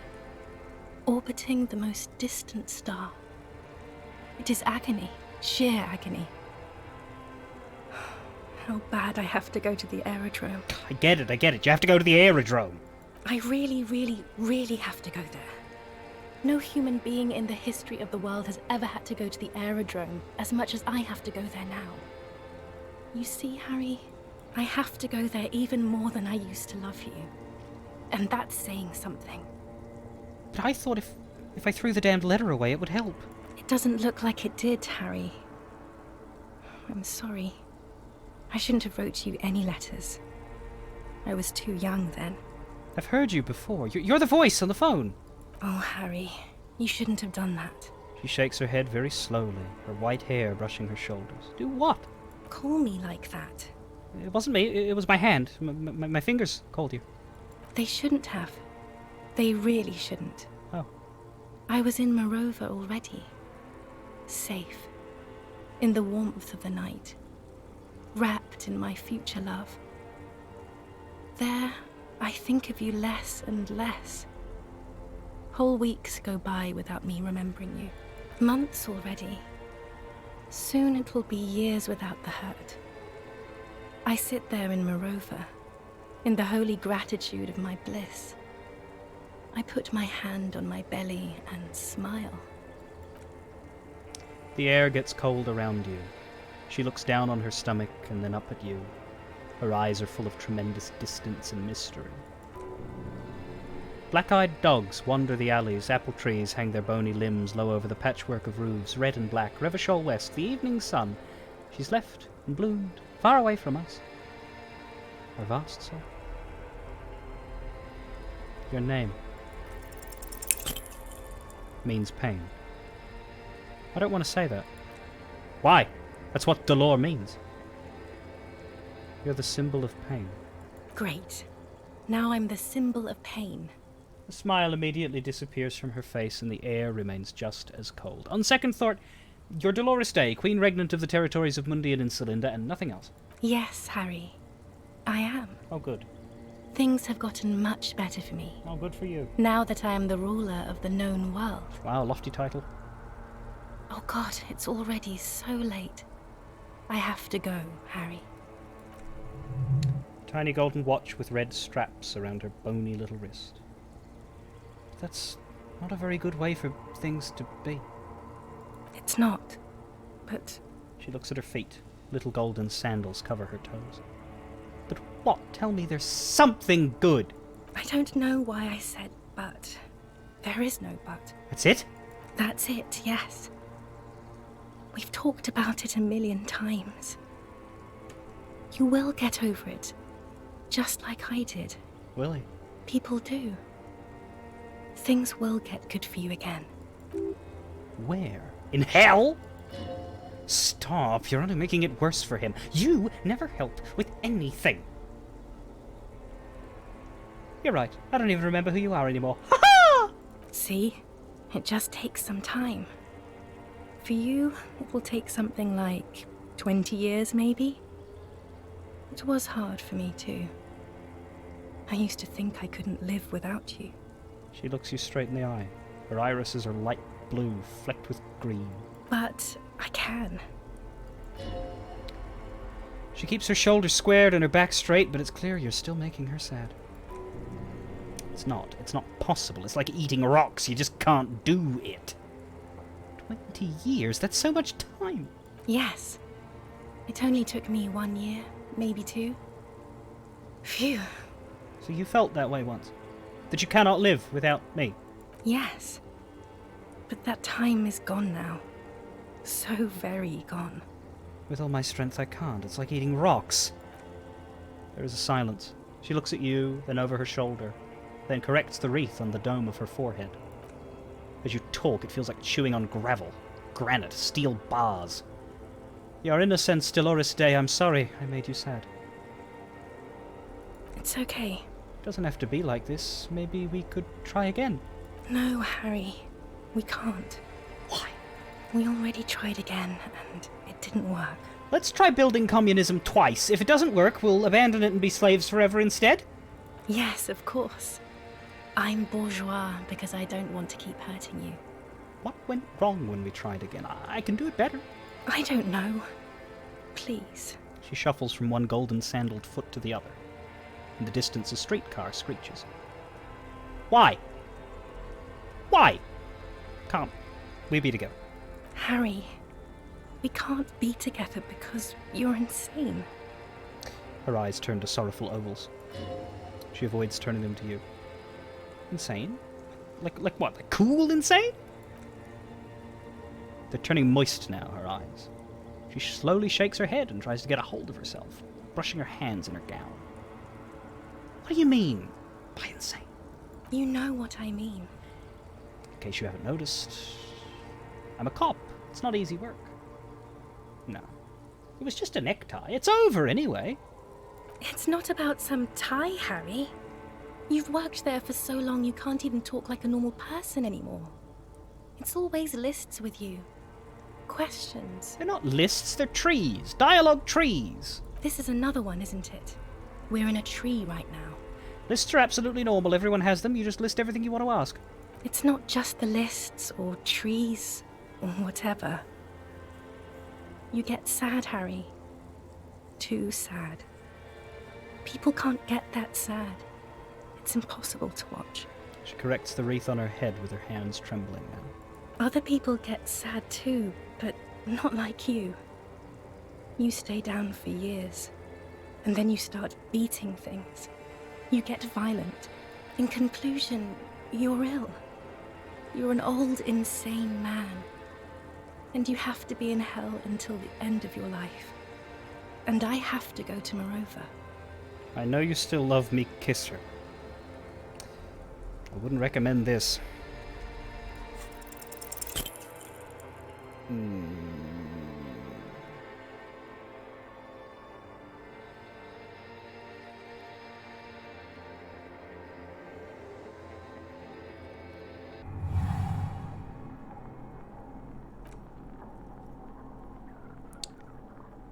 Your feet still tremble from the steps you took, as if over an enormous distance. Standing against her, her body close to you, radiating warmth. With your eyes closed, you move your lips on her mouth. She's not kissing you back. It failed. This was not about failure or success. This was always going to be horror. I should not have suggested it, and you should not have listened to me. Succeeding gives you the exact same responses in this one. I feel her breath. Her chest rising like a pillow, warm exhalations against the side of your mouth. Her tender soul moving through her lungs. Hidden. Distant. Kept safe from you. Her cheek against mine. Feels like soft fuzz, a bird covered in down feathers, brushing against your broken capillaries. The world's most precious material reserved for those she lets close enough to feel it. You are stealing a touch. It's not yours to take. Cold silver against my forehead. The delicate wreath on her forehead pressing into your temple. The silver is cold in the spring evening air. Squeeze her wrist. Her hand does not return the grip, her body is rigid. A current of unease courses through it. Distrust. For you. The curve of her spine, her shoulders hunched, she keeps herself stiff. Her center guarded from your motions, unresponsive to your guidance. Move your mouth. Nothing. Just pillows against you. Unresponsive. But for the taste of apricots. Apricot-scented chewing gum.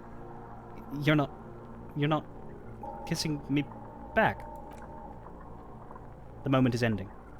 She is going to move her face away from yours.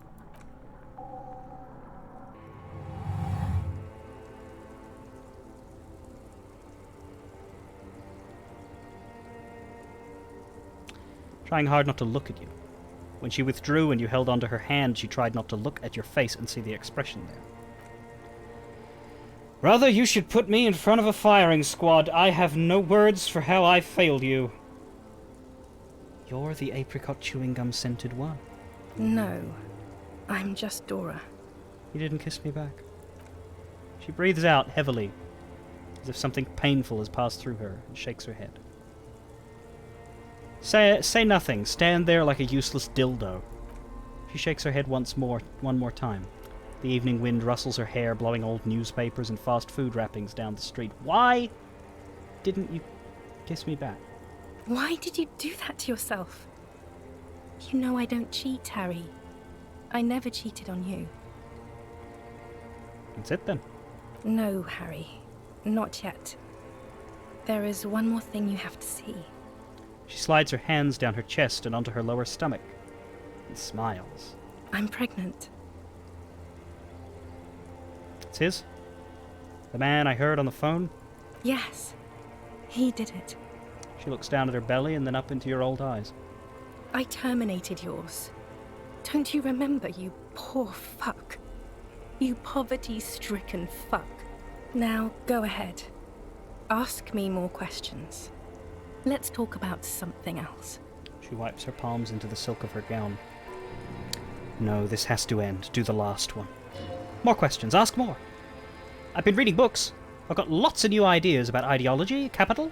That sounds nice, Harry, but I really don't want to argue about ideology with you right now. This won't be an argument. It will be emotional and true. Listen, please. It helped me realize I can't let you go because loving you is impossible. You're like a star I should follow. A long sigh. 1 millennia in the making. Apricot-scented chewing gum brushes your cheek. I am not a star. I'm a confused young woman eating your mind. There are no stars. There is no light. There will be no future. There is only this intersection and the aerodrome, where I must go, incessantly, brutally, utterly without redemption or hope.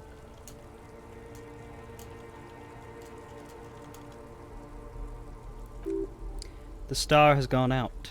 She cannot rekindle it. You cannot rekindle it. There is nothing within or below matter, just the dull no of a mind made up. Just like 4 billion others, I am so sorry.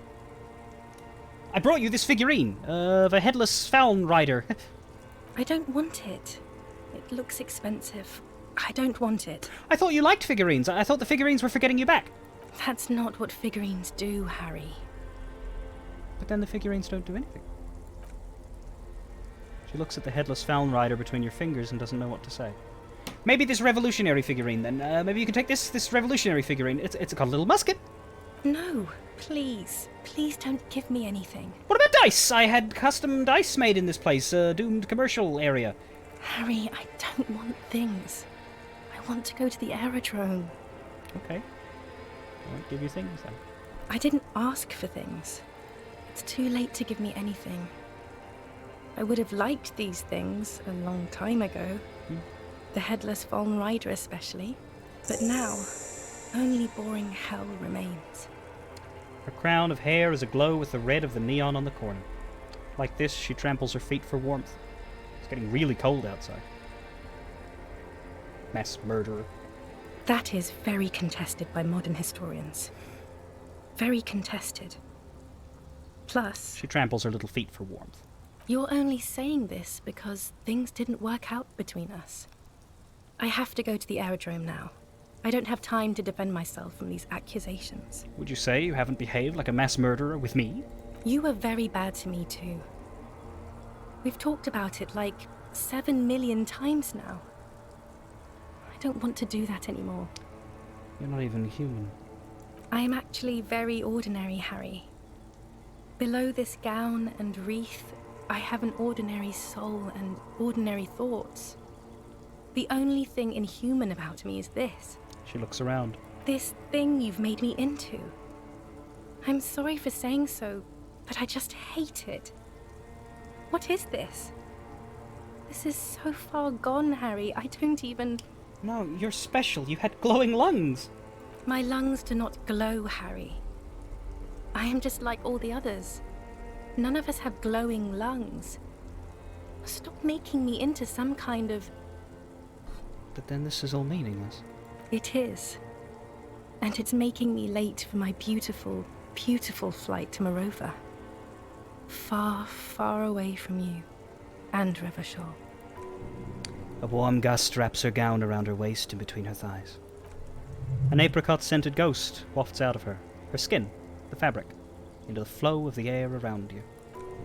All the roads will miss her footsteps when she's gone from here. A completely different world.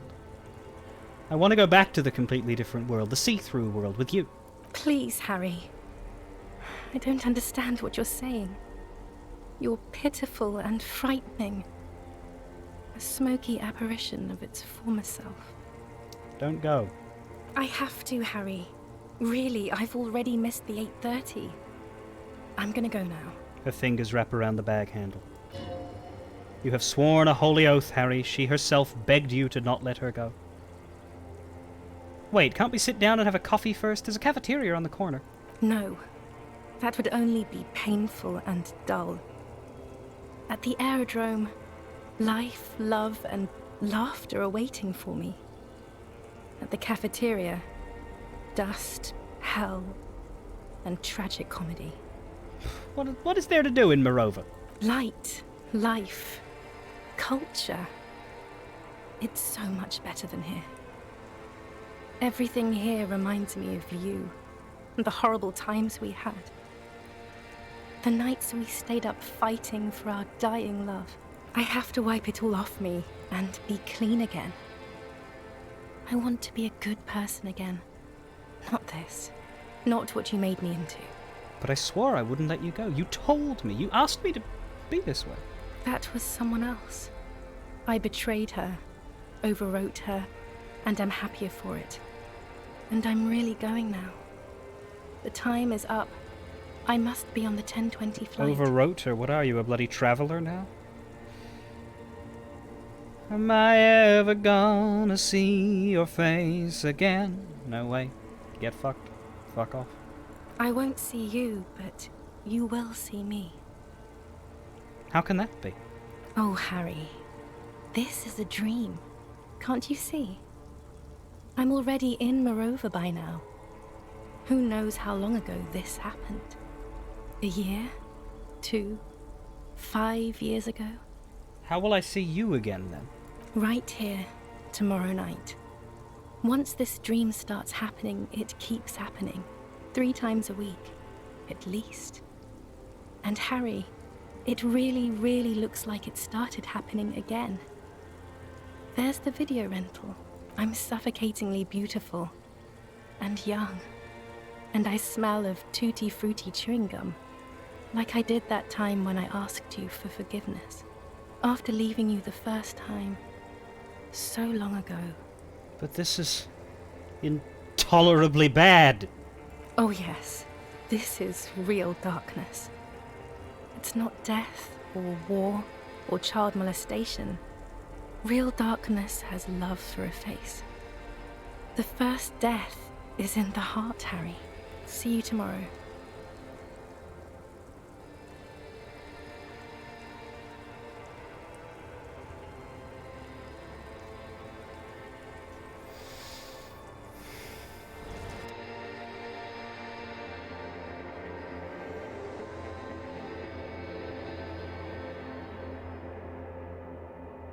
She's not a real person, South Robin. That is a psychosomatic construct of a human being's pain taking the shape of somebody they used to know. You're up quick. How was your sleep? How was my soul? Do you want me to tell you about my sleep, do you, Kim? Oh boy! So I try to do that with the Harry perspective. Like, I clicked all of those options not because I thought any of them at all should be clicked. The correct answer was to say goodbye immediately. But for the sake of presenting the game, I said all of the things that one should not say, and tried to do it with a believable amount of emotional inflection. What I can say is that I am a person who is very lucky. This is me, not Harry. I'm a person who's very lucky. I am with the love of my life, and I have been since late 2017. And whenever I see her, the world is wonderful. And all of the troubles and worries melt away. And I cannot overstate how good that is. And I'm not trying to brag here. I know I know that that's not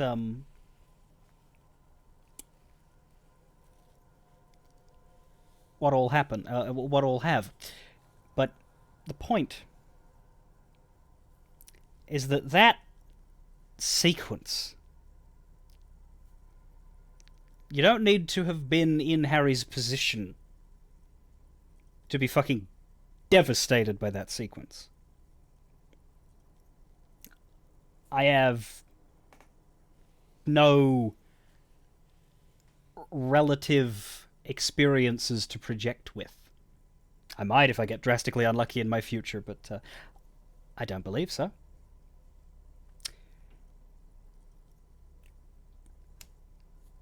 But that doesn't matter. Because this game, more than anything else that I have read, watched, or played, piece by piece, sets you up for that dream. And you forget whatever good circumstances you may have or may not have in this particular department. Oof.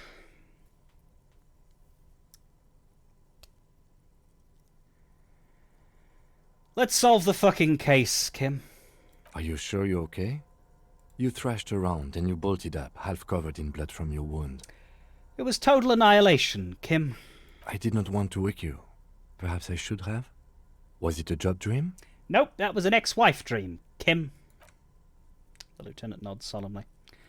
My sleep was deep and invigorating. Try to cover up the blood, sleeping out with your hands. Of course. I was just thinking maybe you've torn your stitches. Are you ready to move on? Let's comb the entire island, centimetre by centimetre. That's the next step in the task chain, Kim. Okay. He's still worried. You must have really thrashed and squealed in your sleep.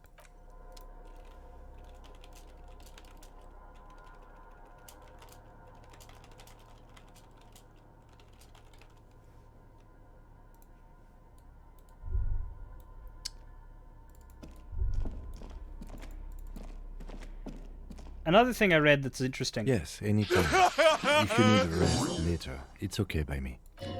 You don't have to be a hero. Are you able to rest again? Good lord, you can. I think if you rest again, they literally replay the whole sequence. Maybe not. I don't want to find out, and I refuse to find out. Nonetheless, what I did read, and I'd be curious as to how to do this, but apparently it's very difficult. If you avoid every single possible hint or tell regarding Dora, the ex-wife, if you never make the phone call, if you don't read her letter, which we didn't, if you avoid, even if you never click on a piece of dialogue that goes near her, you can apparently have a refreshing sleep in that bed. The dream doesn't play out, and the implication is that Harry has taken steps towards moving on. But even one little tiny hint, and you're there.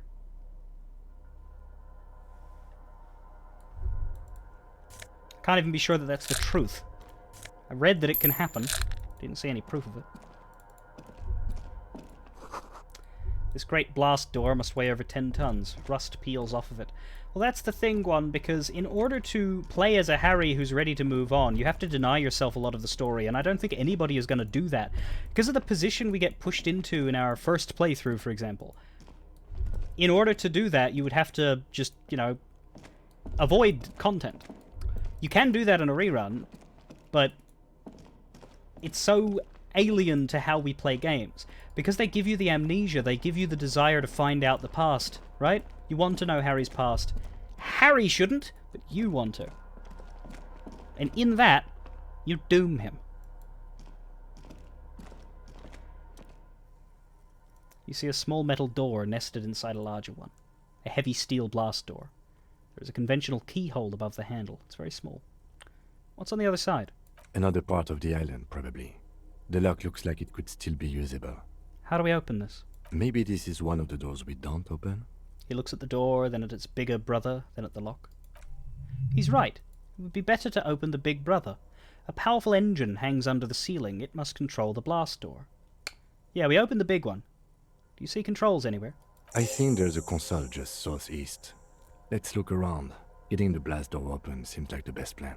I make a lot of jokes about completing the quest log in 14, and I make those jokes in this game too, because I honestly, yeah, one of the things I said was that I wanted to clear every quest log in this list, and I do. But you can't approach life that way, can you? Nothing's that neat, nothing's that tidy. Disco Elysium takes that truth, shoves it in your damn face.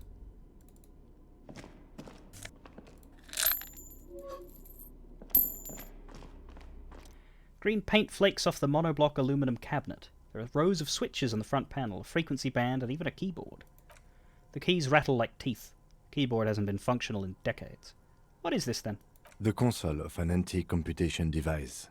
The generator upstairs, with wires coming out. They terminate here. Points to the wires running into the machine. Could this open the blast door? Possibly. Urgence, ouvert, allumé, radiodiffusé. It sounds like this device was used to control the electronics here. Maybe it still does. This device was used to control the electronics in the room. It could open doors, control lights, function as a radio computer. Slide the radio dial. The dial slides under the glass silently. You make out defunct stations and the UKV frequency. The words Feld Insula are written on the band. Insular. This is an off-air radio computer, I believe, used for military communications. Push the interior light. Nothing happens. Emergency open. We need to restore power before using this, officer. Ah. The generator, it didn't look like there was fuel in it. We should look around outside. There are barrels all over. Maybe one of them still has something in it. He looks into the dim light to his right. The boat engine! Oh, we could get some from the boat engine. But officer, then we would have to swim back to the mainland. Ah. Let's just look around, okay? Good point. Swimming is bad.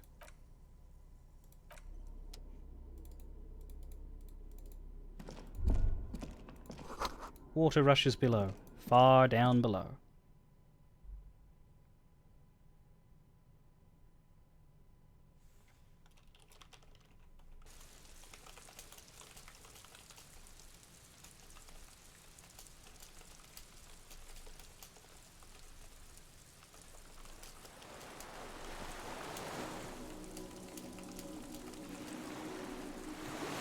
Imagine if you were just carrying a can of heavy fuel oil around.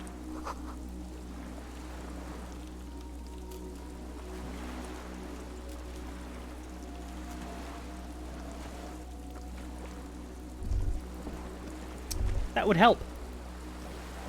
This situation at least. There's something up there.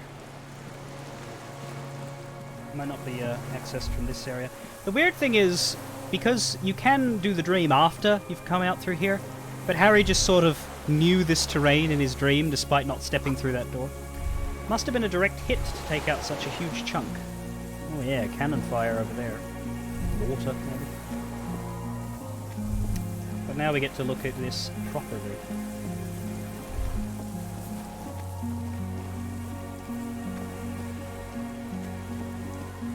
Ah, here we are. The pain in your pelvis makes you wince, but then you continue. The inside of the fortress. You make out the console and the blast door. Can't get over there. There's basically 3 sections to this island, and they all come through the doors to that fortress. An old medicine cabinet, newly stocked with Dramamine. A weathered artillery map showing coordinates to the Bay of Revachol. A fuel canister. Lum. There's a rain-soaked mattress on a concrete slab, only half covered by the crumbling roof. At the head of it, double embrasures, firing slits like 2 eyes in the wall. B triple prime. This looks like a good place to shoot from. Lieutenant lowers his voice, stepping closer with his hand on his gun. A single-person mattress, modern, civilian use, brand name Marjorie. There's a fuel stain on the cover along with cigarette burns. And an empty can of beans on the ground next to it, filled to the brim with cigarette butts. Pick one out of the can. The silhouette of a tobacco picker adorns the paper filter, the brand Tiomutiri. I saw that same brand of cigarettes extinguished in Land's End. Could be a coincidence. Yeah. Or the same person has visited Land's End and here. I didn't see any signs of smoking inside though. If people live there, they keep it tidy. This here may also be a smoking spot. Who smokes inside? Ugh. I grew up with a dad who smoked. It's the reason why I don't smoke. He's fine, just, you know, being around it was bad enough. It didn't make him sick or anything, or at least it certainly hasn't yet. Still smokes today. He smoked inside until I went to high school, and people at high school would tell me that I smelled like cigarettes and ask if I smoked. And they weren't doing that to be bullies, they weren't making fun of me. They were literally like, do you smoke? I think the dude who asked me himself smoked and wanted to know if there was someone he could smoke with. I was like, no, what the fuck? Went home, told my mother I smelled like cigarettes, and I thought nothing of it, but Dad started smoking outside. I think he got yelled at. Inspect the wall. There was a firing slit in the wall in front of you, like a little window. Touch the concrete first. Quite old and grimy from years without cleaning by anything other than the rain. Look through the hole in the concrete. The springs screech as you lean on the mattress and crane your neck to look out. Trepidation. A tingling feeling in your stomach. A small piece of Martinez coastline opens up in the square in front of you, like a tiny landscape painting 1 kilometer across the water. The ruins look familiar.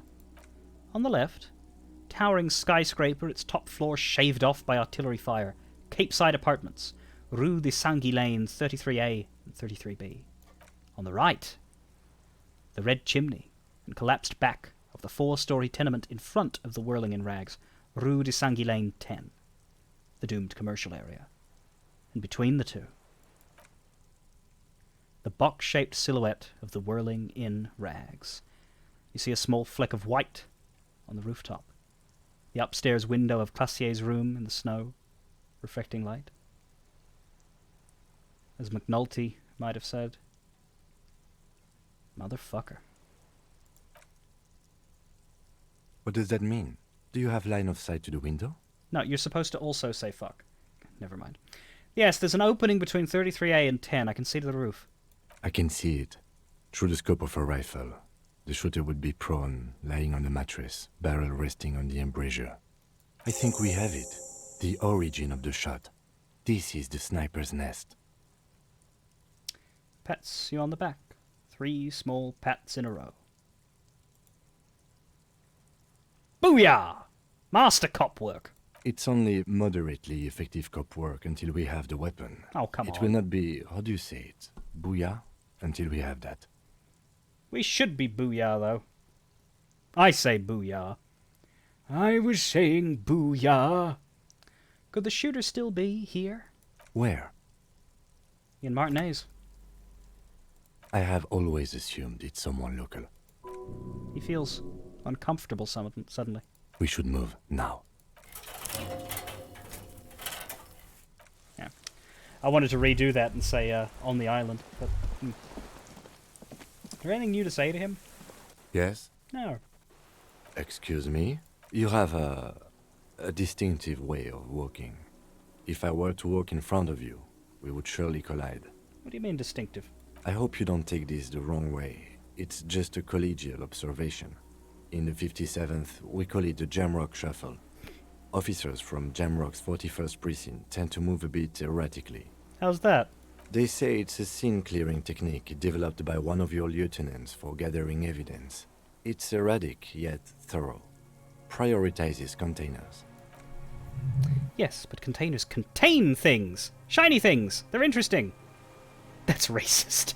Okay, then. He simply nods. That's racist. I don't prioritize containers. You feel eyes on your back. Someone's watching, but you can't say where. Probably not referring to Kim. Now that we're not dreaming, we can no longer walk into the water. Yeah, we had Jamrock Shuffle. That's why I was just clicking randomly and it seemed like I was getting new information out of Kim there. The winch is broken. Rust has eaten what remains of the chain.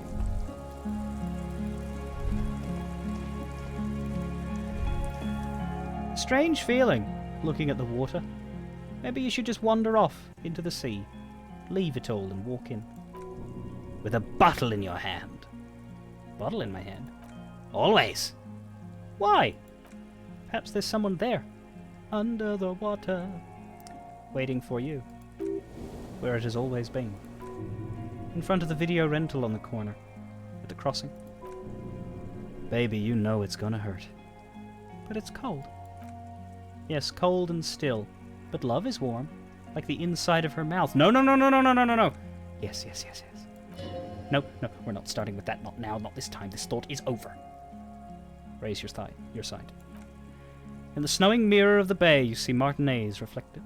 Tall edifices of ruins reach into the water, like shimmering towers. And the shacks, too. Pine trees and motor lorries upside down. Islets and posts like stepping stones lead into the water in front of you. Go. Step in. It's been too long.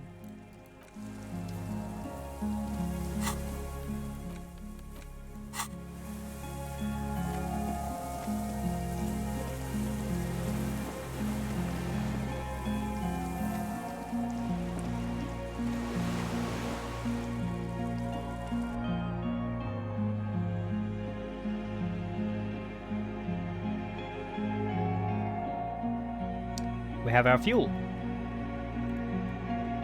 We don't need to pinch it from the boat and strand ourselves here.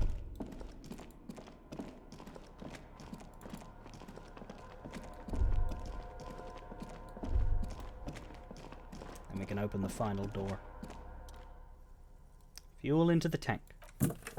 The lieutenant assists you, holding the canister up to the fuel tank as you tilt. Dark brown viscous fluid pours out and the room fills with a chemical smell. There's a red starter switch on the side of the cylinder and a start rope on the other side. The lieutenant flicks the switch, you pull the rope. The recoil start wakes the old generator up. The machine sputters like an old warhorse before settling down to a rattle. That should do it.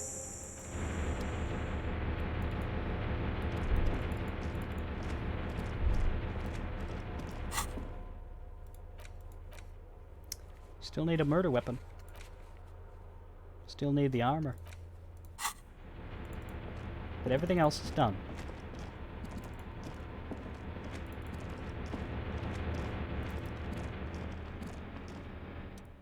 It's on. Turn emergency open. Automatic boot. The blast door opens with a series of clicks. A shaft of light appears and then widens as the light shines in. Let the sun shine. Let the sun shine in. Let the sun shine. Let the sun shine in. A sudden wave of anxiety makes your skin crawl. After you. The lieutenant gestures at the opening. Before, outside, when we were walking across the sand, I felt someone watching me. So did I. Not back there, but I felt it since we came here. What does that mean? What's there? I don't know. A thin wisp of smoke rises from a charred black fire pit. The wind picks up and then dies down again. I'm scared. Don't be. I have a gun.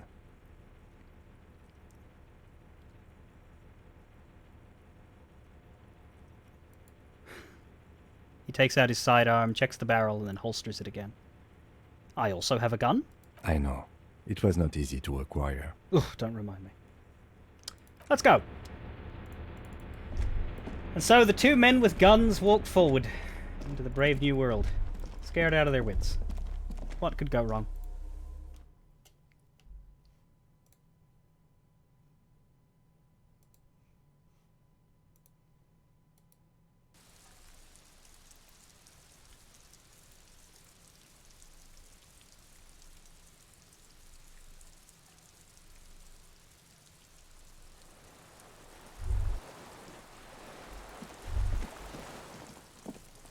Ain't no compensation, quite like overcompensation one. The rubber dinghy. It is deflated. Broken.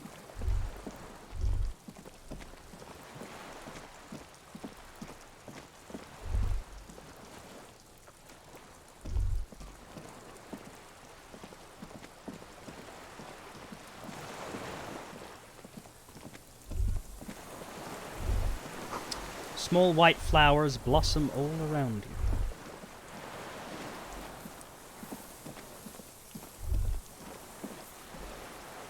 Not much here. Just a man. In a fire pit. My oh my, what is that in his hand?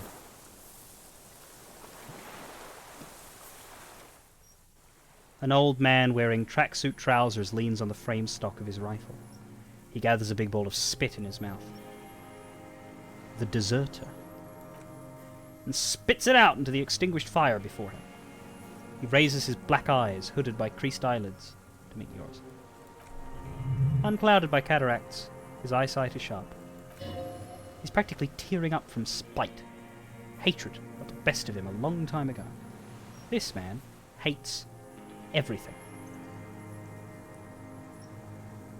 You the fire guy? The what now? I can't hear you. Did you recently tell two kids to put out their fire? Two twins. I may have. All sorts of little rats have come sniffing around, trying to give up the position. Fire guy. Regressive bourgeoisie henchman. Can't even talk like a grown-up. You've retained your eyesight. My eyesight? Yes. Helps me see all the shit. A shudder of disgust passes his right side. His left side remains motionless. Did you close the blast door? I did. And you opened it. How? I fueled the generator and then used the console. I should have burned that console down. How did you know I was coming? Reactionary rock and roll music. Playing on the water. Told you we shouldn't play sad FM.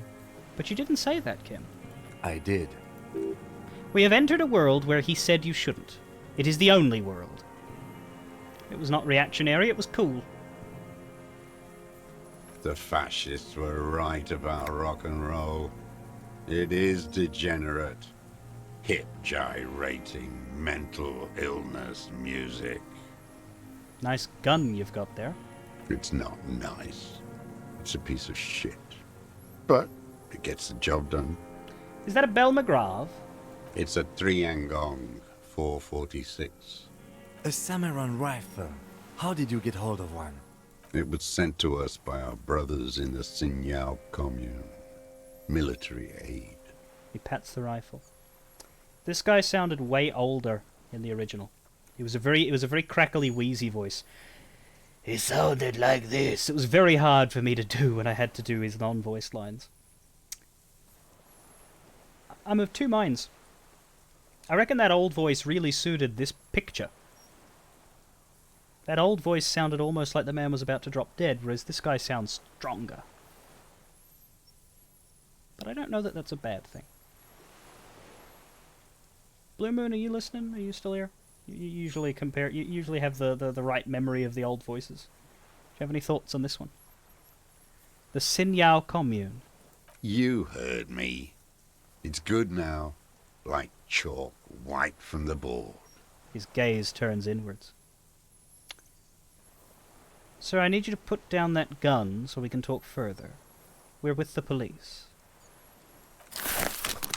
The lieutenant pulls his pistol from the holster. You are a glorified night watchman. This is a service rifle.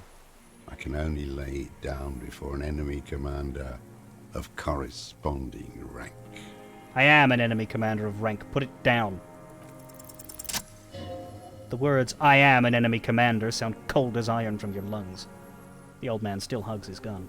And what rank would that be, dog? Lieutenant W. Freto. A big wheel of the 4th Regiment of the Pederast Army. To hell with it. It's a walking stick anyway.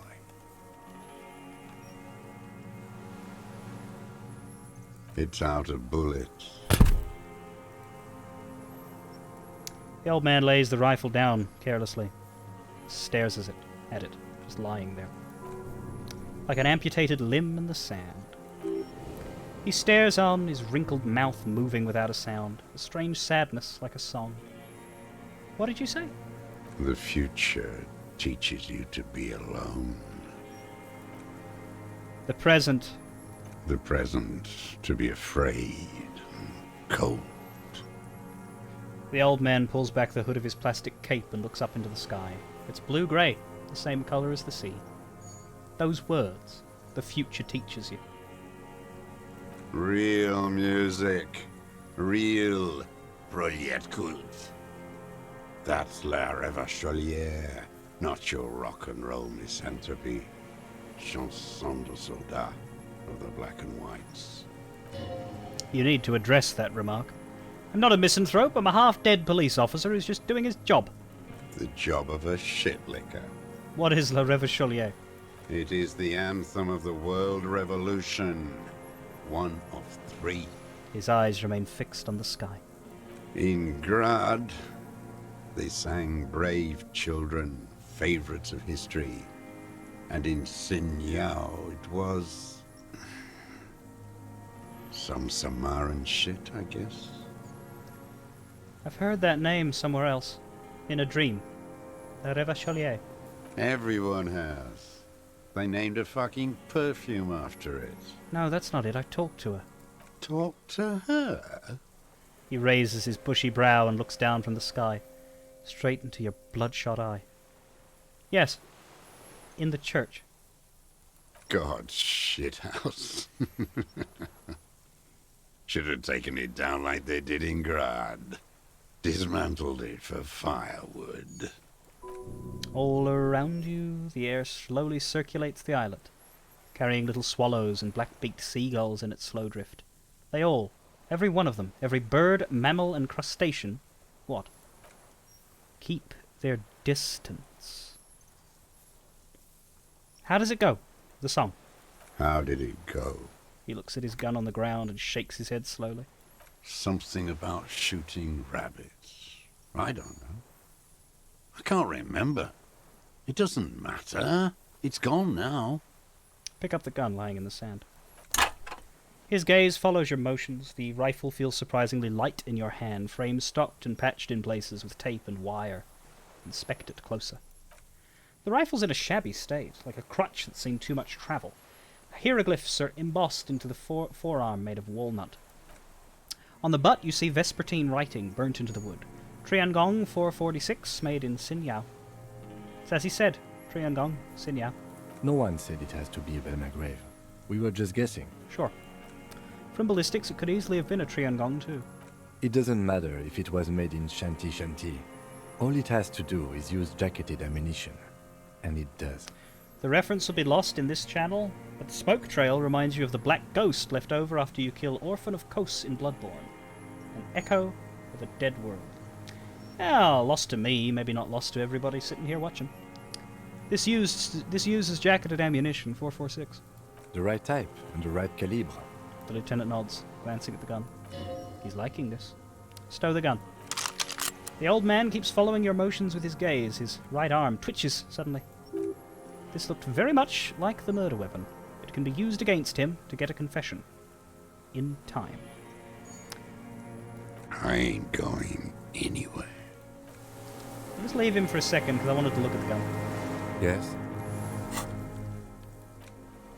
This bolt-action 446 caliber Triangong is the poor man's sniper rifle. While not the most reliable of firearms, it is relatively precise due to a very manageable recoil, thus allowing the shooter to take multiple consecutive shots fast. This particular piece is missing a scope, though. He eyeballed it? Minions of capital. What do you want? Who are you? My name is Josef Lilianovich Dross, Political Commissar of the 114th Anti-Aircraft Division of the 4th Army of the Commune of Revachol. I am a deserter, a partisan, and a prisoner of war. This is my termless surrender. His eyes turn to the reeds again, dead and dull. The Commune of Revachol? Do you mean the ICM? Your holdover from the... The lieutenant forgets to close his mouth. From the Insulindian Citizens Militia, the army of the revolution. I was recruited in Jamrock in 07, trained in the École de Contrôle Orient, and consigned to emergency defense duties in 08. I left my unit on the eve of the landing. When I returned here on May 14th, the commune had fallen. Still armed and ideologically trained, I wrote a criticism of myself and resumed partisan duties. How long have you been on this island? 43 years. No. I've been on other islands too. He looks into the fire. A wisp of smoke rises from somewhere between the charred logs. I was in Resurrection until they turned it into a spa in 18. Then I was an E-48, a nameless sound, until the sea washed over it. Then I came back here. That was 22 years ago. Who says he doesn't, South Robin?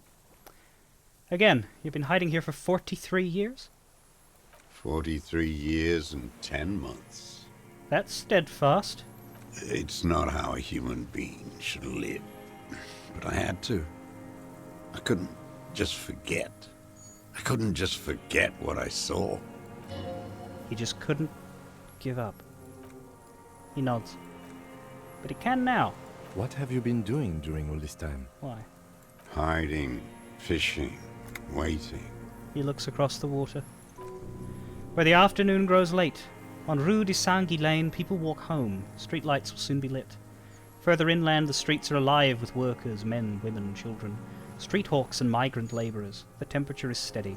Altocumulus clouds form above Precinct 41. Always waiting. The old man turns his eyes from the shore and back to you. For what? For her to return. Her who? Girl, child, revolution. Girl, child, revolution.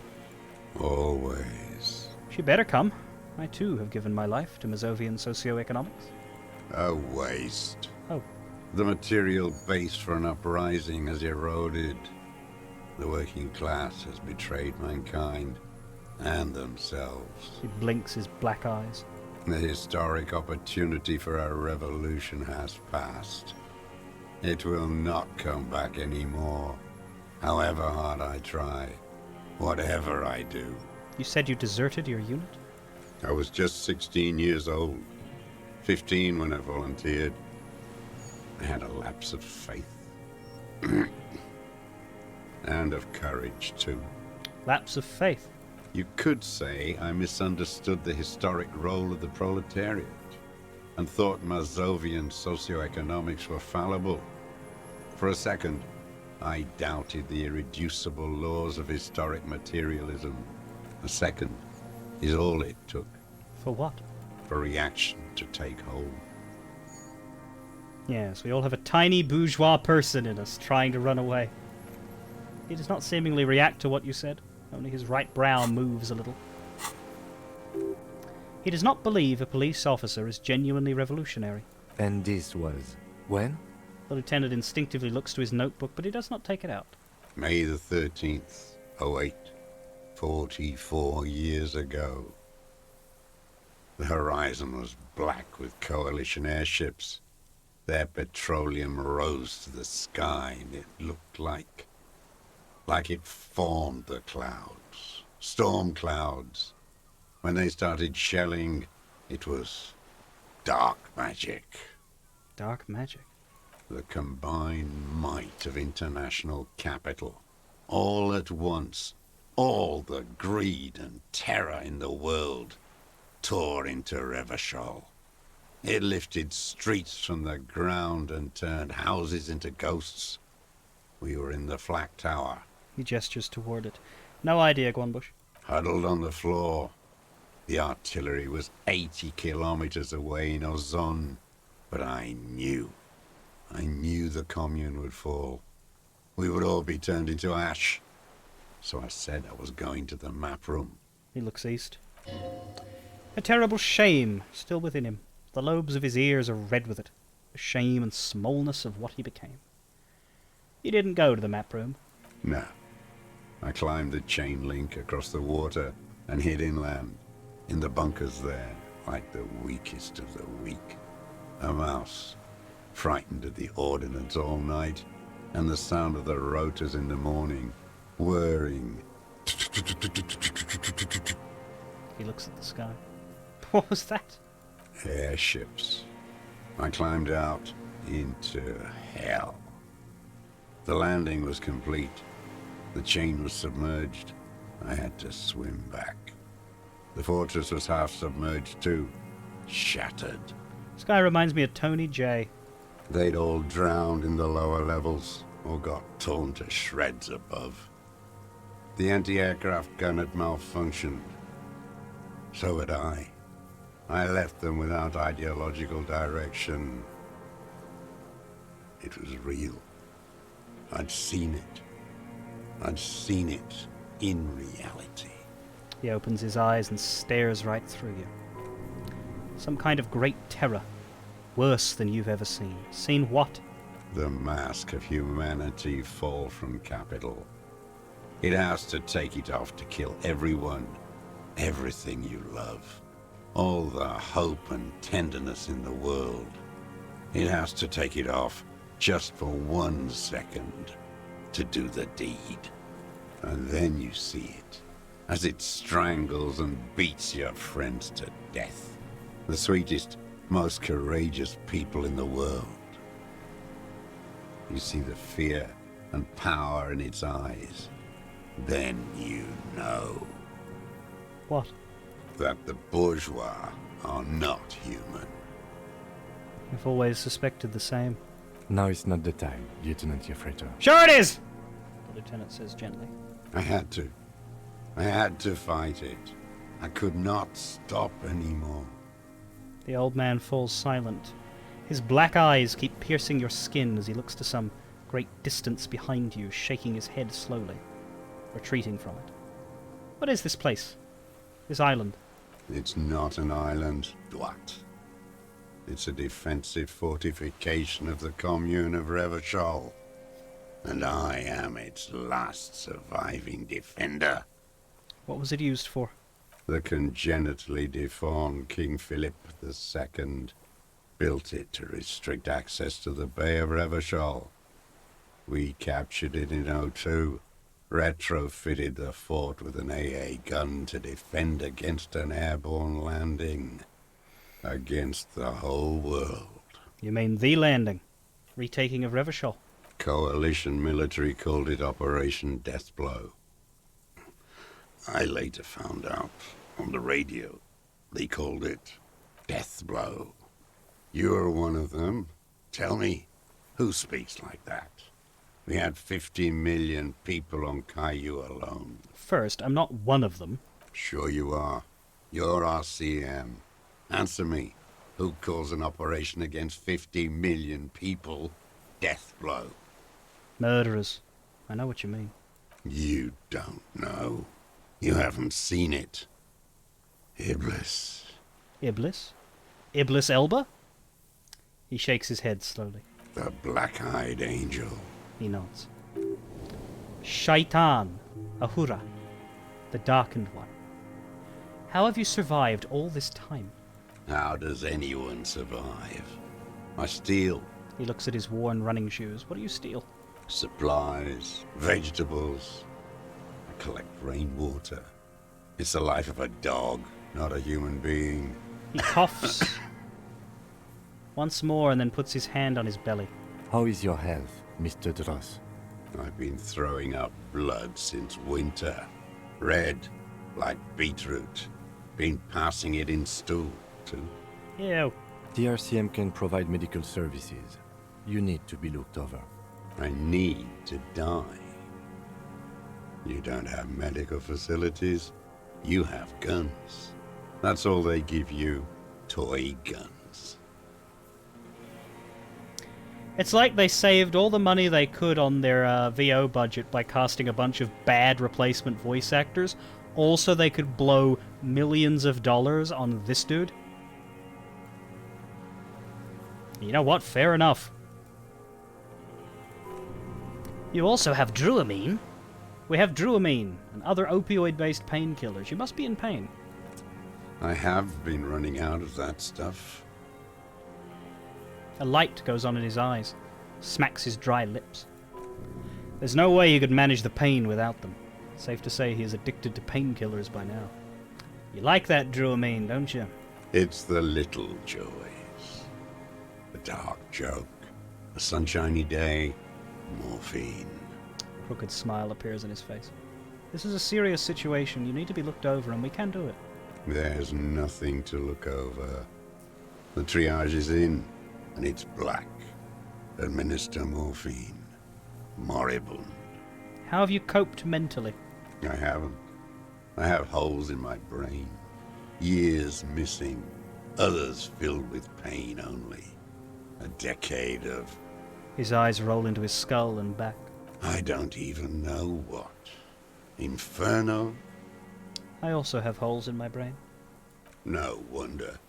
All your minds are rotting from the radio waves. I watched the traitors of this city turn the lights back on. More and more each year. Ruins glittering in the dark like a fucking merry-go-round. He nods towards Martinez. It's disgusting. He looks down at his shoes, his face parched from the sun and the wind. There's a wince of pain in there somewhere. Are they not heartbroken? How could they have moved on? How have you concealed yourself all these years? It was hard in the Thames. I didn't have partisan training. They were searching for stragglers, those bloodhounds. Floodlights on the water at night. Closes his eyes. There were posters, campaigns.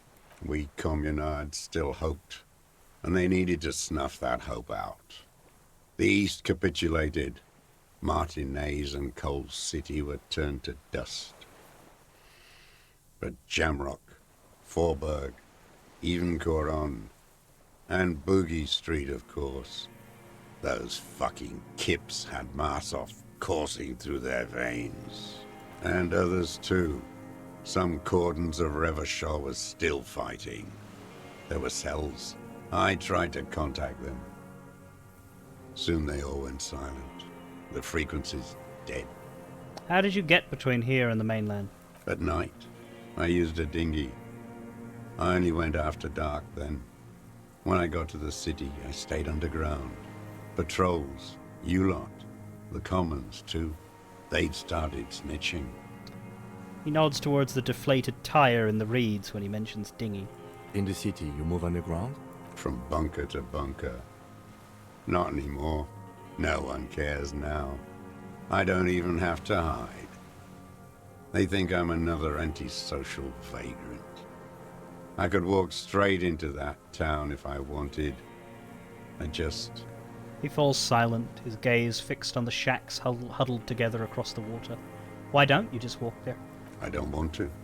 They're all traitors. Pigs, rabbits, and dogs. Men without ideals are only animals. He does not want to see life moving on, people forgetting, drinking, laughing. The weapons cache under Sangi Lane 282B, in the basement. Have you been there? So you finally found it. There must have been a small squadron's worth of arms in there. Elmer Graves, right? Damaged beyond use, but yes. I know. So you've been there? Sleeping. Some nights. Ammo scrounging on others. Those McGraves were shit, even before they corroded. Some had bullets in the chamber, however. There's a small bunker under the Feld building. Have you stayed there? The propaganda bunker? Yeah. I used to, but not anymore. Propaganda bunker? They stored leaflets there. Broadcasting equipment, too. Made broadcasts, I think. Propaganda officers. I buried them with their leaflets. They killed themselves. 2 young boys. Killed themselves? A lot of our boys did. I spent some winters there. Never liked it. Kept thinking of them. No need to go underground anymore.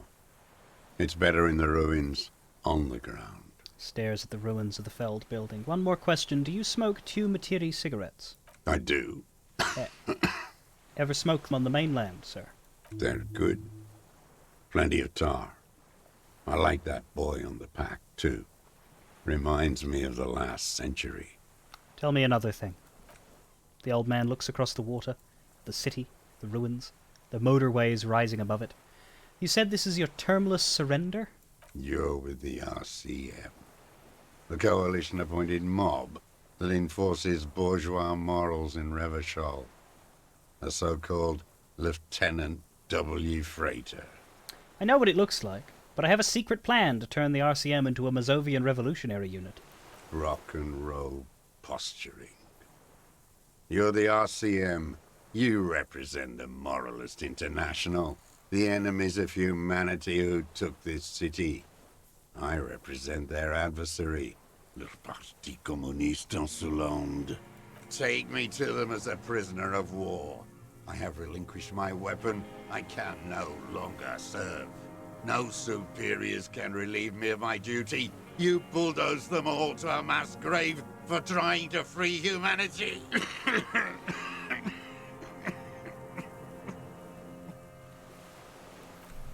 Spray of blood from his mouth on the black charcoal in the fire pit. René, the royalist on the coast, said, "You never signed the Revacholian instrument of surrender." Liberal reactionaries signed that instrument. Traitors who should have been burned alive. I answer to the Communist Party. He draws his breath.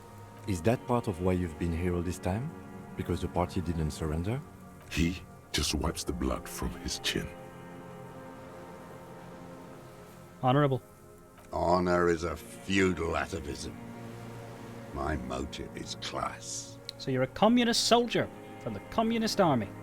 No, I am not a soldier. I am an ideological officer. I belong to the party, not the army. But you said you were trained and assigned to the Defense Corps. Trained in historical materialism, then assigned as a political commissar by the party. These things used to mean something. Wait, what does a political commissar do? The old man does not answer. He tilts his silver head and looks at the reeds. You see a small tremor pass through his legs. His job was to assure the army answers to civilian control and follows the ideology of the Commune. The lieutenant says softly. Scientific communism. A commissaire politique is a knight philosopher of the revolution, a future human. The tracksuit-clad old man is suddenly reanimated. This means you're a trained communist, right? He nods slowly, and then another tremor. I'm also a communist. No, you're not. You're a liberast. A liberast? A liberal and a pederast. It's what most liberals are. I'm not a liberal. I told you I'm a communist. Detective, we have not come here to discuss ideology. The lieutenant gives you a stern look and then turns to the old man. We have come to ask questions regarding a murder investigation. The old man spits into the fire pit. He does not say anything more. A jitter passes his lower body. There's definitely something off with his body, something more than just metabolism. I have another serious question for you. There's nothing serious in this world. It's a farce. What have you been using this gun for? I've used it for killing people. Well, that's straightforward. Here we go! A trail of blood. The lieutenant smells it too. Killing people? It's a gun.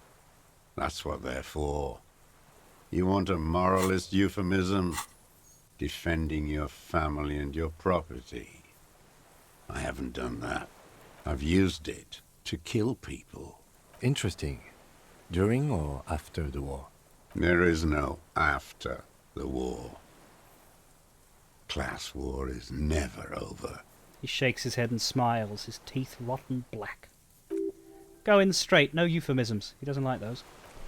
No, be careful now. Slow and steady does it. Make him repeat it first. Don't mess this up. Remember, he wants to tell you. Get personal. So you're saying you killed people after active fighting stopped?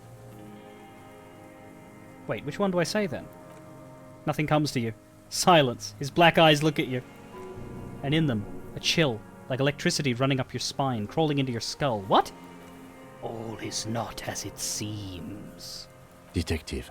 The lieutenant turns to you with well-disguised impatience.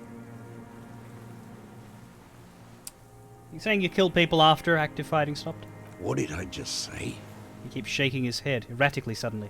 Brushes something out of his eye. What did I just tell you? Don't drop the ball now. Did you use that gun to shoot and kill a colonel of the security contractor Crenell? No, it's too specific. Have you killed anyone with that gun in the last week or two? I know you want to tell me.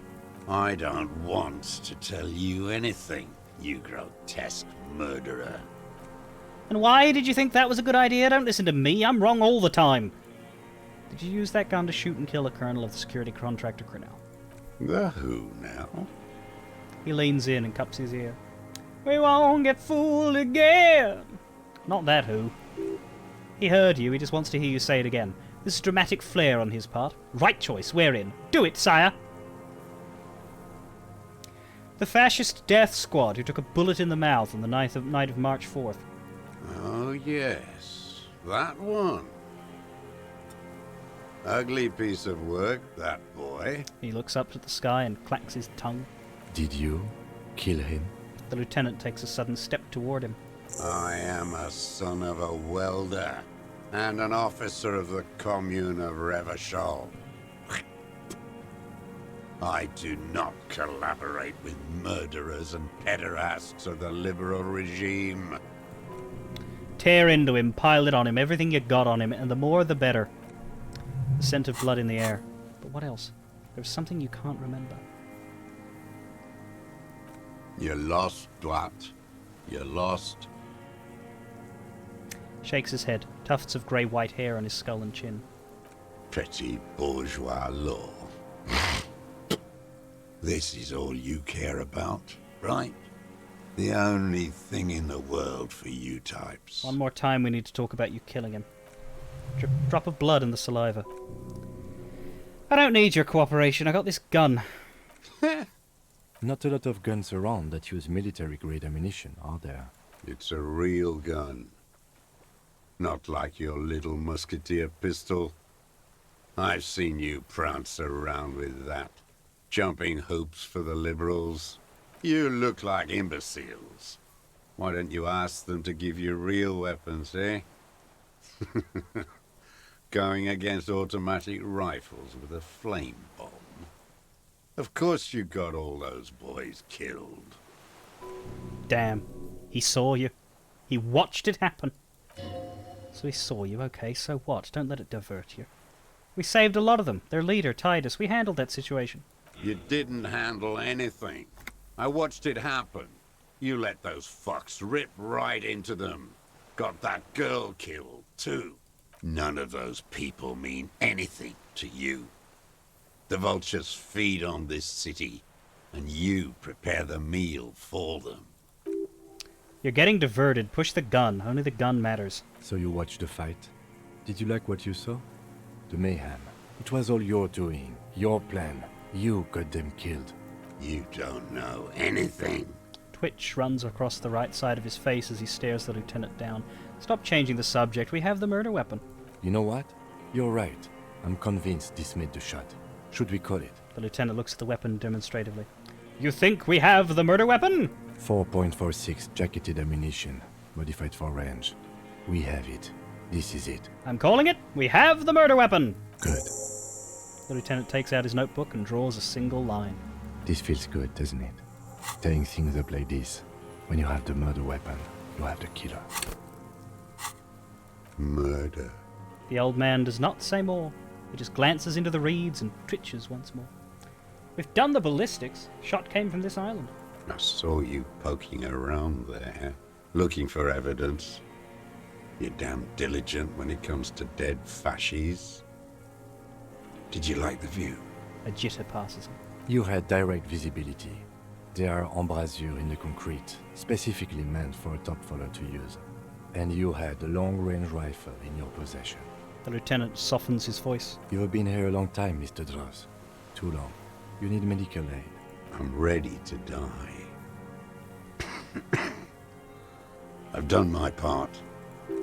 He's practically admitting to it. Dead fascies for fascist. Done his part. You said fascies. You're admitting you killed him. You're sad for your fascia brother, aren't you? One twig got broken.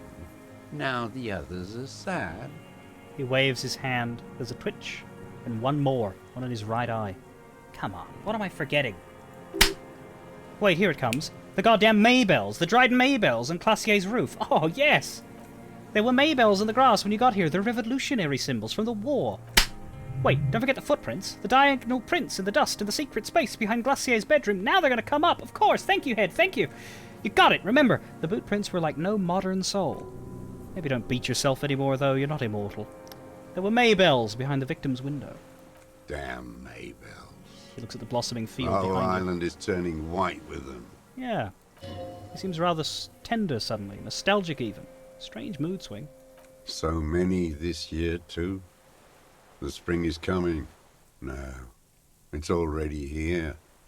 Wash the filth away. I haven't seen these flowers anywhere else in Martinez. Only here. They blossom on the islets before. We fertilize them with our blood. Looks in the water. Resurrection was snow white in May, before they ruined it. South. The Bay of Martinez is dotted with little freckles of islets, turning green, with white flowers and white snow. The coast, too. before they piled their containers on top of it, filled with broken, useless trash for fat-fingered bourgeois children to play with. You must get around a lot to stay undetected all these years. Do you know any secret paths? Pinball workshops? I may. Curious tremor passes his face. A young woman called Classier. Ring any bells? These dried flowers were behind her window. Classier. You know her, right? She had intimate relations with the victim, the mercenary. With the victim? He turns his sight from the whitening field of flowers and falls silent. Then the muscles in his jaw twitch. A spasm. Don't leave any loose ends. Get him on everything. Wonder what brand of boots you're wearing. Everything is brands with you individualists. Who cares what brand my shoes are? Sansa? Some shit. Looks at his running shoes covered in mud. Show me the soles, please, Mr. Duras. Fucking imbecile. The old man stretches out his leg. A black and white spiral pattern covers the sole of the worn-out old running shoes on his feet. The maker is called Sansaric. You can see their V-shaped logo, but you can't make out the size. These are not the unusual horizontal patterned soles you saw in the dust on the floor of the hidden room. They do, however, seem to be about the same size. The size fits, but not the sole. The lieutenant comes to the same conclusion. Wait, maybe it's simpler than that. Sire, he doesn't have to be wearing them right now. People change shoes. Doesn't mean you weren't there, near the room the victim died in, sneaking around. Racking those brains, are you? Squints at you. Desperate to report something back to your masters. They must have really loved that dead fuck. Black pearls of his eyes gleam with hatred. The lieutenant gives you a quick sideways glance and nods to acknowledge. The prints were his. You can see it in those eyes. You can't keep them from flickering, looking for something. The old man stares at his own prints and the ash around the fire. Silent suddenly, some strange process within him. A gush of wind. Seagulls in the distance. You know who he was. A coalition-trained murderer. Armored and armed. He wasn't human. The blunt end of a hammer. Dripping with blood. He was a rapist. I'm not saying he didn't deserve it. Beating us to the ground. Moaning with joy. He breathes in with strange animation. You get so thorough when a company-trained killer dies. I haven't seen you on this coast for 40 years. You know, maybe I should have killed one sooner. Got your attention. Now you stop beating druggies and prostitutes in your basement. Now you come to investigate. Not when they die by the hundreds. He looks you dead in the eye, pupils shaking, and breathes through flared nostrils. This is it. Shot him. Shot him. Say shot him and not killed him. So you shot him. Oh, the inhumanity. One paramilitary less in Revachol. He closes his black eyes and you can almost see him squeeze a tear out of it. His fists begin to tremble from the anger.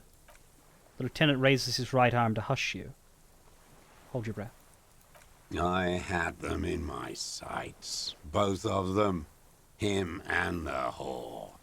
I was breathing with them. In phase. And I pulled the trigger and flew on the air until I landed in his mouth. He begins to smile. I didn't think I had a shot like that in me anymore. I did. I saw him kneel there with his mouth full of death, and that stupid look on his face. And his dick still in her. There. A hot flash of rage almost carries the smile away. Some dark peace. Then what? Nothing. I went to sleep. Next morning there were Maybells everywhere. The world was white. Or what's left of it, anyway. My last spring here. I knew the fascists would come to avenge their own. And so they did. Mr. Duras, are you aware you're confessing to murder? The lieutenant asks after a second of silence. Yes. A single word is all he gives. And you were looking at them, the victim and a young woman, having sex, through the scope of your rifle that night, before you shot him? The lieutenant takes out his notebook slowly, very slowly. The old man nods. Why? Because that's what they were doing. He shrugs, smacks his lips.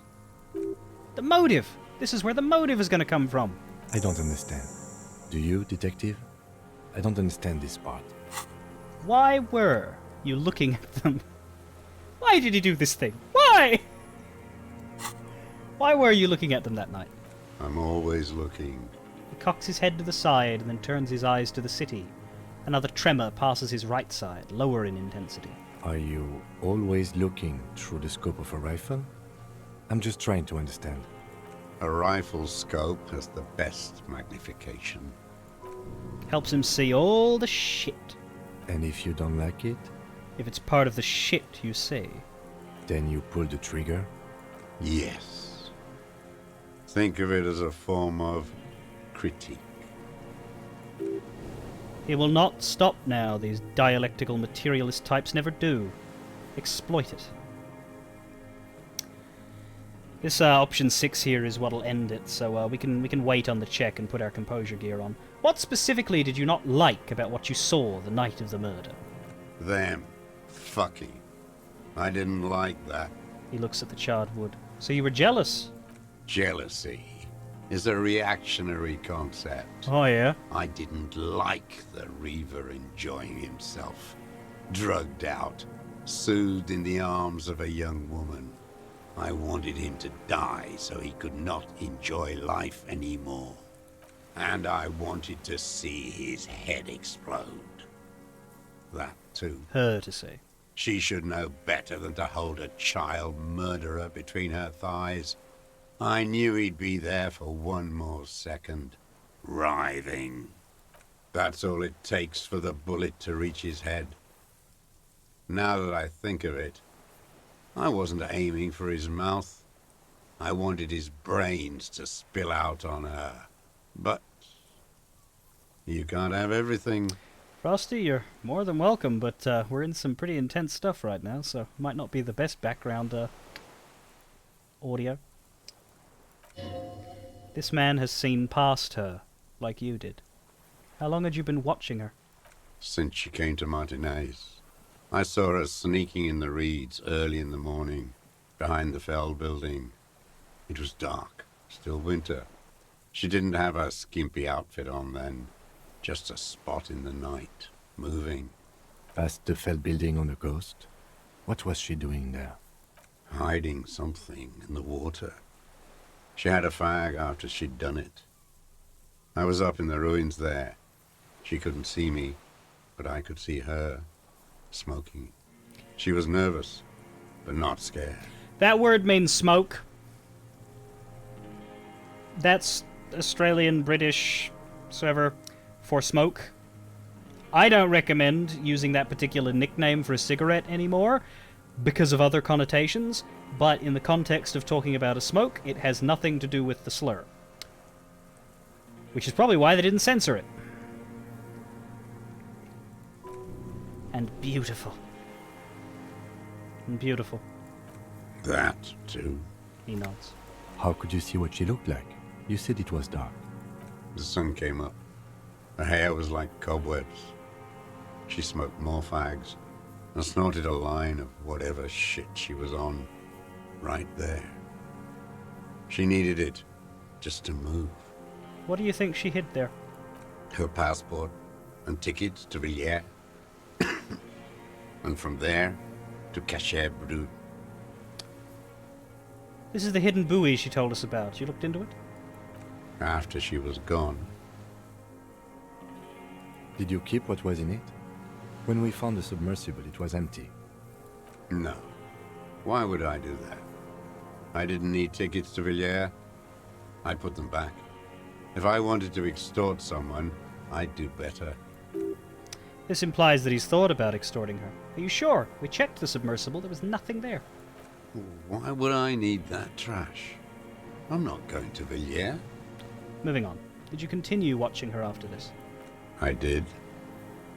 She had a face like an archipelago with those birthmarks, and a body hard and lean and bruised all over, black and yellow.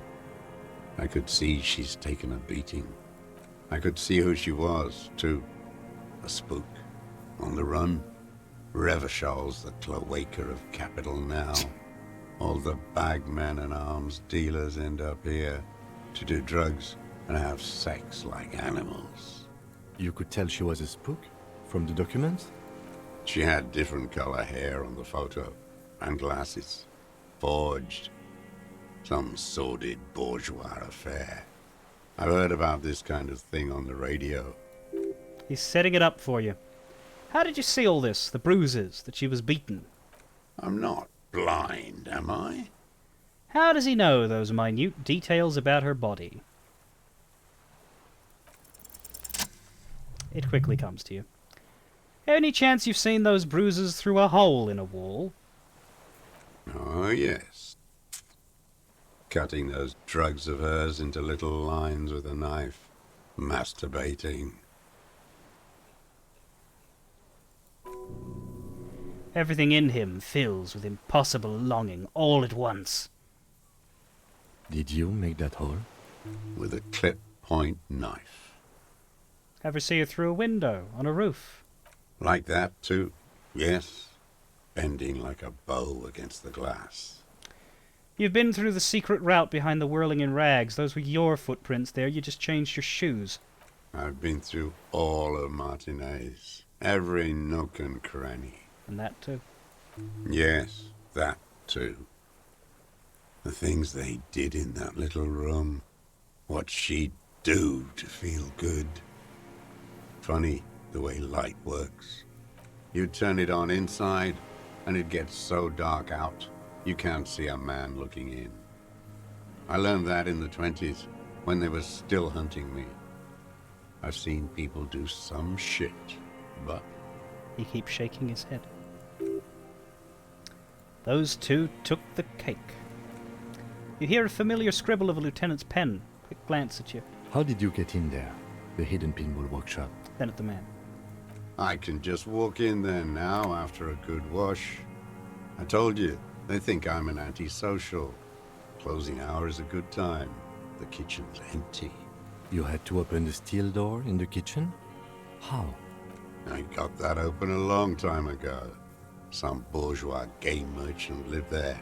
I don't know, 15 years ago. He left spare keys all over, and I took one. Then I saw her turn the light on one night in my scope.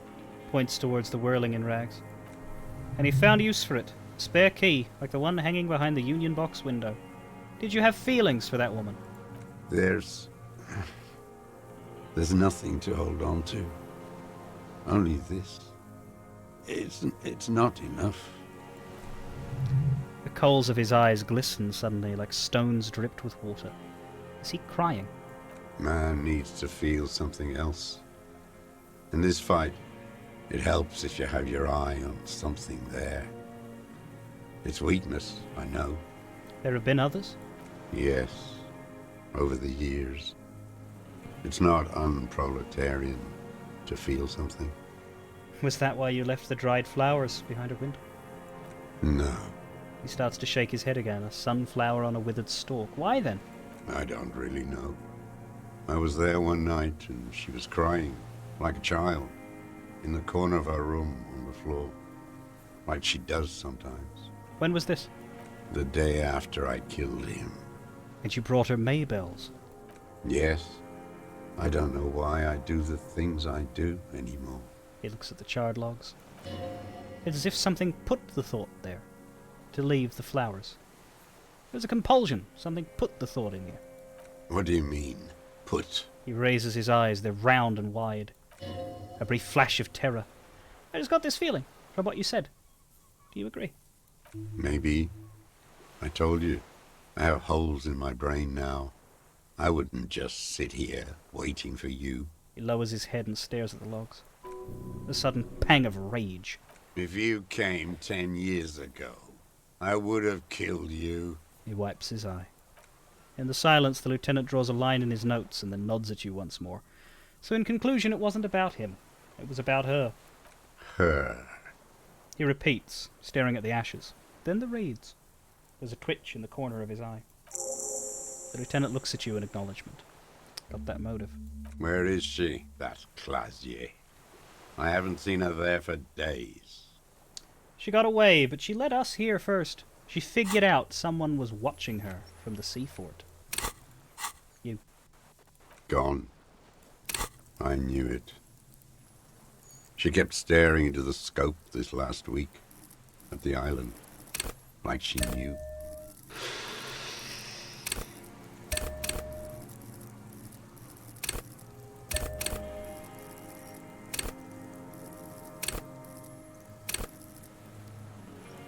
That'll do.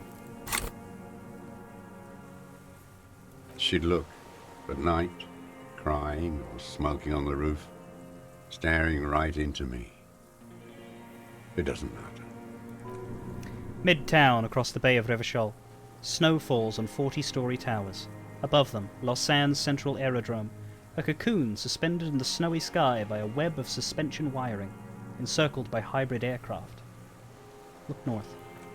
On the platform, a young woman is withdrawing from amphetamines, barbiturates, and alcohol. Yet still she smiles among the crowd, among the great ghost of the city she's leaving. For another, far south. Mostly for character, Blue Moon. I'm not fully aware of what checks come next. I just had a lot of points and figured, you know what, there aren't many checks left, and they probably don't matter much, so I'm just going to spend some. Smaller. Distant. Hidden. Not like the great chandelier she sees sparkle in the spring air below her. Streets and towers, tenements and water, and across it, a dark strip of ruins, barely visible if she didn't squint her eyes. He knew she knows. She was looking at the island, figuring it out, day by day, cigarette by cigarette. We could get more. We've got him talking. Lieutenant uses the opportunity to tell you in a lowered voice. Been looking at anything else you haven't liked? A tragic comedy.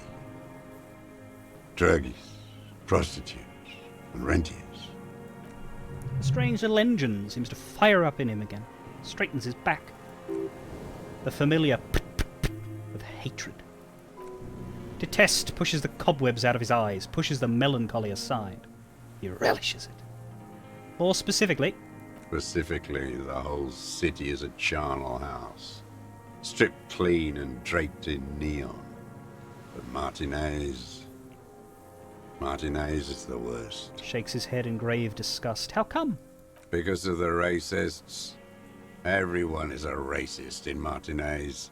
It's their favorite thing to do in the whole world. Listening to race-themed radio shows. In the ruins, in their lorries. He points inland. Pumped full of steroids and Radio Revachol 92. Race this, race that. It's all sanctioned by that Social Democratic Union and the farce of a Social Democrat who runs it. Mr. Clare? Yes, the fly larva in his container. He let some nihilistic advertising yuppies erect a statue of Philippe III, a syphilitic murderer, on the town square, to spit on the working class. Anything more? Not since the serfs of ancient Pericarnassus has history produced a more inert social class than the Martinez proletariat. The rest of Revachol at least pretends to rebuild. These people still live in ruins. In tents, like animals. Like those boom-boom morons on the ice. A pity they didn't drown in that tent of theirs. He keeps shaking his head with sorrow for the sight he missed. That all? The worst of them is the blood-drenched Sucrion on her yacht, licking her lips. The old whore's gone now. Her gun-toting porcelain men are dead. So, actually, no. The worst is that old cock parading around in his uniform, throwing balls all day. It's not enough that the racists and liberals are dancing on our graves. The old loyalist ghouls still parade the ruins too. Every morning he's there, while the parasites he fought to protect are off in Ozon, or Coyamorang, or some other island they built their palaces on, feeding on drugs and having sex with their own children. Say nothing to that. That's all the rich really want. Sex with their own children. Throughout history, even the royal bloodline of the suzerain, it's all just an excuse for them to have sordid sex. At least that old cunt, Frisell, is now dead. Now, I have some questions about this. We did good when we pushed him under the horse car. Until, in the 30s, those disco whores. What the fuck was that? He breathes in, his breath heavy with hatred. You cannot make out a single word.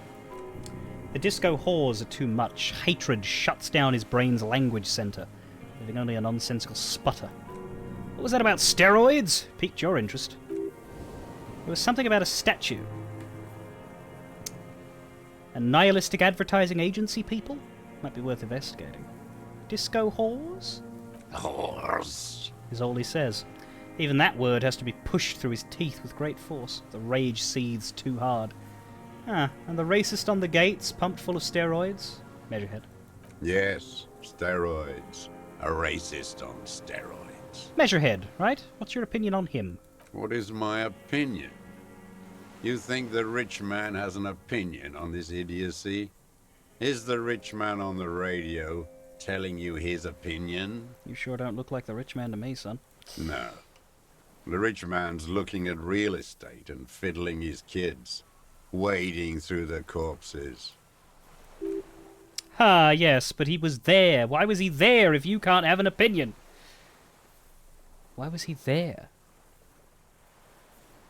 I, for one, do have an opinion on Measurehead that people need to hear. And it's not positive. You moralist types are all crypto-fascists, eternally fascinated with lurid race topics, helping the ruling class conduct their swindle, keeping the inane conversation going on Channel 4. The rich man doesn't care about complexion. He rules the world, and he laughs at your moral soliloquies. He stares into the dead embers.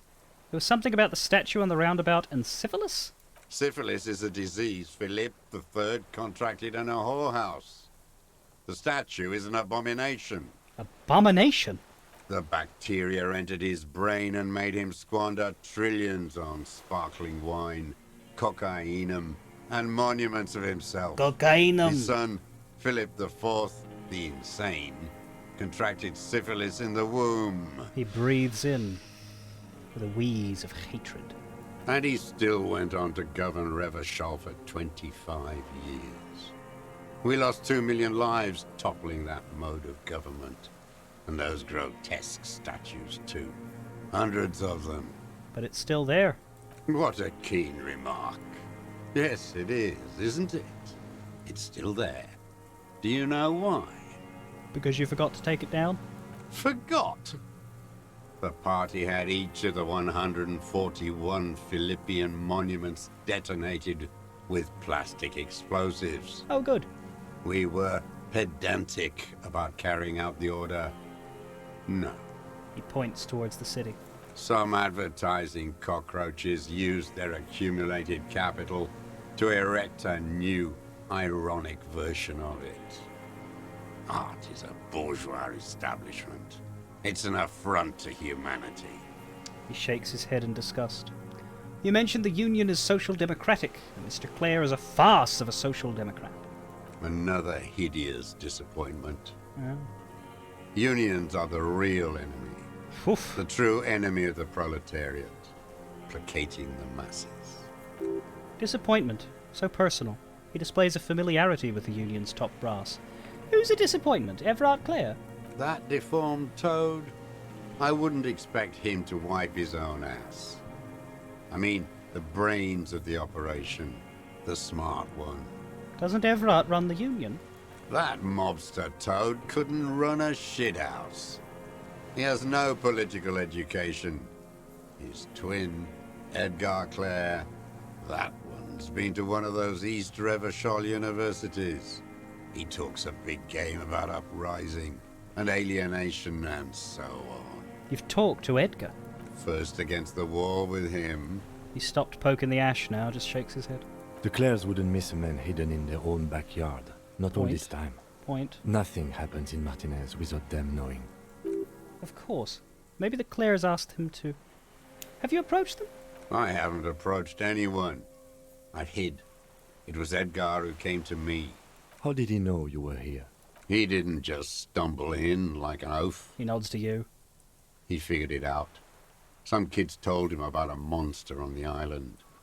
I told you, he has brains. Points to the path leading to the tower. Stepped right off the boat and walked down where you came. I even kept the door open for him. Thought he was a man of the left. Wouldn't rat me out. I was right about one of those things. When was this? 20 years ago. Neither of them could walk now, could they? They were less fat then. What did you talk about? Edgar did the talking. Paid his respects like I were a fossil in a uniform. Offered platitudes about the struggle. Flaunted his pink degree. Even quoted Marzoff. Never trust a social democrat who quotes Marzoff. Oh, and charity too. They love their charity. Offered me blankets and social housing. I still have the gas cooker he brought. And he let you be here.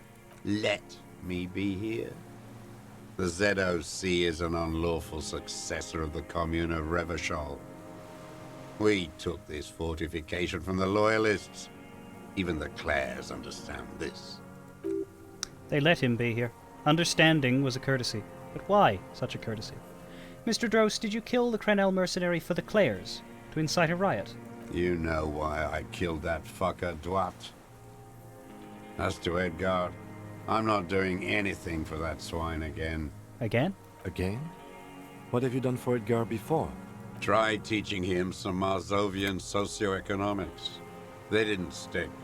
We parted ways. He coughs. Okay, he didn't do the hangman for them, but he's insinuating something. What was the deal between him and Edgar?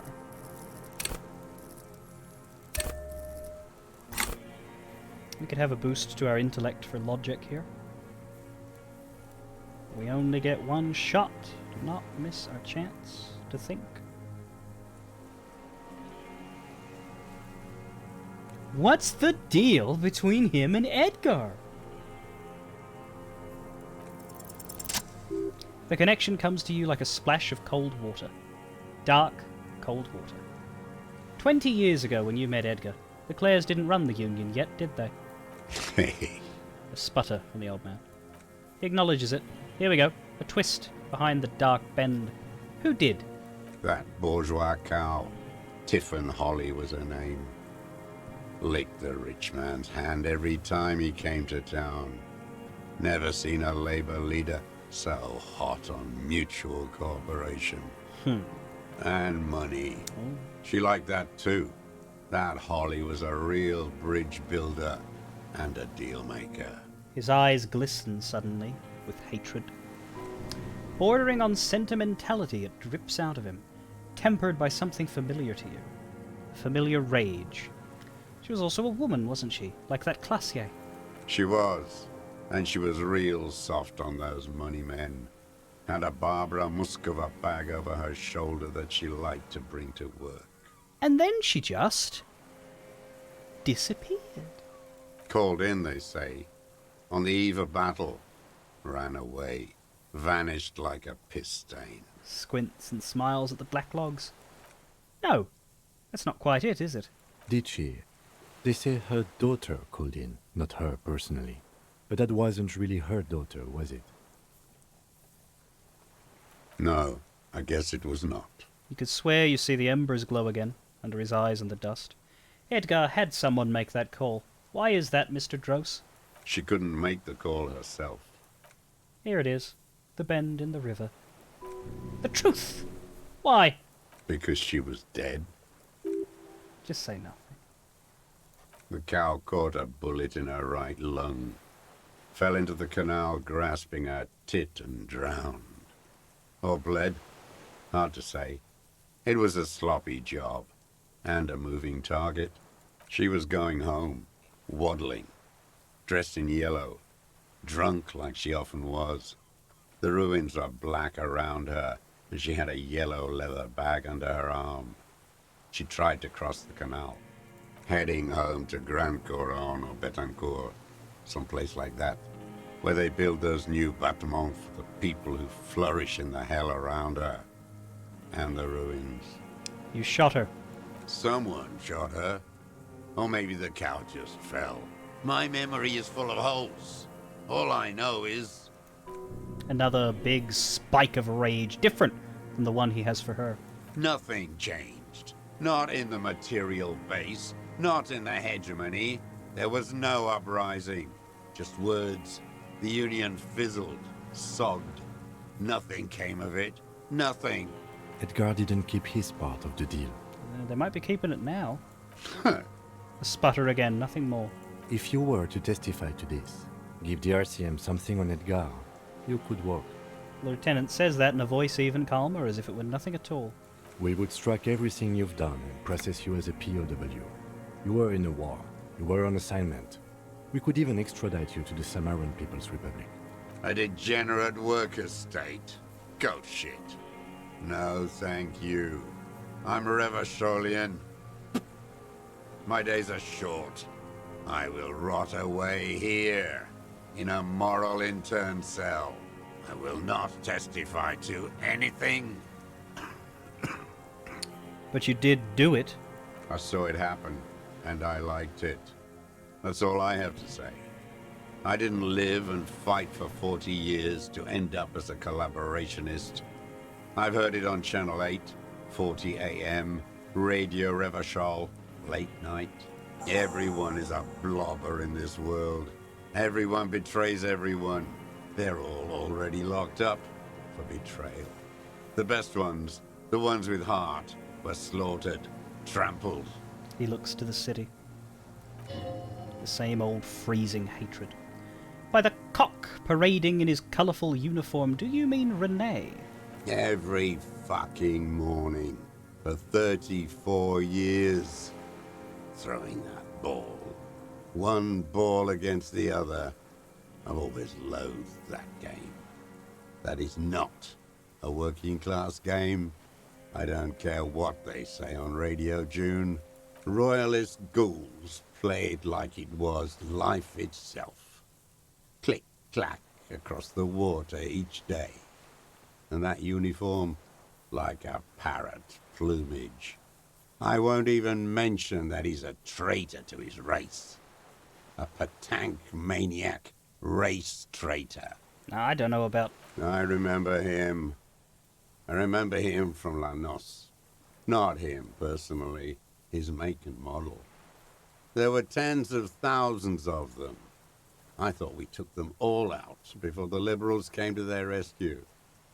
We missed one. That one.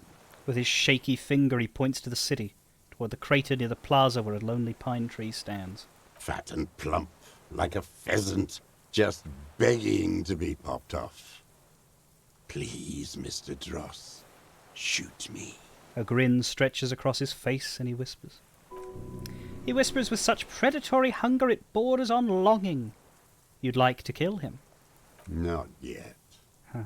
I like to look at him strut around, place the crosshair on his medals. The one I'm wearing? Right on his face, and just fiddle the trigger. Think about it. Let the bonbon melt in my mouth. A treat. Better served for later. He's a pleasure to layer. Save the treat for later. He is a juicy bonbon, that one. A real treat for the black day. The blackest. When I put that gun in my own mouth, I think, no, don't waste it. Put this lead in that cock, Renee. For the boys he killed. And then I look at him throw those balls, and I suddenly feel. He lets out a wistful sigh. Better. I even hid one bullet, so I'd always have one. For him.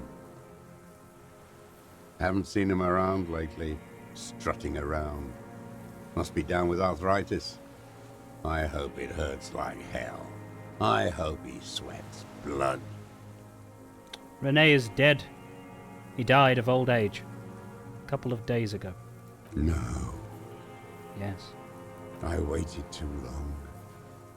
I waited too long and now he's dead? The old communard looks at you, his blackberry eyes shaking in disbelief. I'm sorry, Mr. Dross. I understand you knew him for a long time. They're all dead now. Fuck it. You cared about him? All human beings care about each other. I cared for seeing his head explode. Now, God damn this world. He reminded him of himself. The same hatred, the same... You try to think of something else, but no. It's just hatred. I'm sorry. Fuck you. The old communard says, staring at the ground, seemingly to the island you're on. You okay, Mr. Dross? To go on. You think I haven't seen people die?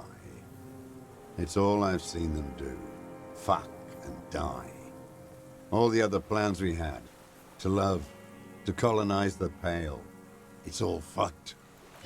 He's not okay.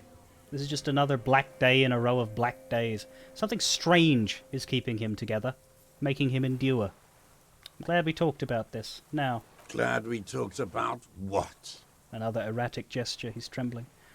I don't want to do this, but I want to ask again about the people you don't like.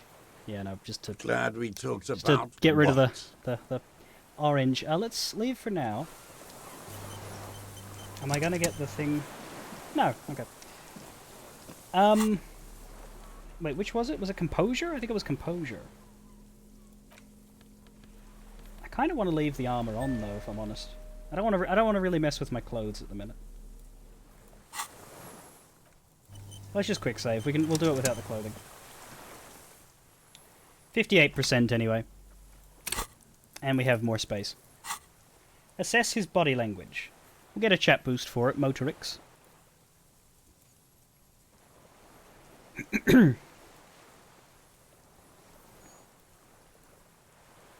This is one of the last checks we have, really.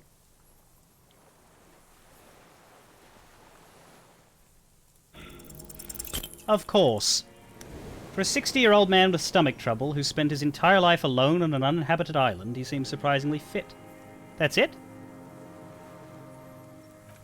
He's clearly a drug user of the painkillers sort, prone to erratic hand gestures and malnourished, but that's it. A moment passes, and you go put a point into your composure. And then you try the fuck again. I was fast enough to get the chat boost twice. What strikes you about this gaunt man is not the stomach pain or the cough or the malnutrition. That's precisely what you could not see before. For a man who spent 44 years hidden in the urban wild, he is surprisingly okay.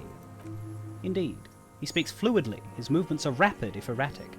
His voice, despite the cough, is there. It is capable of expressing complicated ideas. Above all, he seems animated. But by what? It's a mystery. This animation comes at a cost too. Erratic hand gestures, thought processes, cut off like threads, as he just stares at the logs or the reeds. He also suffers mood swings, bubbling to the surface, unconstrained by his nervous system. Dementia? You've seen demented people before. This feels similar, yet different. When his thoughts move, they are lucid, keen even, not senile. Is it some kind of substance damage, like he's addicted to something? Not only the painkillers he's clearly on. Mr. Dross, are you on some kind of a psychoactive substance? No. I won't be stuffed full of shit like the rest of this city. Snaps out of staring through you. You said you take painkillers. The lieutenant follows your lead. I take them to cope with pain. The people of this city use painkillers because they have pain. Untreated illnesses, not enough money for a greedy doctor. He is indeed very lucid at times. It's not a downer, rather an upper, judging by his snaps. Are you on amphetamines? Like some kind of decadent rock star. He doesn't dignify it with any more of an answer. Mr. Dross, are you okay? How is your memory? No, I'm not okay. I shit blood, and I'm surrounded by insane people. He waves his hand, chasing something that's not there. There it is again. Erratic hand motions, bouts of rage, and the stomach thing too, of course. Could it be a symptom of overdosing on something? Something even you have not tried? Keep your eyes peeled. Yosef Lilianovich Dros, you are under arrest for the murder of the Krenel colonel here in Martinez. What? But you said I would be taken to the... The old man's eyes fill with sudden, unexpected terror at the words. Taken to the what? This terror is the sum of all the uncontrollable movements and mood swings he's been exhibiting. The wind picks up. The silence on the water is broken all around you. Little shivers of waves appear. The lieutenant continues like an incantation. Your wayfarer rights have been suspended. Information provided to the officers on the scene will be used against you by the prosecution.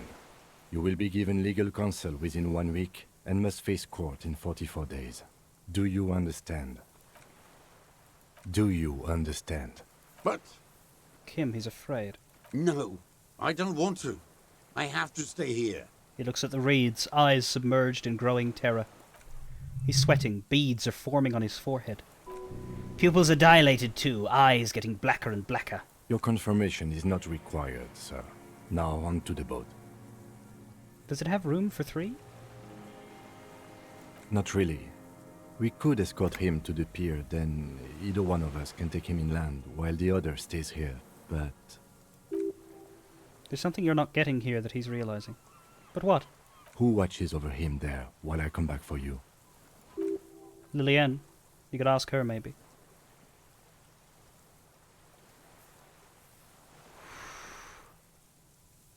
It's not a high check.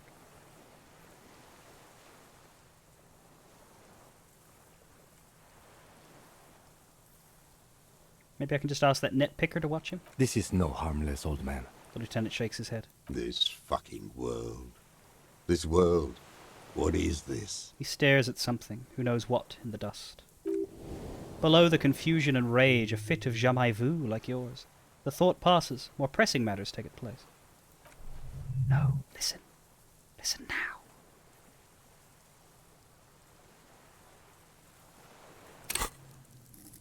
Perception is already... We can spend our last point, that's true. Chat boost for Motorix. I'm not sure if we lose access to this if I keep following that other line, so I'm just gonna... Doesn't matter. We'll get to it if we need to, but... More important to try this. We can get 2 more. We can get 2 more on it. Huh? Did we not... Motorix?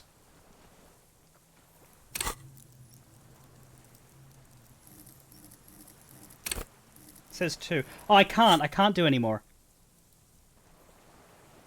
2 doesn't help.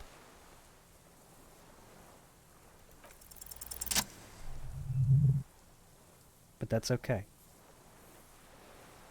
We just made it. I'd already done it. I'd already grabbed an extra for perception. So I'd have to turn this into 3. Can only do that trick once, remember? For each skill. There it is again, to your north, as it has been since you came to the coast. The reeds whisper, stalks rubbing against each other. But then, in the middle of it, what? Something completely different. It sounds like a bow, very slowly being drawn against the strings of a violin. A very small violin made of reeds and rushes. Maybe there is room for 3 on the boat. And then it's gone, drowned only by the lieutenant's voice. Shush, Kim, do you hear that? What? What are you talking about? Is this... really us?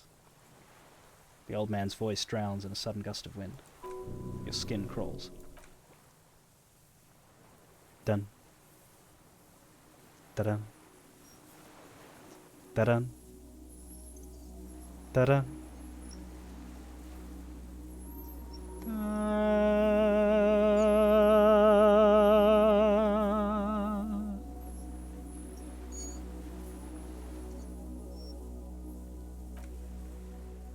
A delicate tangle of arms and legs unfolds from the reeds limb by limb to just stand there, moving its scythe-like arms in ghostly silence.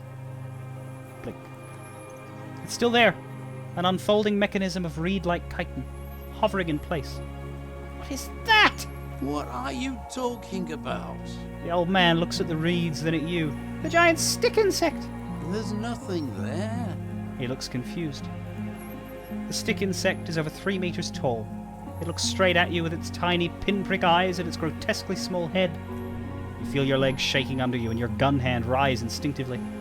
I've finally gone insane. You feel the lieutenant's hand on your back and then you hear him say 4 words. I can see it. Thank God. If he can see it, then you're not insane. But that means it's really there. Spinning slowly. In absolute silence, its limbs long and slender. Be very, very careful. The lieutenant whispers, and then takes a step toward the giant arthropod. The Insulindian phasmid, my friends, is real. I can't replicate my reaction to seeing this in my very first playthrough. I wonder if you just miss it if you fail that check. But, yeah. What is it? What do you want from me? I can't go. The old man looks around, confused. Something is very wrong with him now. It's right there, can you see it? No. He doesn't finish the sentence. 1 letter is all he can produce. His hands are numb and he stares at them. Nothing. Nothing is what he tried to say. There is nothing. Only the reeds for him. The reeds and devastation. I'll leave you be for now. Yes?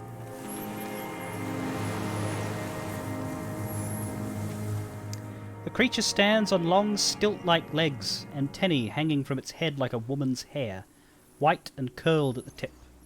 It is no more than 5 steps away from you. Reed-like tufts stick out of its joints. As the insect moves its forearms, it produces a faint hiss, like a reel-to-reel machine spinning after the tape breaks. The hiss is different from the strings you heard before. It says something else, in a lower pitch. Listen carefully.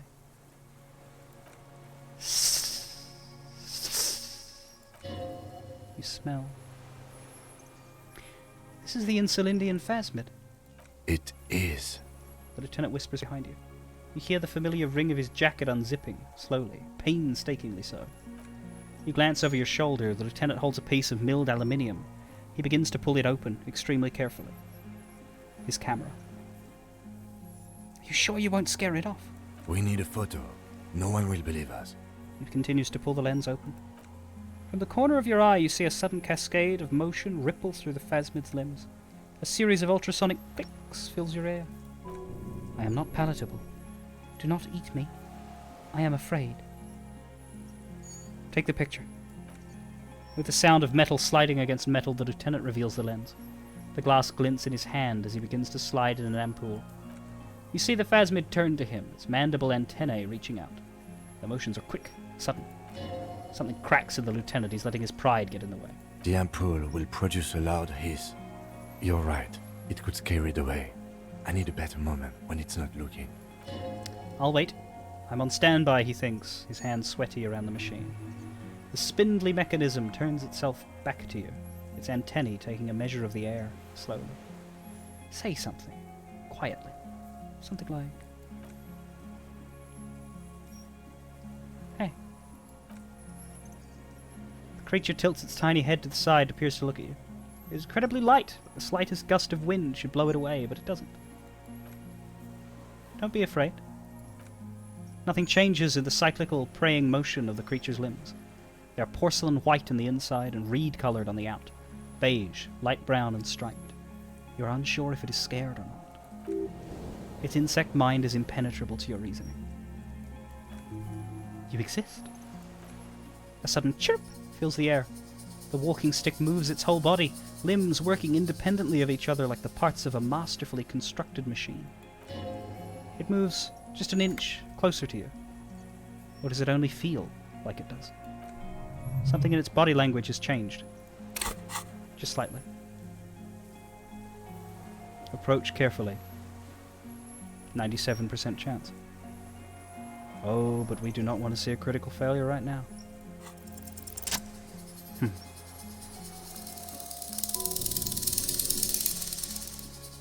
Slowly, with your breath held, you take 2 small steps towards the phasmid.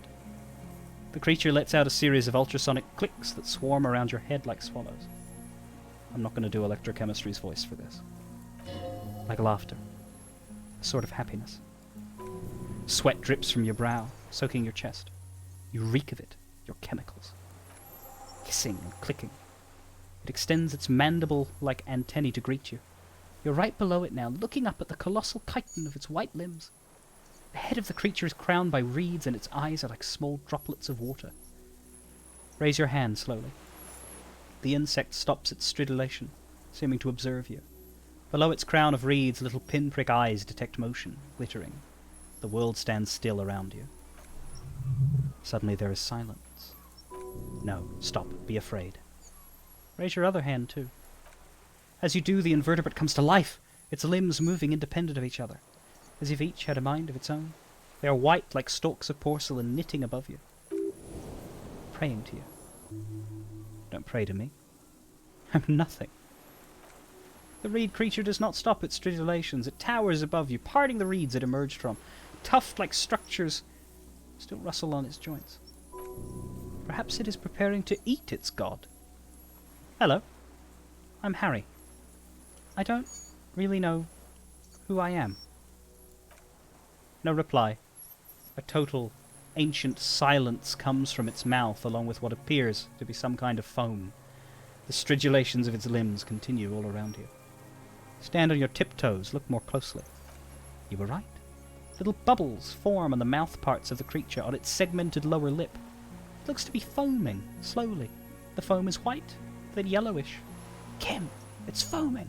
Careful. It may be poisonous. The lieutenant watches you apprehensively. The foam slowly turns a darker shade, like burnt caramel, as the insect moves its mouth parts, masticating. The little bubbles begin to burst, one by one. Tell me,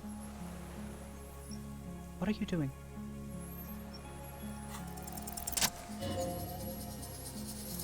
I exist. I exist too. Tell me what it is like for you. I'm ill. What is your illness? In my heart. For me it is sadness. Input after input. For me it is not like that.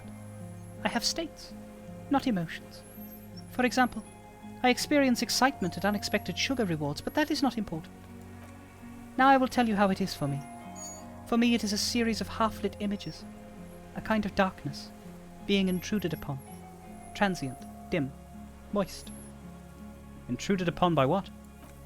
Shapes of plants and animals, and internal sensations. A swarm of sounds, tiny vibrations on the inside of my forearms, all speak of complexities totally beyond my understanding. I am at the end of a narrow funnel, weightless, so light it only feels like something to be me. In truth, perhaps I'm nothing. I certainly do not have a soul, and if I did, it would never ache. I'm glad to be me, an incredibly sensitive instrument. Few of us can begin to imagine the horror of you, with all of creation reflected in your forebrain.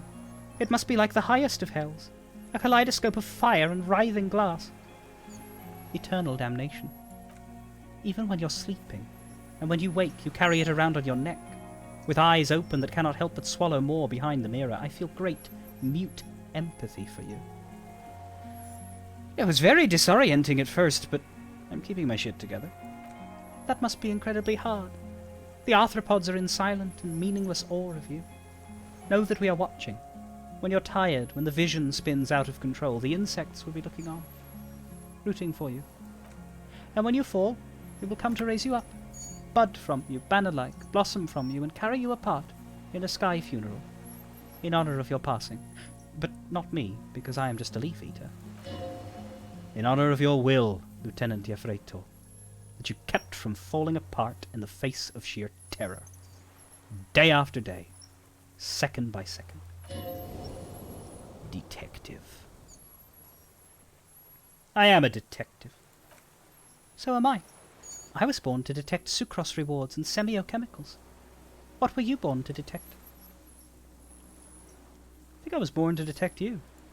Yes, no one detected me for such a long, long time. For thousands of years. I dithered, out of sight, draped myself in greenery. This is my masterpiece. No one believed I exist. Almost no one. Until you came, detective. Dripping of blood that smells like strawberries. Across the calm sea. The first in 1,000 years. Is this a dream? What is happening? No, you are awake. I am real. Light is forming me. This is real. Where does this come from? All this, around us, the world. Not even the birds know that. Not even the water lilies. Then all we can do is beat our fists against it, day after day, with no answer? You can also eat it. If it's a leaf, you can put it in your mouth. Yum yum. Or a reed.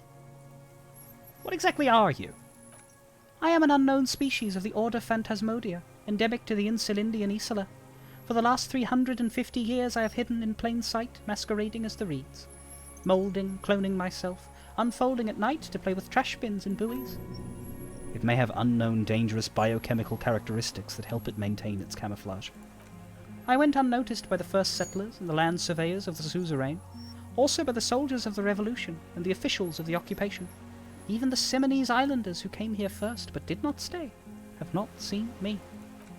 I have stayed hidden through 4 forms of government and 2 scientific revolutions, until I was accidentally discovered by a detective of the Citizens Militia in Revachol, district of Martinez, March 51. Are you poisonous? Yes. I do not have a startle display, so I use a neurodegenerative alimone to aid in camouflage. Do not worry. It is only destructive over long periods of time. Are you the miracle?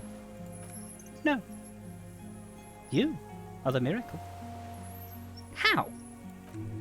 The moral of our encounter is, I am a relatively median life form, while you are extreme, all-engulfing madness, a volatile simian nervous system ominously new to the planet.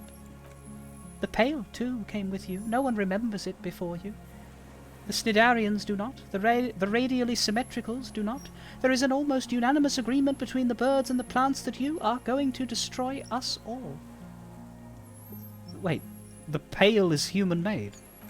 It is a nervous shadow, cast into the wall by you, eating away at reality, a great, unnatural territory. Its advent coincides with the arrival of the human mind. I don't have that kind of power. You are a violent and irrepressible miracle. The vacuum of cosmos and the stars burning in it are afraid of you. Given enough time, you would wipe us all out and replace us with nothing. Just by accident. How?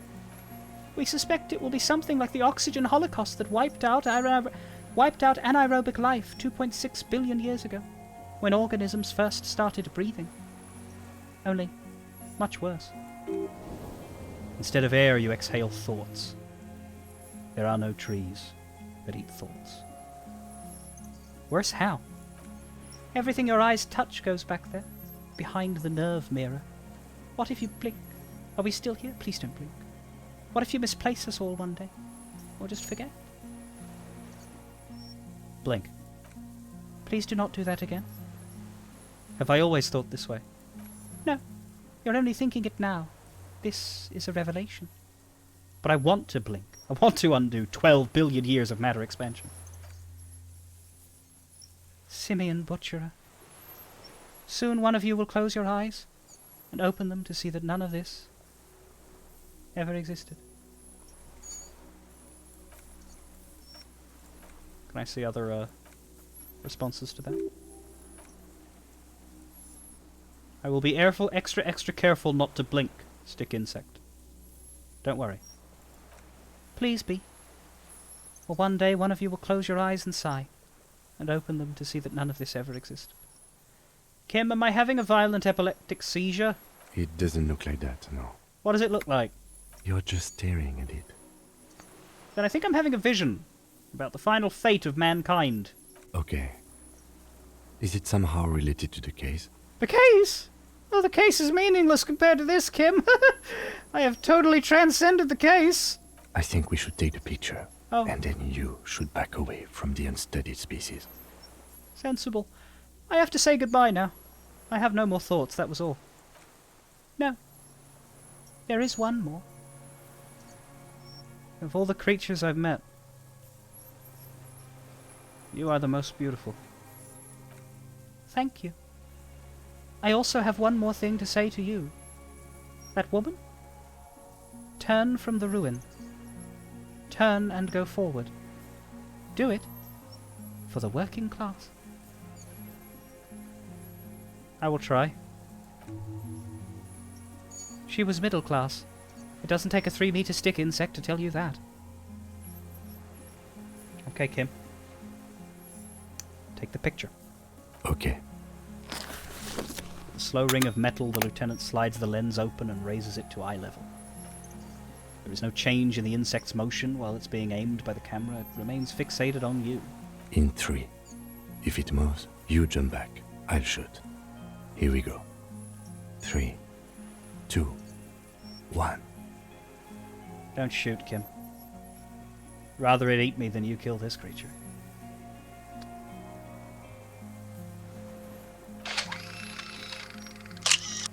The shrill flash of the camera cuts the air like the blade of a sword. The phasmid freezes in its bright light, head turned toward the lieutenant. Hypnotized by the flash, it stands frozen before you. The sweat on your arms feels cold as ice, as if you're frozen as well, in the shadow of this giant statue of chitinous marble. I got it. You hear the lieutenant whisper as the creature's shape develops onto photo paper in his hand. A polychrome ghost of white streaks against the reeds in the sky, and you as a shadow before it. Slowly reach out and touch the creature's whisker. The antennae hang from a great height. With your hand shaking, you barely touch the tip of the left whisker. On contact, the chitin curls into a spiral like the tip of a poison ivy. Its touch on your finger feels cold, ticklish. The sensation is electrifying, resounding through your body. It's surprisingly delicate. The curly end of the whisker, like a young vine, it's even a bit wet. Looks like someone's got hurt in a fight. This antenna is much smaller than the other one. Be careful, detective. It's moving. Look at your finger. You were right. Glistens with some kind of moisture. The creature in front of you stays frozen. Lick your finger. Tastes like sugar. Very faint. The arthropod towers above you, tufts of reeds pointing from limb and head alike. Odorless, mostly comprised of water. Carefully pet its scythe-like forearm. The limb before you is incredibly light, like eggshell. It's much lighter than a reed. You feel a soft push could tip the creature over, its hollow exoskeleton collapsing. It's about to move. You can sense it. Run your hand up the slender limb, higher. A small shudder passes the creature's arm. High above you, its black pearl eyes still glisten, mesmerized by the light passing its nervous system. There is some kind of countdown happening as it slowly processes the overwhelming brightness of the signal. The invertebrate is regaining control. We got it. Back away. Another shudder pulses through the creature's limbs. It jolts back to life, like a record, continuing where it left off. In a swaying, praying motion. Even the small black pearls of its eyes do not stray from you. Disengage. Slowly. As you're turning away, the phasmid mirrors your movements, stepping on the water. The long limbs carry its feather weight without breaking at the surface.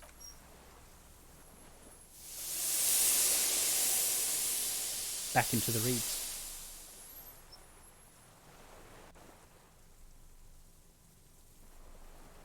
And away the miracle goes. And just like that, it's gone, skating away across the sea's calm mirror like a skipping stone, leaving nothing but circles on the water. And something under it. In the place it stood, bobbing there among the reeds. A collection of items. It's gone. The lieutenant looks north, with his hand raised to his brow. It can walk on water. Apparently, yes. Like a water strider. Only, I've never seen anything like that in my life. What's that in the reeds? Looks like a nest of some sort. We should have a look. What now? What now? The old man behind you repeats suddenly. He's put his hand into the ash. It's dirty and black. In some kind of strange, semi-catatonic state. Our suspect is not looking so good. We need to check on him. Phasmid's gone. Check up on the deserter now. But first... the Fairweather T500 helmet and the rifle scope. Brother, you've managed to collect all the armor pieces. Too bad it's too late for the big showdown. Don't think this helmet would have helped me anyway. Would have looked very impressive. Still, you found it all. Now your mortal coil is completely protected. Few cops are this futuristic. At least now I am truly invincible. This monstrous-looking, bug-eyed ceramic helmet was in the Phasmid's nest. Still has some reeds sticking out of it, and it smells of seawater, but it's otherwise wearable, if not exactly comfortable. Putting it on feels scary, somehow. Common 30mm sniper scope attached to almost any bolt-action 4.46 caliber. It uses an older-style non-dotted range-finding reticle. Seaweed is still stuck in the lens, and it suffered water damage from its time in the Phasmid's dowry. Yes. An unbelievable shot from the lieutenant. That's what they said. Right through one of these.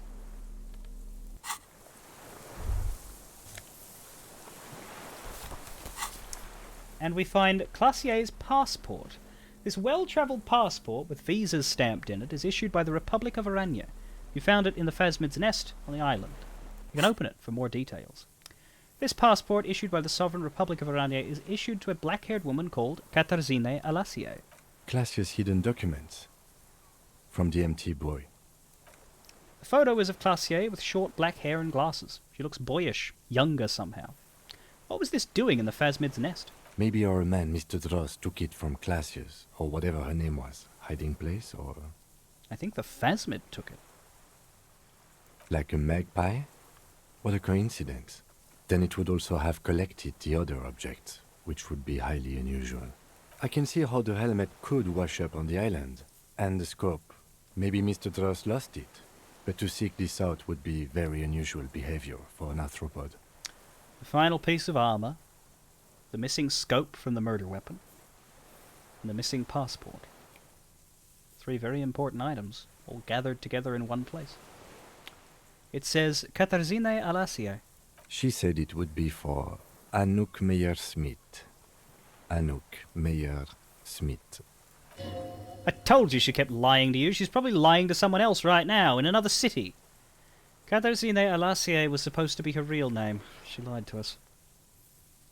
Yes, somehow she managed to lie to us. One more time. In a way, she's still lying to us right now. The lieutenant smiles. What's her real name, then? I don't know. But it's not Katarzyna Alasie, or Classier, or Anouk Meyer-Smith.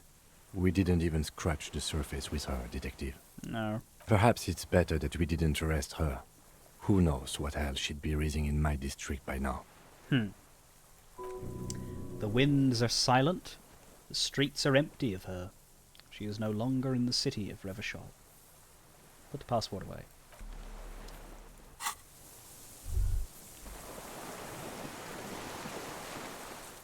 What is it? What do you want from me? I can't go. Sir, how could you not see the Phasmid? See? He stares at the reeds and falls silent. Mr. Dross? The man does not respond. He keeps staring, black eyes glazed over and bulging from their sockets, his gap-toothed mouth shaking. Like an addict of some terrible substance. Snap your fingers under his nose. A light shiver passes him, followed by nothing. His hands are trembling and he breathes slowly. He's going into some kind of psychomotor immobility. The good news is, this solves our transportation problem, doesn't it, Mr. Dross? The trembling mouth appears to sigh. Between this and the broken tire he's used for a boat, I think it's safe to leave him here, while we go and get help. It will need to be medical first, I'm afraid. What has happened to this man? Old age and shock. He looks at him, then you. I think it's the Phasmid. Yes, the arrest and the appearance of the Phasmid, the combined stress. But you think it's something more than that, don't you? There's much more. Remember what it said when it spoke. Quite a few things about that health check you did on him make sense now. He couldn't see it, Kim. It's just the reeds for him. That could be part of the shock. But you're right, something is off here. Mr. Dross. He touches the man's shoulder. No response. Maybe this is how the Phasmid stayed hidden all these years. Then how did we see it? Oh, you mean, whatever does this, does it over time? Teenagers, kids, drunks, sightings are brief, and hence not credible. but anyone who spends a long time with it. Yes, you forget it's there. Mm-hmm. Mr. Dross, have you ever seen a stick insect pretending to be the reeds? The old man stutters. The doctors will have to look at this. I hope your station has better medical personnel than 57. This is a little advanced for a nurse. Before, when I evaluated his state, he seemed strangely animated. He was energetic and articulate. After all these years alone, with little hygiene or medication, I would expect worse. Perhaps this animation is induced by something in the phasmid. It does not seem to be animated now it's left. Honestly, I'm ready to believe anything at this point. Maybe it is psychoactive. He looks to the sea. I mean, why not? It's 3 meters tall. Takes off his glasses and cleans them. When he puts them back on, he's still staring at the sea. I think he's addicted to that thing. Like a drug? He has displayed addict behavior, and not just to painkillers. His pupils appear to be dilated. They still are. He examines the catatonic man's eyes. It's definitely toxic, the phasmid. It told me it is. Told you? Yes, good. During your long staring match. I understand.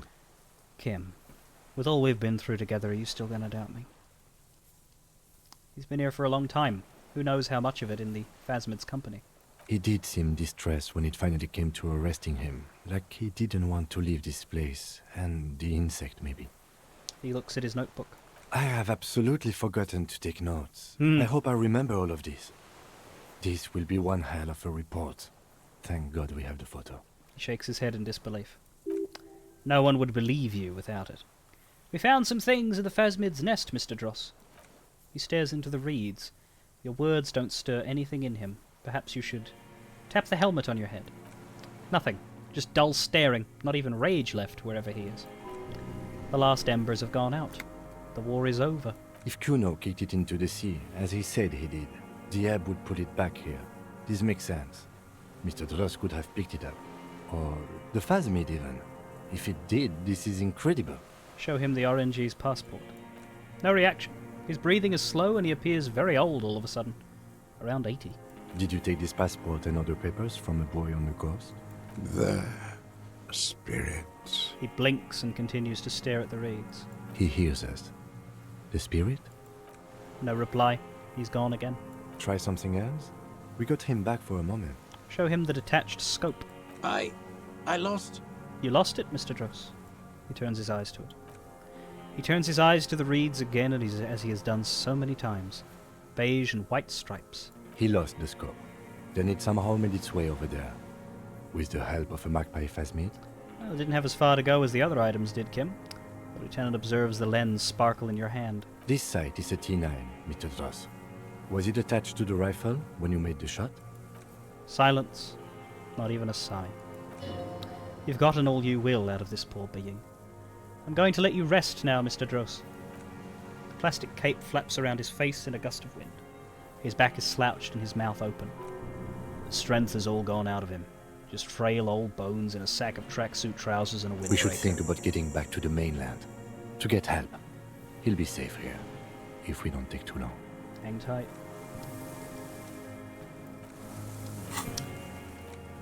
The return. The last task. Use the boat to return to the mainland.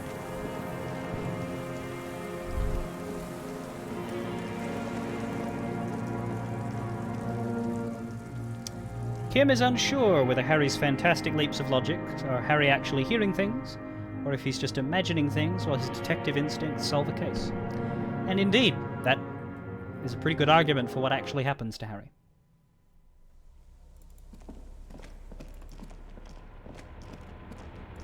I don't think it matters.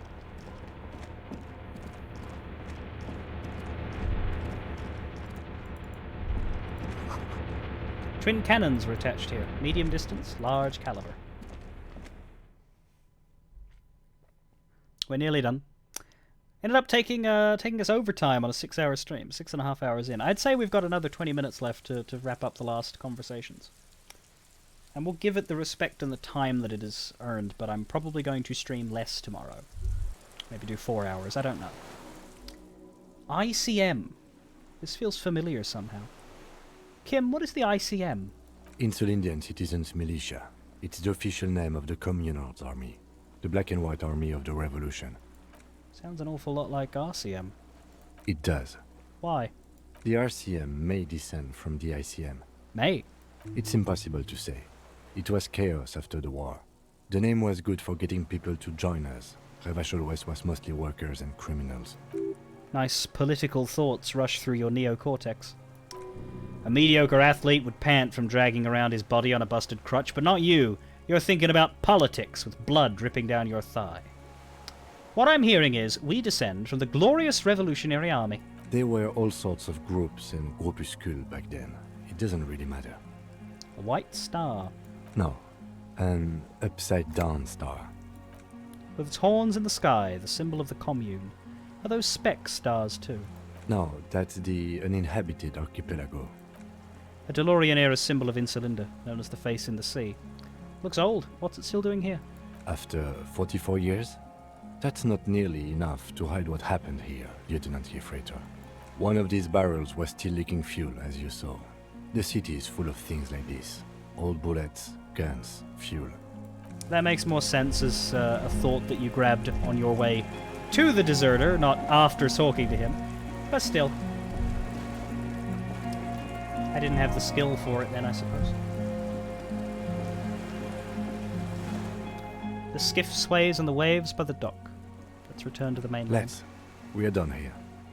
Kim adjusts his glasses as he looks out over the water. The skiff rocks gently under your weight as you get in.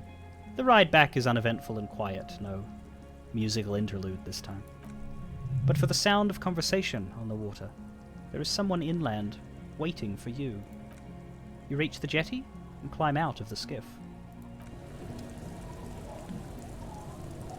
Let's go back! The skiff bobs in the calm waters. It has nothing more to do.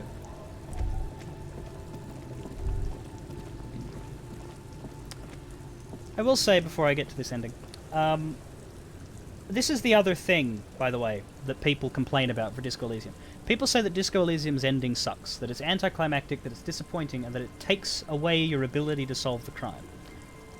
You're supposed to be solving a crime, except that the murderer isn't in the game at all and only shows up in the last 5 minutes, completely out of left field. A lot of people say they don't like Disco Elysium's ending. People who really like this game and say it's a masterpiece, one of the best games ever, but it has a disappointing ending. But they fail to stick the landing in the ending. But it falls apart at the ending. Have those people even paid attention? I don't even know how to begin to explain it, but...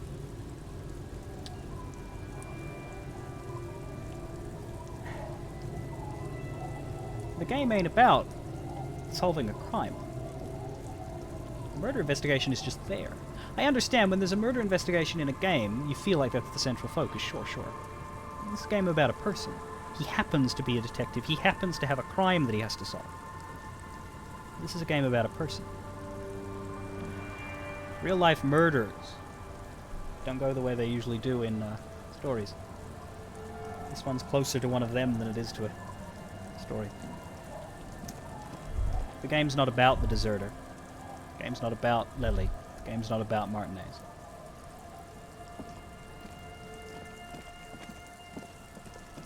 Look what the tide brought in, says the man without sunglasses. Suddenly his expression changes and he tilts his head. I want to call you a teapot, but I'm honestly kind of impressed. No idea where you got all that gear, but there's no doubt in my mind that some bad people are looking for it. Also, you look like a fucking idiot. Whatever this is, it is completely unimportant compared to what you've just seen. This is the man with sunglasses from the Whirling in Rags. But where are his sunglasses? Wait, you're the man with sunglasses. That's right.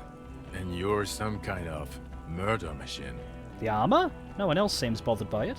Oh, really? They don't seem bothered by it? That's because you're a cop in an exoskeleton.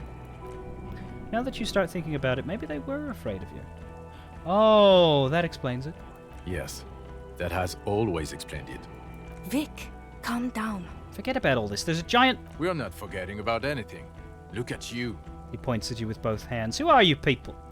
Hello, I'm Trent Heilerstein. I believe we've met on several occasions. Uh-huh. I'm your goddamn partner, Jean-Vic Quemar, and this is your special task force. Oh. Or what's left of it. Hello. Special Consultant Trant Heidelstam, Patrol Officer Judith Minot. Hi. We've come to scrape what's left of you off the pavement. Actually, I'm doing pretty good. Lieutenant Kim Kisoragi, Prison 57. He's better than you. We've just come from the island, where our investigation led us. The scene is making even him feel as though he has to justify your actions. We might need your help with something later. He adds, suddenly regaining his confidence. As if he recalled that he's in fact a decorated police lieutenant and not a naughty boy. But this is clearly a departmental matter, so I'm going to leave you to discuss it among yourselves. No, Kim, you gotta have my back. Let's destroy them. It's good to meet you, Lieutenant Kitsuhagi. She says warmly, flashing the lieutenant the tiniest of smiles. Letting the lieutenant know he shouldn't be embarrassed over the shitstorm that's about to befall you. What is this about? Ari, we want to help you. Oh. Trant, I believe this is where you come in? I don't quite know what I'm doing here. I was asked to participate as an expert. I think I need to manage your expectations a little. I'm at best an enthusiast in cognitive science. My background is in something else entirely. I engage in neurology on a merely theoretical level. In fact, I should probably get going. No, Trant. It's too late. You're part of this shit now. What have you got to say for yourself, shit kid? What does he have to say for himself? He left you to catch the bullets! Shit kid. What an interesting moniker. What is a shit kid? You. Shit kid, that's you. Despite all that you've done, the deserter, the phasmid, the case, despite all that I've done? No, because of all that you've done. How did you know I was here? The cafeteria manager you fucked over told us where you went. Turn to the general direction of the whirling and yell, "Damn you, cafeteria manager! You've betrayed me for the last time!" Speaking of which, the giant aerograffito in front of the building, the one that's burning, did you do that? It was this one junior delinquent, actually. I don't know. It had shit kid written all over it. You aren't the man with sunglasses at all. You're not even blonde. Guilty as charged. I heard you lost your mind and your memory. I wanted to see if it was true. And it was. Good work, Harry. You're insane now. There's one less person for me and everyone else to rely on. I was always insane, John. He was too sarcastic for you to realize who he was. Actually, I suspected something was off. Did you? Or did you literally not recognize my face? We've been partners for how long, Harry? Don't answer that. You don't remember. You! You never told me you're not the horse-faced woman! Lieutenant, my name is not Horse-Faced Woman. It's Judith Minot. I was assigned to your unit 2 months ago. I thought we were friends. We're still friends. I just have a stupid head. Okay. Because you're my commanding officer, I really want to respect you. I want us to have a normal relationship. That will never happen, Jude. He's the rudest man on Earth. He's the reason why the rest of us have to take sensitivity training. And I hate sensitivity training. So, Trant Heidelstam turns out to be Special Consultant Trant Heidelstam. Yes, I'm Trant Heidelstam. I never said I wasn't Trant Heidelstam. So what was up with that kid, then? Mikhail? Mikhail's my son. Oh, his son? What a joke. Everyone is lying to you! Oh yeah? Where the fuck is your son now, Special Consultant? I sent him home. Mikhail's with his mother. We share custody. Oh. I told you. He's one drink away from killing someone. I wouldn't quite say that. But yes, he is displaying aggression not atypical of late-stage alcoholism. So what are you special consulting here? What indeed? I was asked to share my take on some of the more obscure theories developed in Königstein in the 30s, like partial psychotraumatic amnesia, group personality theory. He's here to see if you're insane. He's smart. Let's move on. Duped again! No one's who they say they are! Duped? Hey, here's a brilliant idea. Don't be a morbid drunk, and you won't be duped so easily. Gardener, scab leader, this. Lieutenant, tell me at least you are who you said you were. Yes, I'm still Kim Kisoragi, still a lieutenant from Precinct 57. Okay. You mentioned a task force? Yeah, Major Crimes Unit, Under Lieutenant Dubois and Vicomar. Ring any bells? Refresh my memory. Who else is in this? Refresh your memory? It's a goddamn major crimes unit. There's you, me, Jude, Trent fucking Heidelstam, and Guillaume Bevy. Guillaume? Where's Guillaume? I'm technically just a civilian advisor. Enough about you, Trent fucking Heidelstam. Where's Guillaume? Who's Guillaume? Fuck you. You're part of this shit show. Who's Guillaume? Oh, that's an interesting story, actually. Oh, yeah? Guillaume Bevy is a police reporter who joined our team. He was really good. That's good. Then he left. Oh. Because he lost faith in your ability to lead the unit. That's bad. Other people have left too. That's bad too. Good. Smart people. Even badder. People we won't get back. So much badder. Only me and this really patient patrol officer are still here. Uh-huh. And Trent, because I'm forcing him to stay. Okay, what does this unit do? Do? It's a major crimes unit. You said that. We clear the desk of cases so Precinct 41 doesn't look like the worst station in town. We're shit here now, Harry. Because of you. So what you're telling me is that I am part of the MCU? The 41st isn't... He trails off, not wishing to finish the sentence. Where have you been all this time? There was a mercenary tribunal. Could have used your assistance in that. God damn it, Harry. He shifts his weight, crosses his arms, and looks you in the eye. You told us to fuck off. What? You said we are cramping your style. You're detective god. Fuck everything. All will burn. Detect or die. Wait, so you let me face a squad of trained armed killers alone just to teach me a lesson? It wasn't like that. Well, it kind of seems like that. Fuck you, Harry. We didn't know there was gonna be a tribunal, did we? Why didn't you detect or die then? Oh, you think it was cool? You saying that? Aesthetic somehow? You were crying when we got here. Breaking things. You said we were going into the abyss. None of us wanted to see the abyss, so we fucked off. Like you told us to. None of this is ringing any bells. The bells aren't ringing because you have brain damage. Trent, this is where you come in. How bad is it? Well, he doesn't have visible tremors, he talks without slurring, he can drive a boat, he's standing, reasoning. All good signs, but complete retrograde amnesia, episodic and semantic. Meaning, you forgot both who you are and the definitions of money, solar, pale, so on. As displayed in the station call, our interactions with him, and I don't want to be a snitch, but also mine with him before when Harry did not seem to know who I was. It's all very interesting.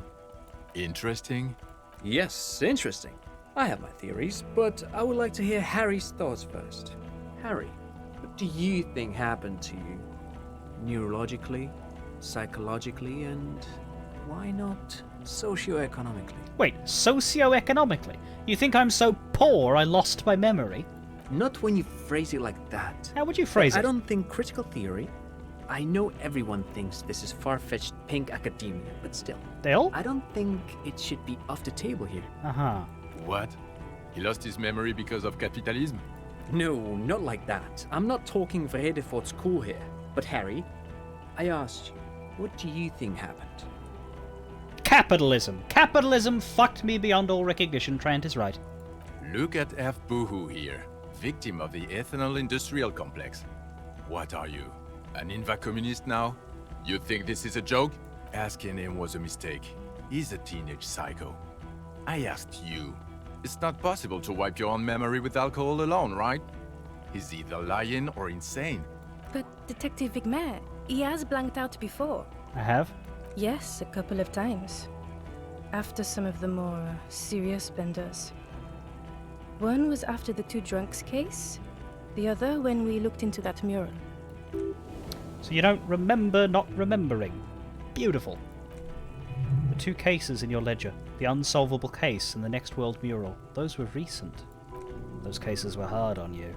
Interesting. So at first he dipped his toes into it, prepared. That's where he would have gotten the idea, yes. Practice. And then he used alcohol to get there, so to speak. What do you mean? Well, here's my theory. What if this is an absolutely normal reaction to the world we're living in? Yeah. What if this I'm is normal. not a significant anomaly at all? Something to be explained, approached as a defect. Look at the sensory input here. He gestures towards the scenery. Look at the ruins, the neon. Listen to the radio. the multitudes, the people, live here for 40 years. As a police detective, he's like a magnetic reader on the world team, to borrow a known metaphor. Harry's been pushed flat against it. Total input.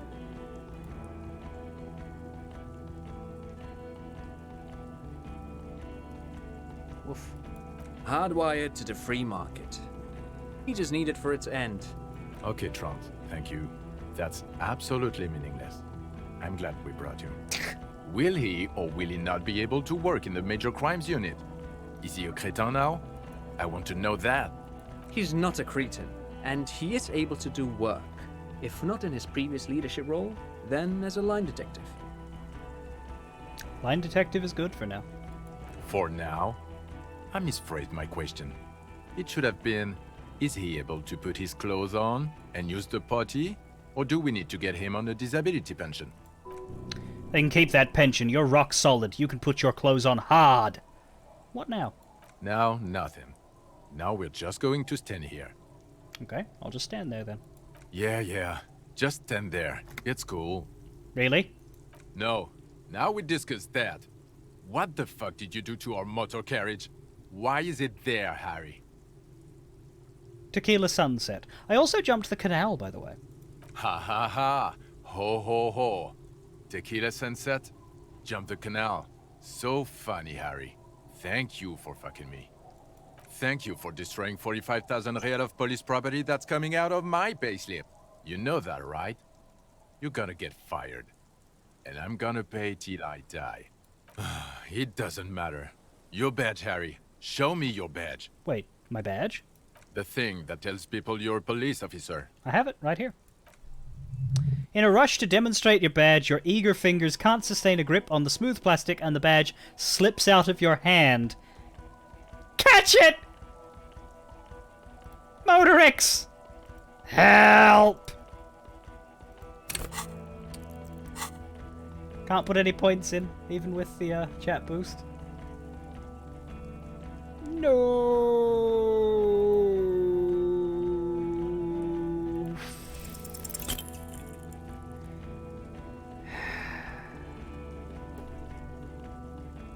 You juggle the badge for a second unsuccessfully, and it lands on the ground some 2 meters away. He found it. He found it, Jean. It's his badge. The patrol officer picks it up and gives it back to you, slippery and cold. And your gun? The man stares at you unimpressed. My gun's in my hand, dickhead. As if having your badge and gun are natural states and not achievements. What is with all these material objects? I upgraded my gun to a rifle! No, I have my gun. It's right here. Phew, he has it. And he didn't drop it. You're drunk like a bum, Harry. Put that thing away before you kill someone. I've tried not to, but I can't work as well without it. And I haven't had any in a couple days anyway. Well, you let the suspect escape. Glacier something. Because you were too drunk to assess our flight risk. We've read the reports. Lieutenant Kitsuhagi's. We know. Okay, I got duped there. She pulled one on me. Duped again. Outsmarted by someone who isn't drunk. I'm not even gonna get into the other suspect, who also escaped. Ruby something? Or the fact that you're Everard Claire's little peony now, doing I don't know what for him. That's small-time stuff. That's nothing. That's a humorous anecdote. Compared to the 8 people who were gunned down, the streets are literally red with blood, Harry. It was fucking mass murder. He did everything he could. We did everything we could. The company hired and vetted mercenaries. Lieutenant Dubois got between them and the locals. He did so at considerable risk to his own life. He was shot and survived only because of his armor. We stopped an execution, not a negotiation. The loss of life was minimal compared to what it could have been. Yeah, it was a massacre. We got wiped. Where the hell were you? Don't make this harder for yourself. Thank you for the input, Lieutenant Kitsuragi. I didn't mean to suggest you didn't handle the situation. He brushes a stray strand out of his hair out of his eye and coughs. He thinks of apologizing, but decides against it. You spent the week with him on this case. What is your take? On the case? On Lieutenant Geoffrey Dubois. Well, the drinking, the lost gun, also losing his badge, that's all true. And he's been drinking on the job. The man sighs deeply. Then there's the superstardom. He likes to, from time to time, allude to being a superstar law official. At first I thought it was a joke, but now I'm not so sure. He says disco about 20 times a day. It's worrying, especially considering his political views. Detective Dubois is, as you may know, a Mazovian socio-economist. He wants to liquidate the ruling class, which, again, for a police officer, is a little odd. You should yell something. I am a policeman of the state to come! The RCM consists of policemen of the state that is. Oh. So, a little discrepancy there. He turns back to Vic Mayer. And then there's the motor carriage in the sea, and the constant smoking everywhere, all the time. But despite all this, he is a great detective. One of the best I have seen, in fact. He can talk human beings into telling him everything. And he doesn't stop. In all the time I've spent with him, he has not once stopped pursuing leads, however far-fetched and tangential. He is tireless, madly driven. Well, except that one time when he stopped to sing karaoke, which by the way was a valiant effort. He really sang his heart out. Yeah, it was what it was. Other than that one time, he has tirelessly worked on the case, and he solved it. We have a confession, a murder weapon, and the perpetrator, locked on the island right now, awaiting transportation. He apprehended a revolutionary brigade who stayed hidden for 50 years, ever since the revolution, who's probably committed other murders over those years. Oh, and he also discovered a new species. A new species? A colossal stick insect. It was on the island, camouflaged as the reeds. It unfolded from the reeds. I think we may be dealing with the Insulindian phasmid. He takes out the photo of the phasmid and shows it to the officers across the yard. The wind blows, flapping the glossy rectangle in his hand. This moment is why I don't think I'll ever be able to bring myself to play with the Kuno version if you let Kim get shot. It's not the letting Kim get shot. I don't want to do that, but I think I could. The problem is, if Kuno comes with you, he has no camera, and you can't get a photo of the phasmid, and I reckon that would bother me too much. You hear gasps beneath the howling of the wind. As you can see, it's about 3 meters tall. In fact, we think it may be the largest land invertebrate ever discovered. So, as you can see, I'm a pretty okay detective and an absolutely giant communist! Fucking hell is that? Is this somehow connected to the case? Weirdly, yes. He ignores you, still staring at the phasmid. Detective? Yes, I believe the pheromone it emits may be responsible for the killer's mental degradation. The old man was not aware of the phasmid's presence. Exhibiting a strange, atypical dementia, he fell into a stupor after its appearance. He became near catatonic. So it is connected. It is. I must say, this is absolutely extraordinary. Yep. I don't even have words for it. Neither, mate. Yes, it really does make it hard to fight out the drunk. His tired eyes follow the photo as the lieutenant puts it away. You're not my boss, you don't get to choose that. This is a very, very sad man who has just seen something that's made him forget his sadness. Now you make your case. Now is the time. Now or never. I also started a nightclub and a drug lab in the church. Actually, you didn't. What do you mean? I told them a police raid will sweep the church in 2 days, which, by the way, it will. If they have any brains, they won't be producing in there. Wait, when did you do this? When you were out. Why? Because I'm a police detective, and manufacturing drugs is illegal. Oh. Wait, he tried to set up a drug lab? No, he just let some youth set up a club in the church. They thought they could produce in there. They won't. The building was abandoned. It was an okay idea. Better than having them out on the ice. He's really softening it up there. Also, the phasmid was female. The reeds are its nest. Female? What makes you think so? You had to see it. It had the subdued colors of a female. And the nesting behavior too, I think. Incredible. Were there eggs in the nest? Not as far as I could see. There were other things there, though. It had gathered items in its nest, a helmet, a scope, and a passport. Actually, you know, this would indicate it was a male. This is far from anything in my field, but I think such nests are called bowers. They are for attracting mates. Could have been male, actually. Must be robust if it can move a helmet with its limbs. I think it reproduces by parthenogenesis. As in cloning itself? What makes you think so? It told me. Mm-hmm. Then it wouldn't matter if it's male or female. The bower would just be rudimentary behavior from before the parthenogenetic mutation. Very interesting. Such organisms are extremely vulnerable to disease. Oh, yeah. A single strain of bacteria could wipe out the whole species. We're probably looking at conservation efforts here. I've heard about that regarding bananas. I think it emits a chemical that makes it look even more like the reeds. Yes. That would be a chiromone. A pheromone that's seemingly beneficial to the host. It usually stimulates the affected nervous system. Not a human's, of course, but perhaps a predator's. The perpetrator seemed intoxicated somehow, like an addict. It's just a hunch, but...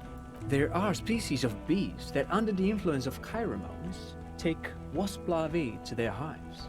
Ants do the same with aphids, thinking they're... Do you think this is how it stayed hidden? Nothing is off the table. But I want to stress this. The find does not have to be connected to the case. The case is 100% prosecutable, without any chiromones. Of course, Lieutenant, of course.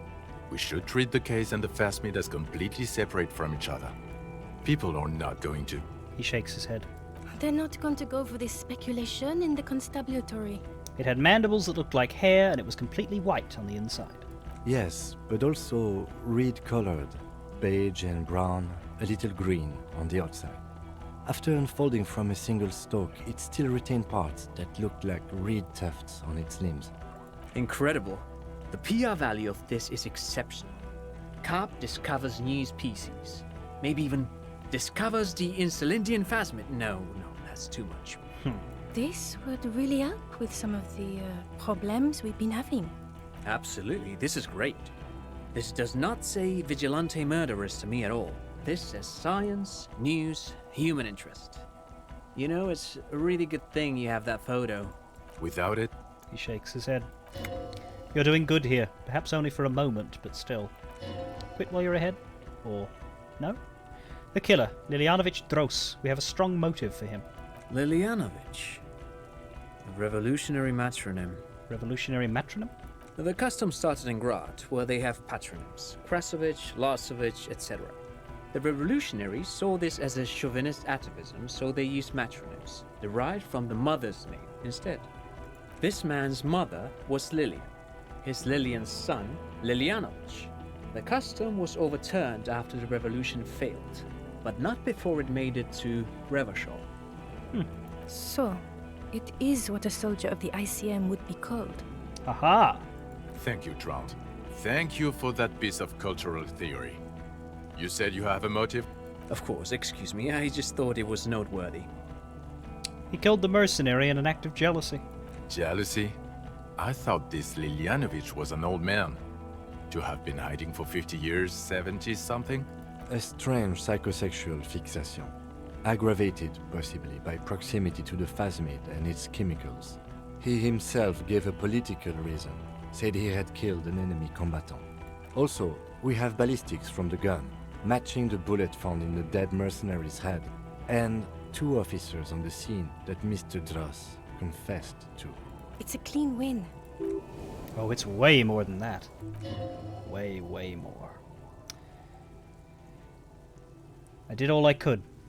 Every second was a struggle. I've never doubted you can pull yourself together and work in bouts. Bouts don't last. I can still smell the booze on the wind. God damn it, it is bad. Even you can smell it. Chin up. Keep focusing on the positives here. The previous head of the Debardiers Union was assassinated by our killer. This is a conversation for when we are no longer out in the open. Oh, yeah. In Martinez, Oh, no. where Evrard and Edgar Clare have ears everywhere. The lieutenant lowers his voice just a little. Understood, of course. I would prefer not to partake in anything union-related, for political neutrality. And I also fixed the strike situation? How? It seems to be ongoing. I see red banners on the gates. He didn't quite solve it. He cross-pollinated information between the company rep and Evrard, until the rep came to see that the Union desires war, at which point Mrs. Messier decided to... leave. What? And clear the terminal? I did it for the world revolution. Eat the pigs! Fuck you. You just got played by Evrard Claire. Duped for the 100th time. Is that why you want us to investigate the assassination of the previous Union head thing? To get off Evrard's hook? No, it's nothing like that. He was reckless with information, but ethical. We don't owe anyone anything. This allowed us to stabilize things in Martinez. Yeah. God, calm down, Jean. There was also a dead man on the boardwalk, a missing person I found. Yes. Fallen through a gap in the boardwalk. Drunk. How did you know I found him? The body was transported to Precinct 41, our morgue. Oh yeah. I had Tilbrook and Mullins take care of funeral arrangements and family stuff. You're not the only cop in the world, Harry. This all comes back to us. Still, good work with the missing person, Detective. Thank you. Still a point for you, no denying it. I also looked into the mystery of the doomed commercial area. I don't know what a doomed commercial area is. Rue de Sanguilane 10, a commercial building where all businesses go bankrupt. I looked into it. Why? That's not what you were supposed to do here. There was a fridge we needed and a possible witness. He was just chasing a lead and ended up advising a local shopkeeper. It was okay. Of course. Call it community outreach, right? I confiscated drugs from Kuno's dad. Who's Kuno? You don't want to know. You're right, Lieutenant. I don't. You snorted the drugs. I know you did. It's alright. I mean, at this point, anything is but the drink. So what do you say? Want to take this hot shit back? I don't want to, but you discovered a new species and solved the murder. So I have to. Jude? Honestly, anything that ends this trial is okay with me. A quick nod. I like how they make this parallel the mercenary tribunal. They've even got two guys and a woman. An angry dude leading the charge. A woman who, admittedly in this version, is calm, whereas the other one was angry too. And a third character who's a complete surprise. Anyway, this time we're not protecting anybody. This time it's just us. Agreed. The public relations potential of this is too valuable to let go. They all stand in the same spots too. There's just no union behind us. Okay. We have vehicles in the square, and the perpetrator needs to be taken into custody. Let's go. Well, I mean, she just called it a trial, so that kind of helps. But yeah, no, it's meant to very much mimic the same. I think it's the same music too, or at least a very similar theme. Now you will finally get to know who you are. Wait, I have a few questions before we go about who I am. The man looks westward impatiently, jingling his car keys in his pocket. Who am I? How can I ever face my fellow man? How can I ever face myself again? My soul belongs to God, I know. I made that bargain long ago. Who are you? You're a gym teacher, Harry. What? Well, obviously you're not a gym teacher anymore, but... But before? Before you were a cop, you were a gym teacher in Coron. What? It's getting really cold outside. Should we maybe... No way, I was a rock and roll singer. You haven't told us about that. Oh. You just told us about being a gym teacher. That does explain a lot. Harry, it explains everything. The running around, the jumping, the shot put, your inexplicable facial hair. The collection of found sportswear I've amassed. Your love of retro-style dance music. How you're able to perform a 360-degree spin kick. The incredible stamina output. Also, this guy. Just everything about this guy. When was this? When was I a gym teacher? In your 20s or late 20s. You've really let yourself go since then. You said in Coron I was a gym teacher there? Yes, you taught gym in Coron. I believe that's the term. Taught gym at a high school. You were a high school gym teacher. The smell of sweat and glue. The worn floorboards. High school. Harry, your goings-on with Kuno, Andre, Acel, the whole thing on the ice. That's why you are so juvie. His smirk suggests barely contained laughter. Why did I join the RCM then? The regular. You found some chick. She inspired you to fight the big fight. Be more than you are. All that.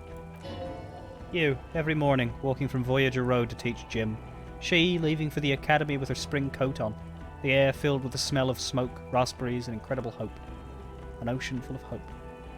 Okay, I see now. I knew it. I knew no normal human being can run like that. He's an honest-to-God gym teacher. Why am I like this? It's not a mystery. Some chick fucked you over. Also, you were drunk. You really went with it too. Really maximized the damage. Was her name Dora? Yeah. Dora Ingerlund, I think. Not Dora Dubois? Wait, Dora Ingerland? Something like that. Half-Vasen. So we weren't even married? No one is married anymore. This is Revachol. When was this? God, I don't know. 6 years ago? She was way before my time. 6 years and you haven't gotten over it? What the hell is wrong with you? 6 years! No, it was 6. Like ancient. It's an old man thing. 2 old years equals 1 normal year. That and Dora Ingerlund really tore you a new one. A big one.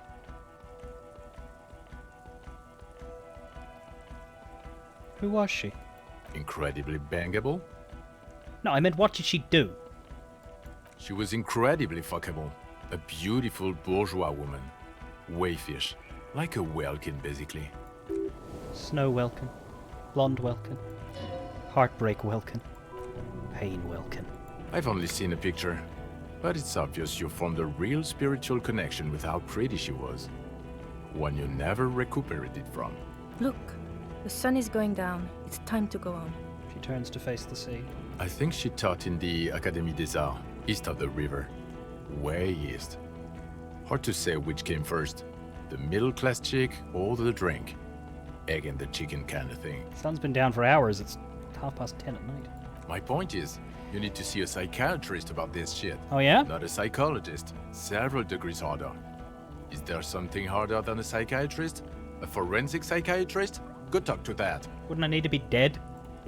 In other words, he's heard enough about this. Okay, am I a dirty cop working for La Puta Madre? No. No? Oh, because the suspects seem to think... You're too unstable to work for a mob boss. Oh. You're suicidal, Harry. No mob boss would take you. So I'm not good enough for the mob, am I? I'll show you. I'll join all of the mobs at once. I assure you, I wouldn't consult for a corrupt unit. I told you it's not that bad. Precinct 41. What kind of station is it? Us? We're the bloody murder station. Haven't you heard? We're the bad guys. No one likes us. That's not true. Jamrock is too big for one precinct. You are just understaffed, and everyone respects the 41st.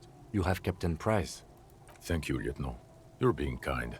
It is an understaffed station, and the district is too big, which is why we need to... He tilts his head northward. Get back to it. We left Torsen and McLean to run the Sea Wing. It's not good. Torsen and McLean?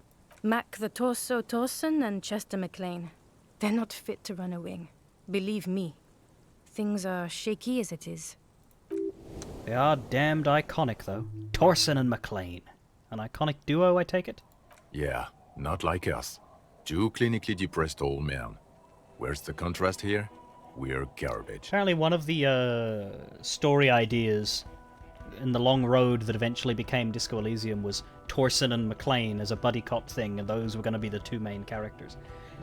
So they kept those as other cops in the district just to, I guess, do a callback to their notes of the past. And the Sea Wing is? God. There are 4 wings, Harry. A, B, C, and D. We're in C. It's made of losers and clock punchers. You and I reconceptualized it as a task force. It was a mistake. There's also a lot of outside help involved, not only me. Other losers too. And Price is? Ptolemy Price? He's the son of the old Price, one of the founders of the RCM. He's one of the most highly regarded men in the force. You're lucky. Somewhere under the curved roof of a former silk factory, shaped like a ladybird with 2 chimneys, Police Captain Ptolemy Price sits behind a heavy wooden desk. Resident medic Nick Scott Lieb pours him coffee. It's silent in the captain's office. They speak of change, the city, the tension on the streets. They speak of the events of April and the blood on the streets in May. Did we recently shoot up a church by any chance? So he remembers that. Yes, there may have been a raid on some churches. It wasn't good press. Shooting up churches never is. I was out of town, to be clear. What happened? Why did we need to go there? Our enemies were hiding in a church, to the best of our information. That's it. I'm not talking about this anymore. Your security clearance is shit tier right now. You have to wait for it to go up. He means it. The RCM and its enemies will not be discussed on this coast. So I work in the Bloody Murder Station. Okay, it's not the bloody murder station. It's an old converted silk mill with green desk lamps and coffee corner. A lot of good people work there, hard, every day. Jamrock is the largest ghetto in River Shoal. Faubourg, technically, but it's divided into 11 districts. Jamrock only has us. The press will blow over. Jamrock is lucky to have you, and it's often considered to be the greatest of the districts. You're lucky to have it. Thank you again, Lieutenant. The Phasmid. I need to tell Lena about this, ASAP. Who is Lena? A cryptozoologist. She lives in Jamrock on Tabernacle Road. She told me about the Phasmid. Tabernacle? It's on the way over. Near where you live on Perdition. She looks at Vic Mayer. Fine, if we're gonna drop you off anyway. She and her husband were conducting the search for the Phasmid. It's their discovery, in part. They should know as soon as possible. It would do you good to deliver some positive news for a change. Damn straight. Watch out or she'll faint. Lieutenant Kitsuragi, what will you do now? Well, first I will go back to my station and write the most detailed report anyone has ever seen. It will have to be good to cover all these. Then I will have a serious talk with my captain. About what? Detective, we just stopped a small-scale war. Something is happening to Revachol. He pulls up his collar and looks around, the cold spring light reflected in the lenses of his glasses. I don't know what yet, but it's going to be a hard spring for the RCM. We need to get ready, infiltrate, investigate. Distant traffic. A scrap of newspaper drifts by, carried by the wind. Want to do that at Station 41? Talk to Captain Price? I'd rather not ruffle the feathers of two captains with my doom-mongering. No, I meant investigate. Come work with us. In 41. Work with Price? I'm flattered, but I don't know if I... This truly came as a surprise to him. Not a bad one, but he's at a loss. Flattered? You're Lieutenant Kitsuragi. We would be flattered if you even considered. I would have to tie things up in GRIH first. But, I mean, whatever is coming, Jamrock will be more central to it than the harbor. The lieutenant turns very serious all of a sudden. And we also have a huge caseload, Lieutenant. Piles that we need to get back to. Mountains, even. I do like the sound of that. He returns her smile.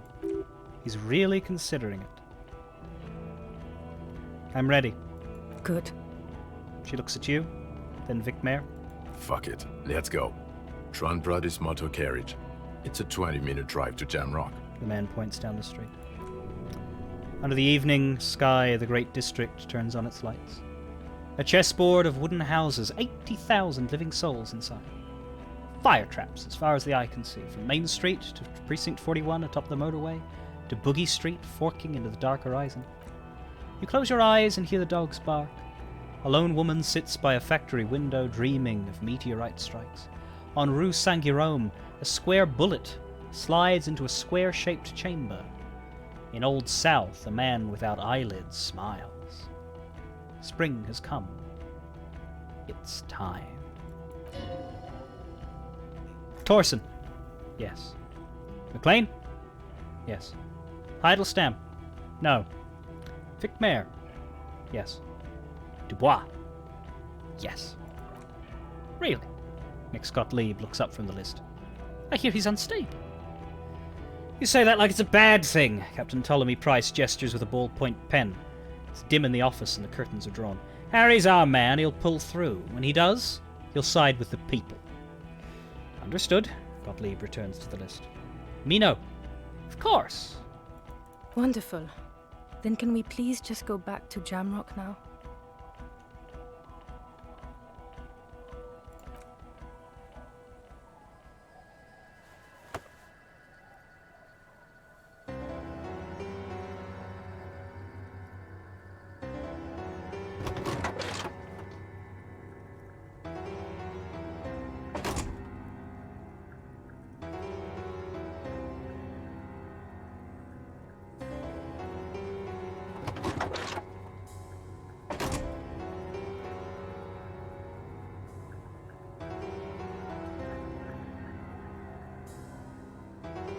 The limp finally catches up with us.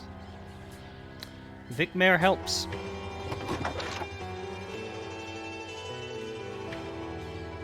Kim might be joining the precinct. The world rumbles.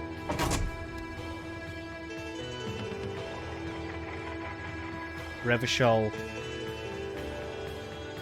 hurtles towards an uncertain future.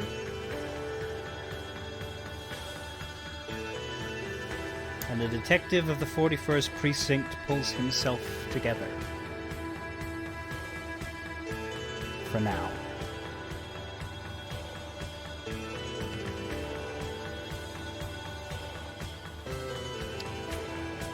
Disco Elysium.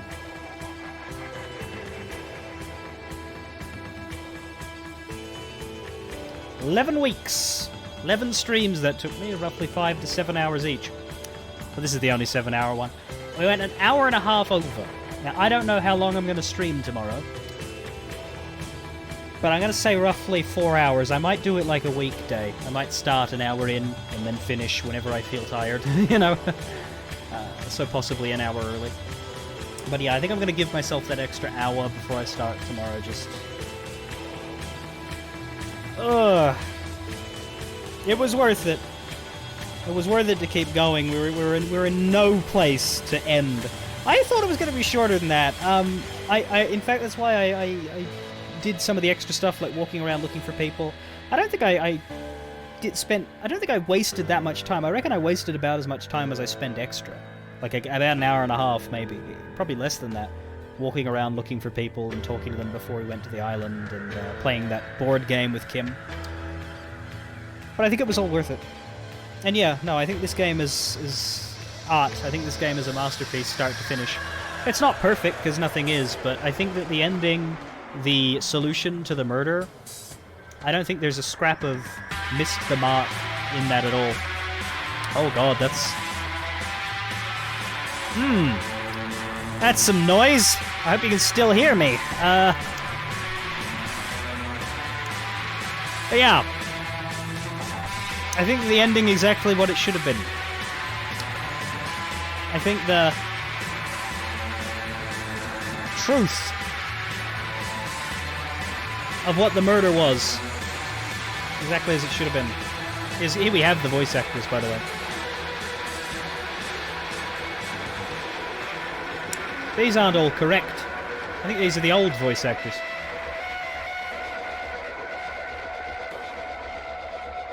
I don't know.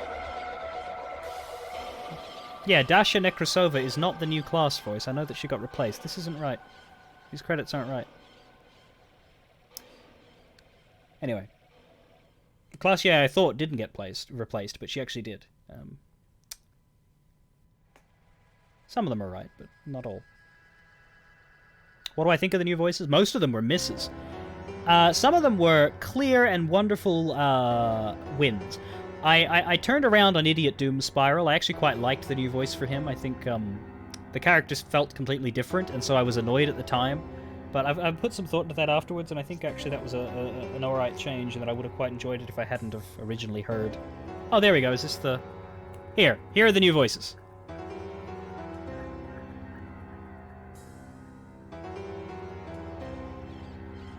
And some of the old ones, like Evrat didn't change, Acel didn't change.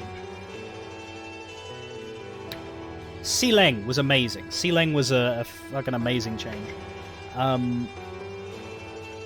This game is not really a remaster, it's more like a revision. It's kind of like a final mix.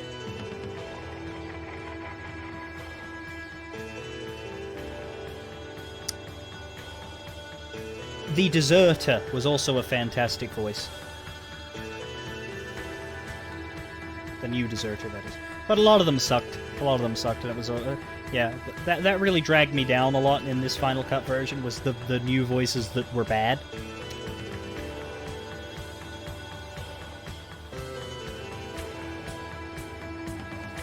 There's a few that we didn't get to hear. There was a voice for the Insulindian Phasmid there. I didn't get to hear that because I was on psychological voiceover. I did that myself. Basically, all of the Harry's brain voices were... Because I turned on psychological voiceover to cut the narrator out, because I don't like him. I don't like the narrator. He does alright sometimes, I just think he drained on me. And also because I was streaming, I wanted to have some ability to perform in this game, you know? So yeah, not all of the voices you could actually hear in my playthrough. You'd have to do a playthrough with the voices set to full in order to hear everything.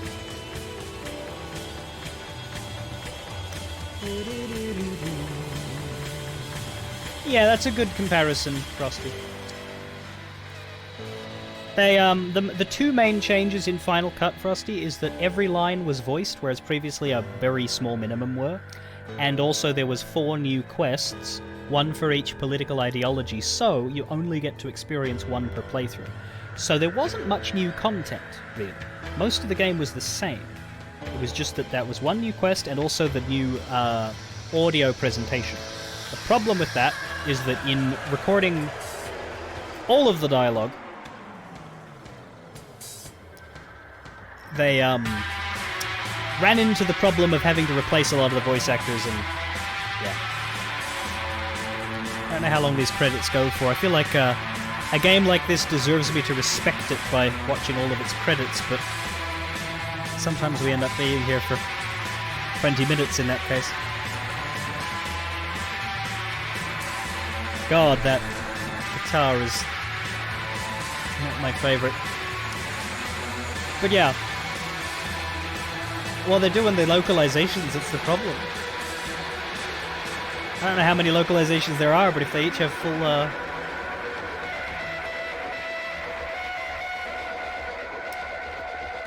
what's the word?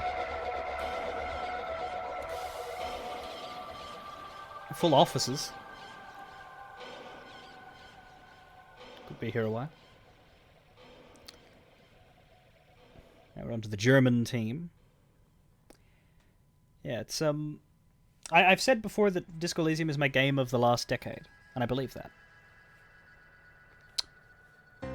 For all that it's not actually much of a video game, more of an interactive novel with pictures, I think it is the best told story in gaming. I think that I would put it above Planescape Torment. I would have put it above, in terms of storytelling and narrative, I would put this experience above anything else that has ever been created as a video game. And because story and narrative is the aspect that I consider to be the most interesting, that's why it becomes my game of the decade. Possibly my favorite game of all time, though I don't know if I'd go completely that far.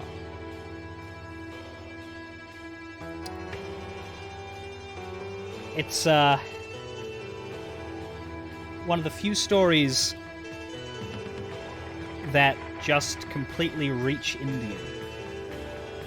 I've never played a character quite so wholly as Harry. Plenty of games cast you into customizable characters, but as good as Fallout New Vegas is, do you ever really feel like the Courier? The Courier is just an empty vessel that you inhabit. You react to the New Vegas world, feeling like yourself. You're never challenged by New Vegas on a personal, emotional level. It's a fantastic game. Same with any other RPG. Planescape Torment comes close. That feels pretty real too, but it's also so fantastical and weird that there are some parts that are harder to grasp. But Harry Dubois, you just... Especially that scene with Dora as Dolores Day. Whenever I play Disco Elysium, I have to go remind myself that there is light and that there is good in the world sometimes. There we go. That's the end.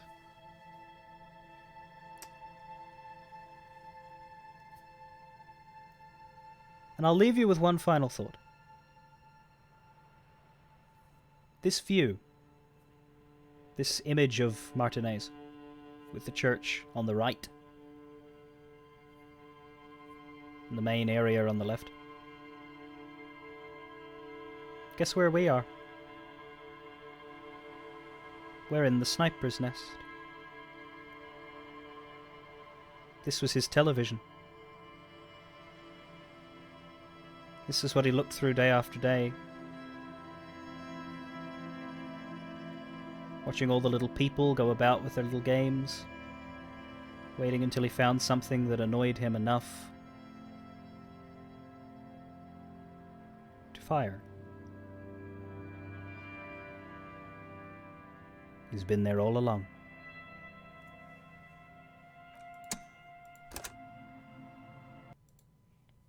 Fare thee well.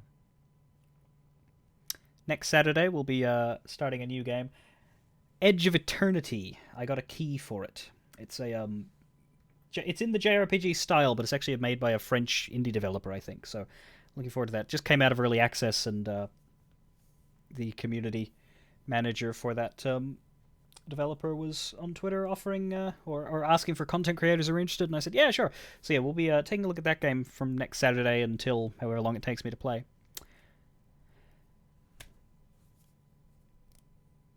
For now, though, I'll be back tomorrow with some Final Fantasy XIV. Fare thee well.